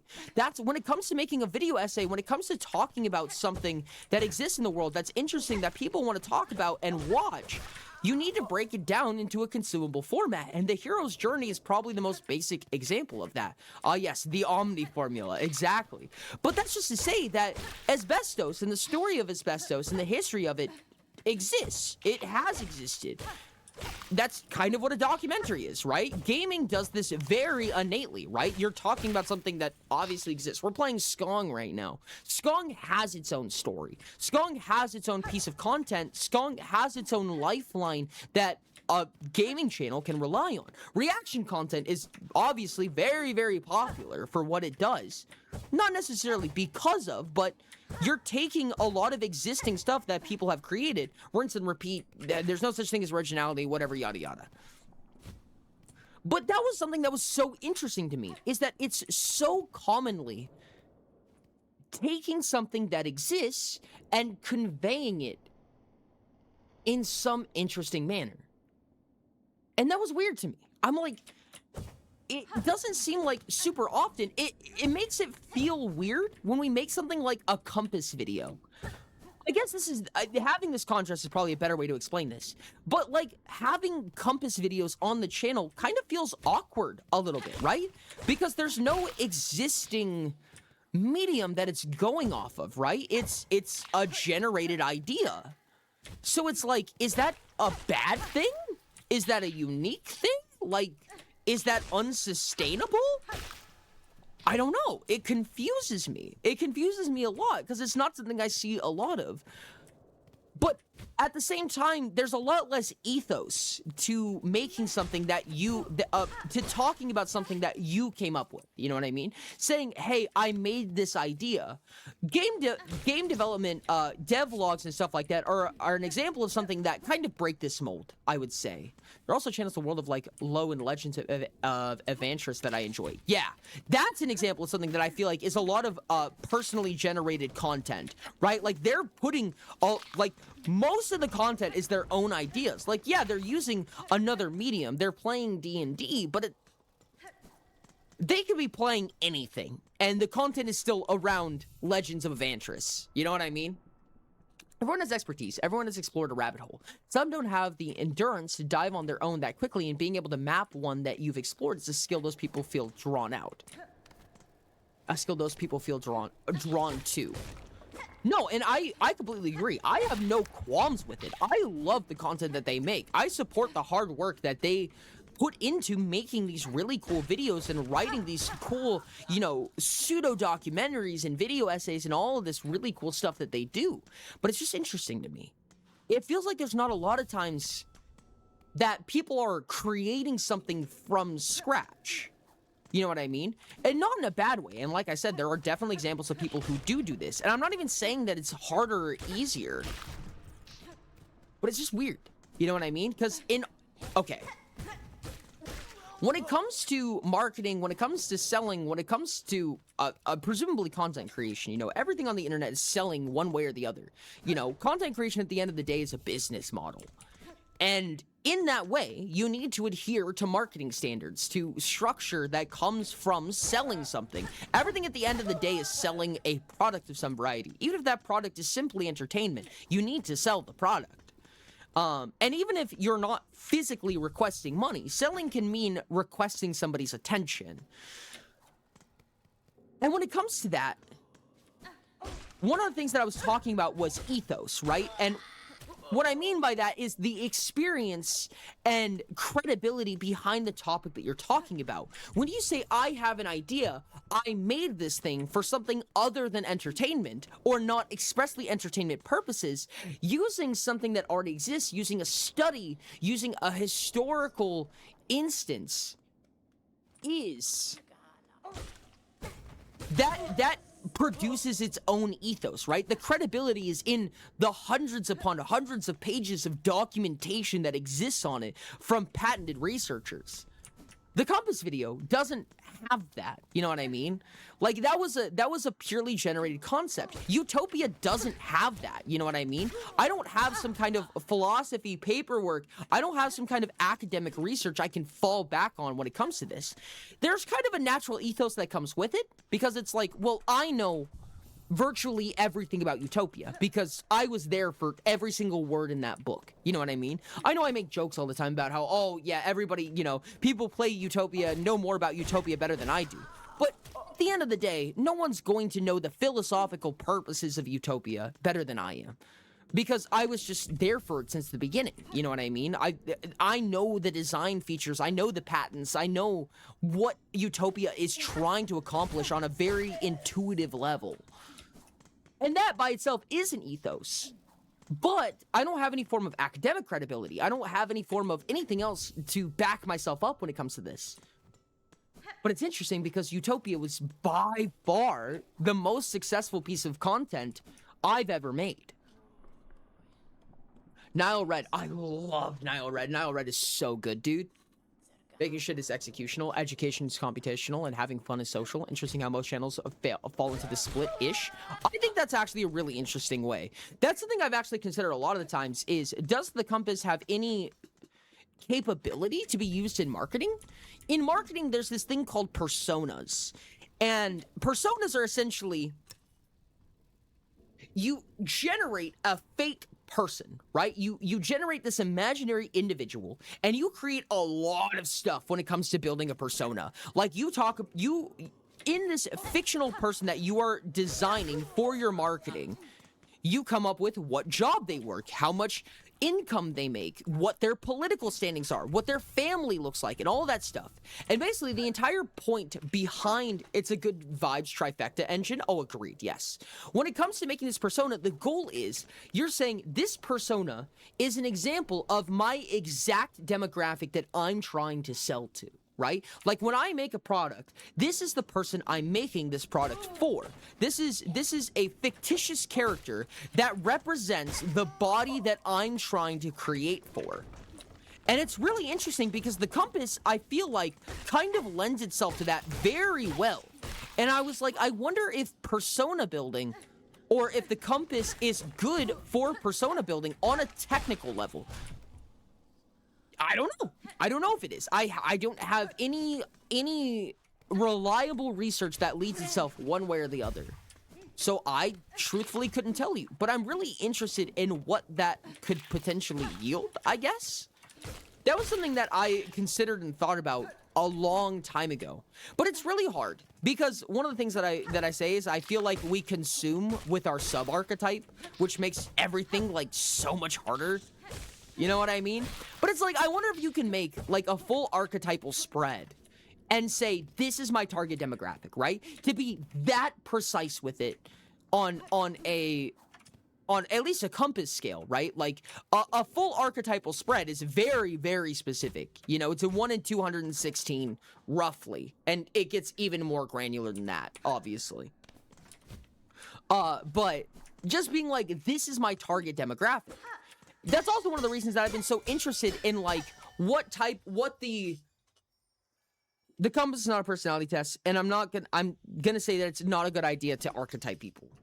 But, like, what's the most common character development when it comes to the people that consume the content? Or at least back when it was a personality test, it was specifically and literally asking what archetype people are that consume the types of content that I make. You know what I mean? Because having that type of information I felt like was really, really valuable. But it kind of stopped there. The trail kind of went cold on that. I don't think I have a good answer for it. But I remain interested in it. Oh, you're gonna give plenty of rosaries. I love that we've been seeing a lot of these rosary fuckers. Not people, the creatures that drop the rosaries.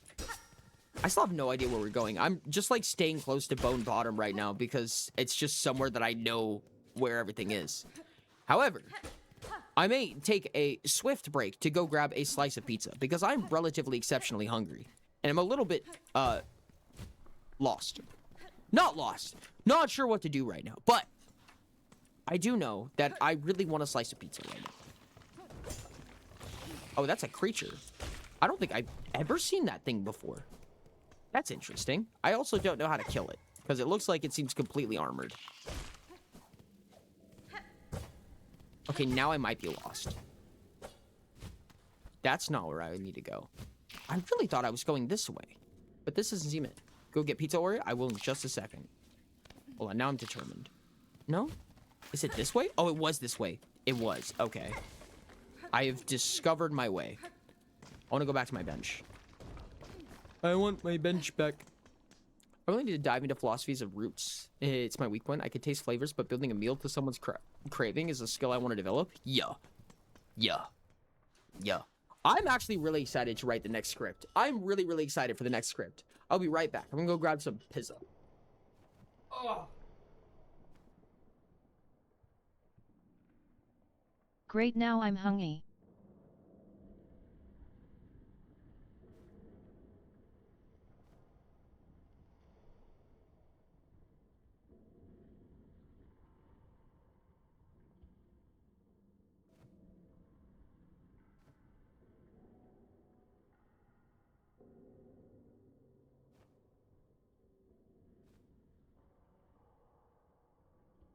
Go get food then, Ashton. You goob.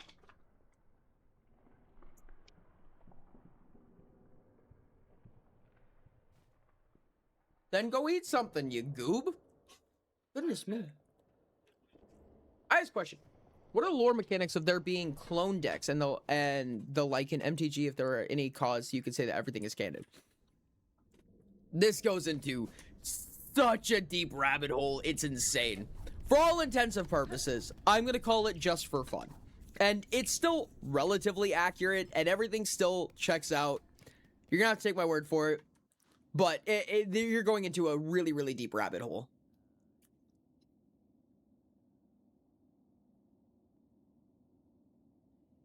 I love rain just popping off. You're going...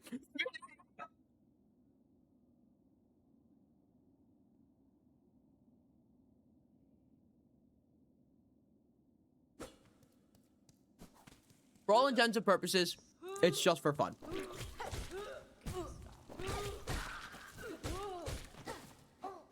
Honestly, I think I'm just gonna carve out, just keep grinding out rosaries for right now, because it never hurts to have more money, and I can't wait for the next boss fight where I lose my cocoon and then lose all this money. It's gonna be really funny. Rain, why are you having a panic attack? I actually know why.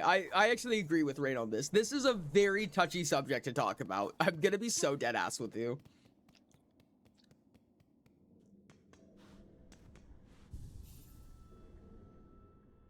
I'm scared of what Ori's going to say, and Shrub just comes in and says, fair. I have quite a reputation, don't I?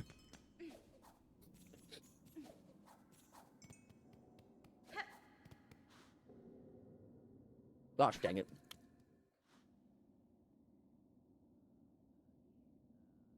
It's deeper than puzzle coins, I would say. Okay, let me say it like this. I think that everything that is of interest that could be said has been said at the end of the day. I think that there's nothing really new to add to it. But it's also something that I don't like to advertise because it's not a question of, oh, can we learn this much lore about it? It's too undeveloped, but also too large scale to develop. You know what I mean? It's not something that we have room to develop right now. It's not something worth developing right now. And information that we generate about it has a likelihood of being inaccurate. It's not like a, ooh, fun lore drop type thing. It's just logistically inconsistent. Got 5 puzzle pieces to spend eventually. Oh, goodness. Ah, Jellybean, thank you for the lurk. Because and- based on what he's saying, we have a different take on this. Oh. Maybe I took this way out of context, chat. Now I'm curious. Now I'm really curious. Now I have no fucking idea. I've left DMs for one person who knows who they are. Interesting. Truly. We may never know. I should do that more often. I just one-shot them with the Silk Spear. It wasn't even the button I was trying to press. That's actually really funny. I've learned something today. What? Don't even. Get out of here with that. What was that collision? How are you alive? Hey What? Ori, out of curiosity, where was that stealth mission from the last playtest? Where was that stealth mission from the last playtest? That was in Imperium. I believe it was southeastern Imperium, if I remember. No. That was inland more. That was more inside Imperium, not that. No, Oakmire's the one that's in the southeastern portion of Imperium.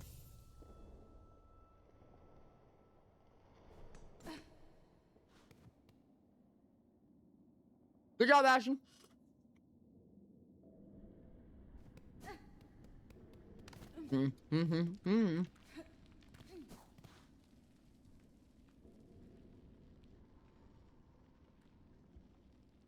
Last 2 things was old school RuneScape and then Skong. Loren's Side is a good YouTuber. I watch her with my sister sometimes. Also, I remember watching a video by Minuteman. Mini Minuteman, where he talked about becoming characters themselves and how they're normal personality, but exaggerated. Do you think that applies to you? An exaggerated version of my own personality? Yes, very much so. I am, yes, absolutely. There's a very distinct person that I am when it comes to making content. I don't necessarily even mean that on camera, but like the way that I write stories and the way that I make things matches the personality of who I am on camera. It's all a part of the content creation. I don't know. I feel like I am very often a very exaggerated version of myself. I'm probably not as, oh goodness, I'm actually about to die. Holy shit. I'm probably not as forgetful as people might think I am. I actually am very forgetful, deadass. But obviously, I'm gonna meme it up a little extra. I'm gonna put some little extra sauce on it because it's funny. Do everything for the fucking bit. You know what I mean? But I would definitely say that there's a level of exaggerated self that comes with, as at least being a streamer. I would say maybe less so on YouTube. But like when it comes to stream, I'm definitely. He's really not that different, TBH. Just a little more silly. There you go. There's your answer.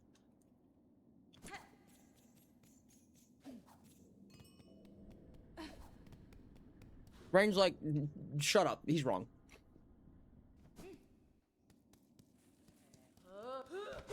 Ooh, pseudoscience debunking. I love that kind of content so much.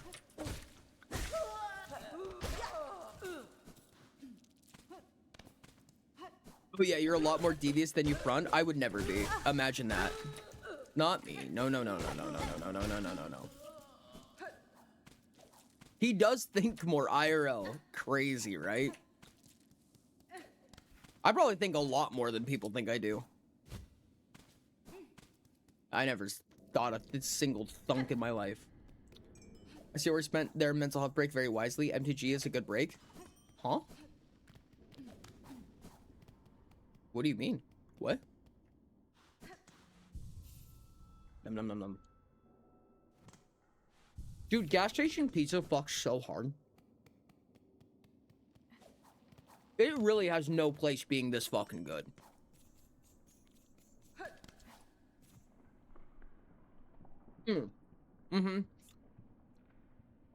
I understand. I thought you were saying I played Magic on break, And and I I'm like, saw your I don't think comments there's on enough the time. facility.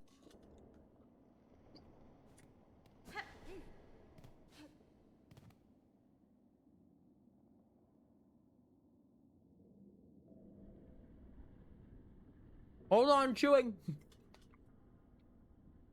I do like the fact you play off stuff to where it's impossible to tell the truth of the bit unless you're already in the know. There's actually kind of been like, okay, this is actually really funny. And by funny, I mean probably not funny.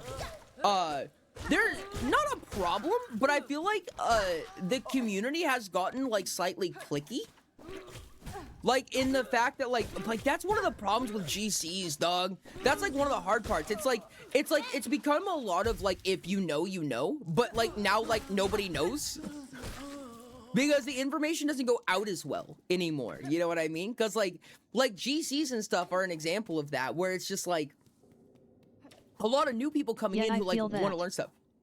Like a lot of new people coming in wanting to learn stuff, like they have to like get deep into investment really early on to even get like a little bit off the surface. And I mean, honestly, a lot of that's probably my fault, realistically, because a community is developed around the intentions or the behaviors of the content creator, I would say at least predominantly, at least to some extent. But I don't know what I did.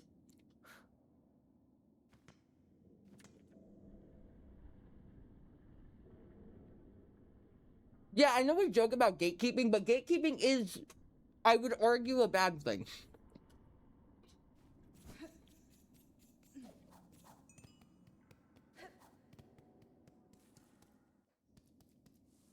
I do think I'm probably going to start decentivizing GCs.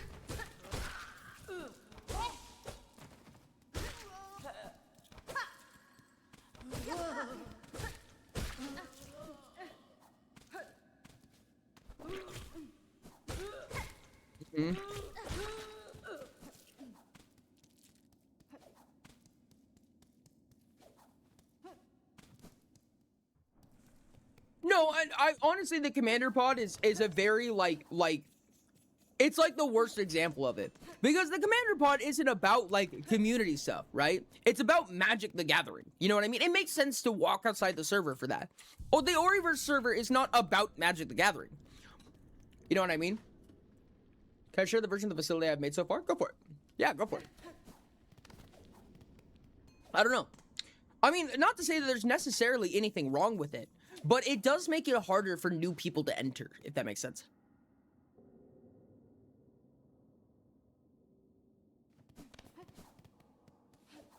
Go fucking eat, Ashton. Hot dang.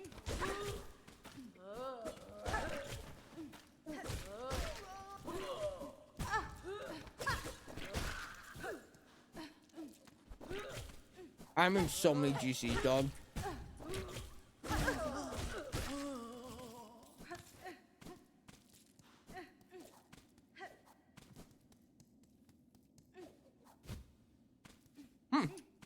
Interesting.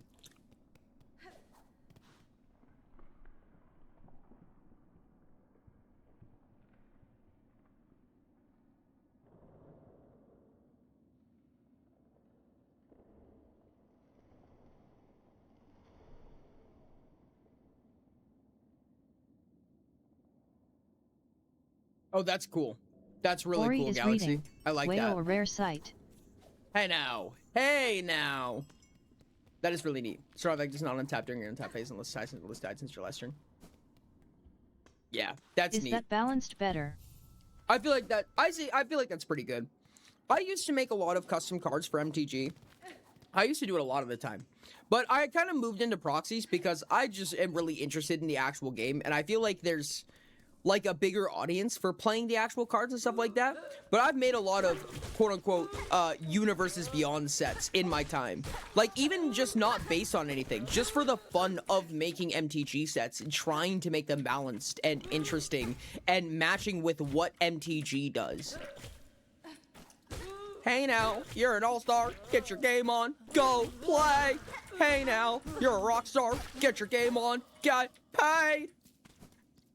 Person I mentioned has I'm not sad. checked their DMs. This is a really roundabout way to ask somebody to check their DMs, Rix. It's really interesting. The wording is so annoying sometimes, yes.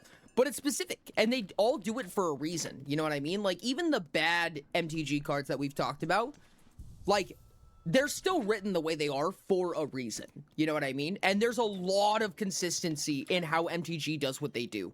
It's actually, honestly, very inspiring, in my opinion.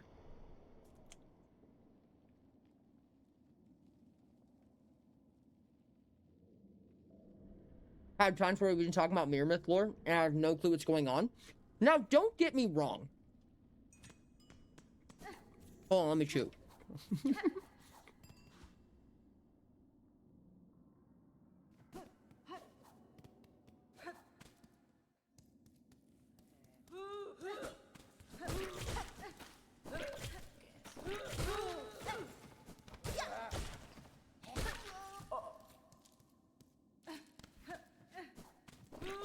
Don't get me wrong, the Mirror Myth lore cycle is a really big fucking bucket of worms, right? There's a lot to go into.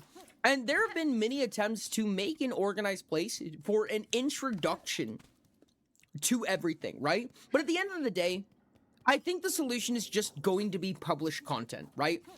People can look through huge pieces of documentation, they can look through Discord messages, they can flood through servers or whatever, but at the end of the day, content is the way to get through those things, you know what I mean? To get here in the first place through a video or through a book or through a comic or something that was explaining the lore in the first place, so you know where the questions are, you know what I mean?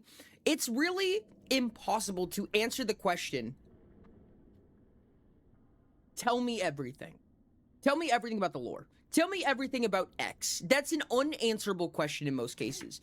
Mirror Myth, if nothing else, loves to go deep. And when it comes to that, there's no, like, way for me to give a meaningful answer to everything questions, I would say. At least not, I don't know. I can't think of a way. You know what I mean? There's just too much to go over, and there's too much depth to go into things to just give a solidified answer to things like that. So that's not to say that just because, you know, there was no clear answer on what you were looking for, just because there was no clear answer received, doesn't necessarily mean it was gatekeeping, but the gatekeeping is not going to help. You know what I mean? It's going to make what is already a difficult task substantially more difficult. You know what I mean?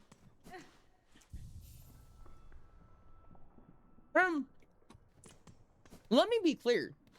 I don't think that this is like malicious intention gatekeeping. And I think in a lot of cases, it's not even purposefully gatekeeping. In fact, I think gatekeeping might be a slightly strong term, but there also might be things I haven't witnessed.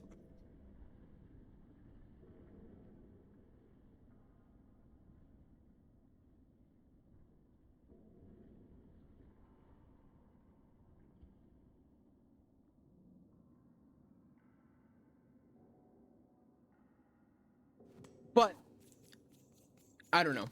That's just the hard part. I mean, you can't expect everyone to be accepting of everybody. You know what I mean? But keeping these really tight niches where a lot of information is purposefully obscured from some series of people, it's probably unhealthy.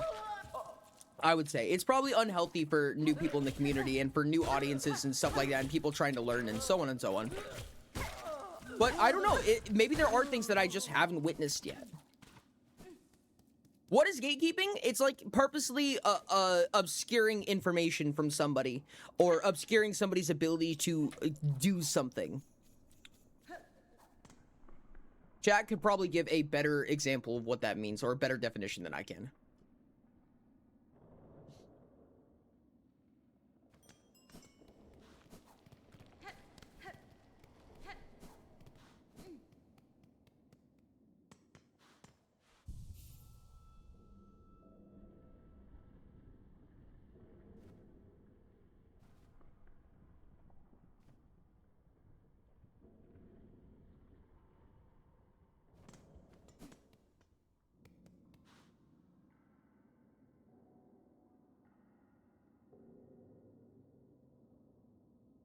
Gatekeeping is the act of keeping a gate.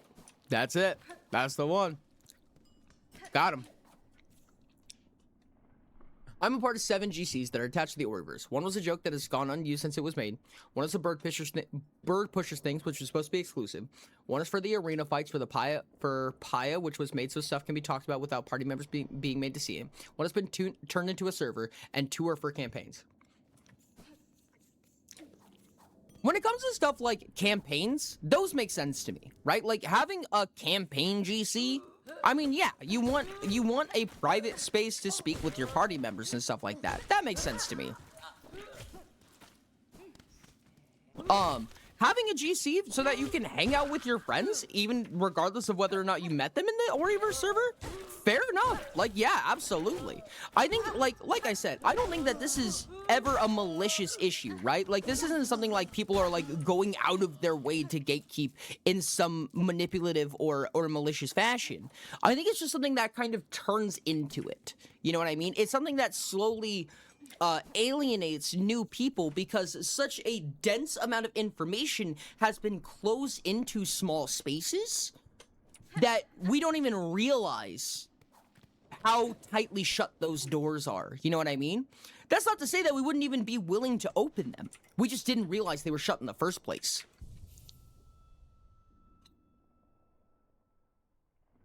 I'm correct, RuneScape is similar to WoW in a way. They're both MMOs, but I think that's probably where the comparison stops, in my opinion.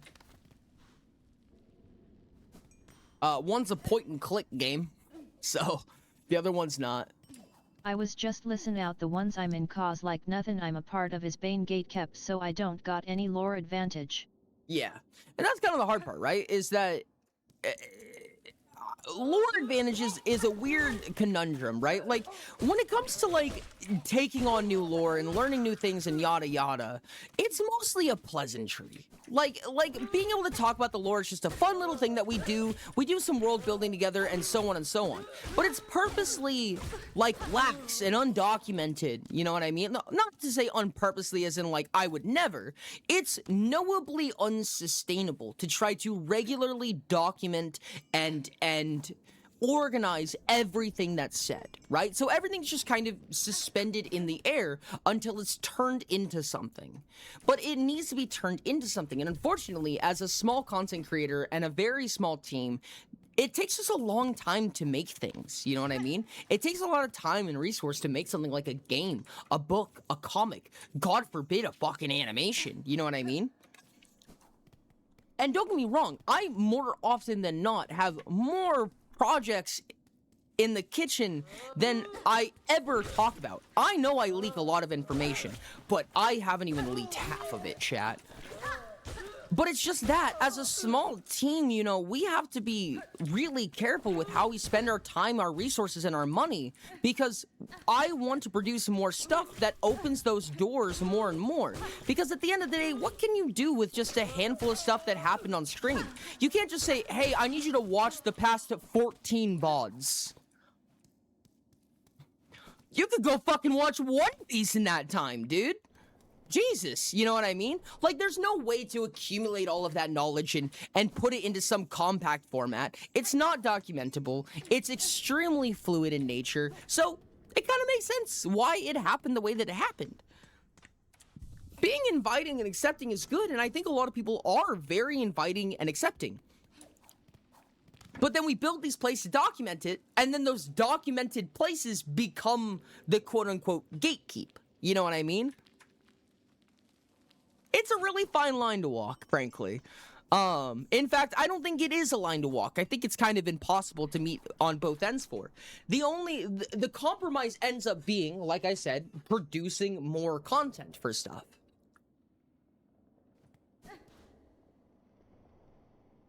Or he's doing the rile up people who find it as a challenge.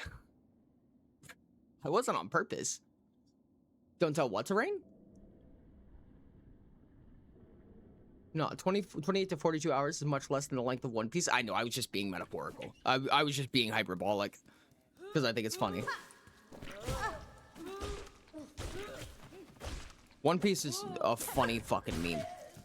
But I am excited to make more things. I think that's the important part. As more stuff is made, the less of a friction I think this becomes. At least that's the way that I see it. Because once there's more, like, public information that's concise and written in a narrative format that's, you know, legible, for lack of a better term, that is artistically legible, instead of saying, hey, watch, like, 20 VODs and just take apart the important parts, quote-unquote, where, like, sometimes every once in a while we say something that's lore-intensive. Say, hey, go watch this one video. Go read this one book. Go play this one game, and it'll start to make sense.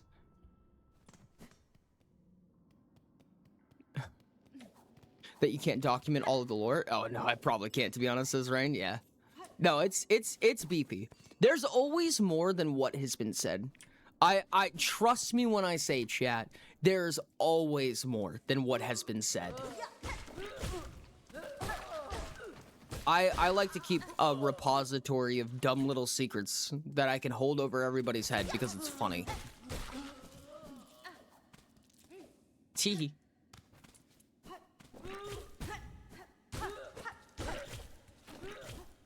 And blab. I think after this we're At gonna nice probably. fouling, it's all connected. I say wearing a tinfoil hat. I do think it's the most welcoming community I've ever joined. It's the longest I've actively been part of a community. That's really cool. I think that's really cool. And honestly, I have been very, very ecstatic about how welcoming people are. Really weird to be like, hey, there's a lot of gatekeeping, but also this is the most welcoming I've ever seen it. Those two feel very oxymoronic. But honestly, I think it's true that this community has probably had some of the warmest welcoming parties I've ever seen. And I think it's really cool. I think it's been really neat to watch how people interact, you know, how the existing community interacts with new people coming in, how, you know, ready they are to introduce them to everything going on. Ori has ever said. It's the what? What? As the great and small Ori has once said, because tee ooh woo oh whoa. Yes. Yes, indeed. That is my wisdom. No, I think it's really cool. I think that, honestly, one of the unfortunate parts is that because the server has been designed to capacitate all of the various projects, you know, it's meant to handle oracles, it's meant to handle Utopia, there's a small, tiny little corner of it for Dice Song, for Blood on the Clock Tower, for just generic stuff like General and the several pieces of contents that we do on top of like Utopia's like 12 channels all on its own. The server gets really overwhelming really fast. You know what I mean? I'm sure a lot of new people come in for the first time and they're like, what the fuck am I looking at, dude? Jesus Christ. And I know you can use channels and roles, you know, to, you know, make some stuff go away and make some other stuff come back, but it's not always that obvious, you know what I mean? The question isn't asked to you like, hey, do you want to unlock 14 channels? It's like, hey, did you come here for Utopia? And if you say yes, the server is just some kind of way. You know what I mean? It's not like, oh, this server's this way because I clicked these specific buttons. That's not how the initial experience comes off. It's you answer the questions as honestly as you wish to, and then the server is either overwhelming or it's not. You know what I mean? And I've been trying to walk that line for so long, but the important part is that you guys are hella awesome about inviting people in and introducing them and making them feel welcome. I've gotten so many compliments on that, on how inviting the community is. And that's the coolest fucking thing I could ever ask for, dude. Holy hell, how cool is it to be able to say that? It's really hard to learn anything when the OGs freak out about stuff. I have no idea what it is. And like, how am I supposed to learn to celebrate with them? I just get confused. Oh, interesting. That's actually touching on something I didn't think I was 100% sure about. I don't think I knew that completely. I'm intrigued. I want to know more about that. Probably because the gatekeeping, in a sense, is a lot more lore. Is that a lot of lore and or info happens behind hidden doors, like it was previously mentioned, but the community doesn't stop people from getting involved and innovate. Yeah. No, I think that's fair. You go 30 minutes into the bank. Good job. Let's go.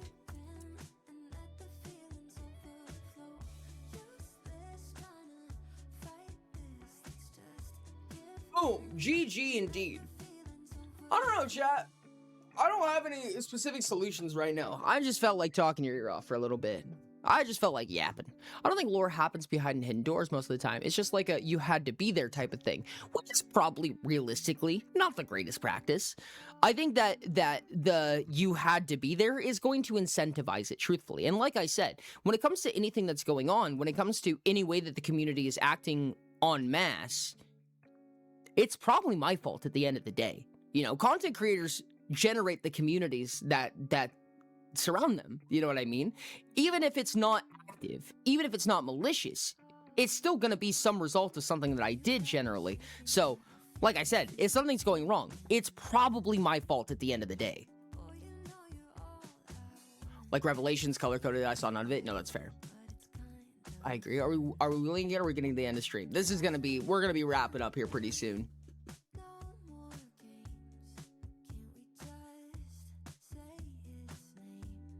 Chat, I think this has been a lot of fun. I think that this has been a really fun Chaos stream. Jesus Christ, it's been a little while since we've done a Chaos stream. I felt like that was really interesting. And tomorrow's Blood on the Clock Tower. I don't remember if it's Blood on the Block Tower or Blood on the Clock Tower. I don't actually remember. Run to Commander Pod? Interesting. I've been like, man, I got active like September. Fair enough, fair enough. It's app, I think. You need info from me? App, I think? I was gonna say, that was gonna be my assumption.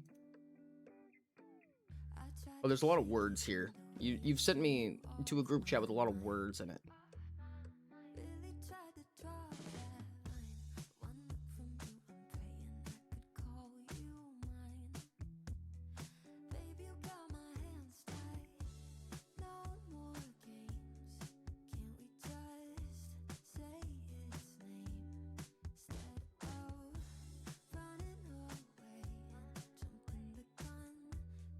Like, if you see the information gained from the event, you should be pretty much caught up.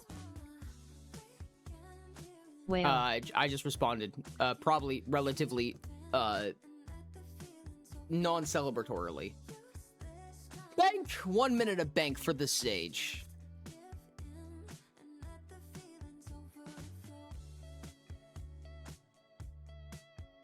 Boop.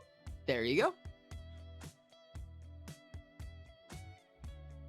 I am excited. Paya's return is actually one piece of content that I feel like is something that you can go to somebody and be like, hey, go watch this. Like, it's not everybody's cup of tea by any means, but it's a piece of consumable content that includes a chunk of lore that matters, that builds context around the lore that's going on. It gives people an anchor. You know what I mean? Utopia doesn't have a lot of lore. It's more of a system than it is a lore front, and hopefully there will be more in the near future surrounding that. Some kind of project that can come out, some form of content formats that can come out that will give more of an anchor for people to attach to on the thematic side of things. Shame on me. That'll be something for sometime down the road. For right now, tomorrow is Blood on the Clock Tower, and we're gonna find somebody to raid. And I did give the guide the raid, so I'm pretty sure we're all caught up on all of those. So let's find somebody to raid. Ooh, somebody playing Skong right now?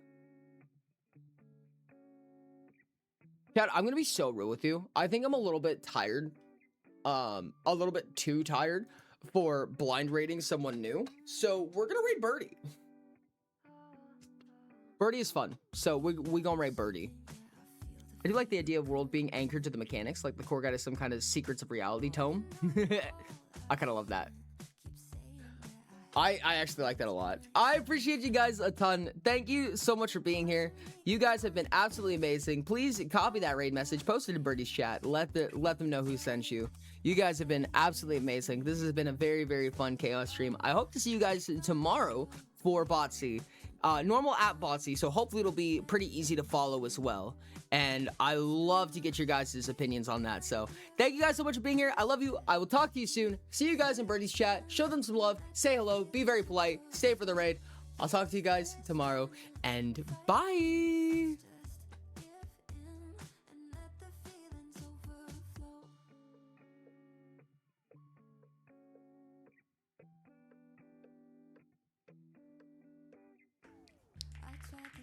Okay. Do that. Oh! Hello! Pedro, hey! Na na na na na na na na na na. Ready!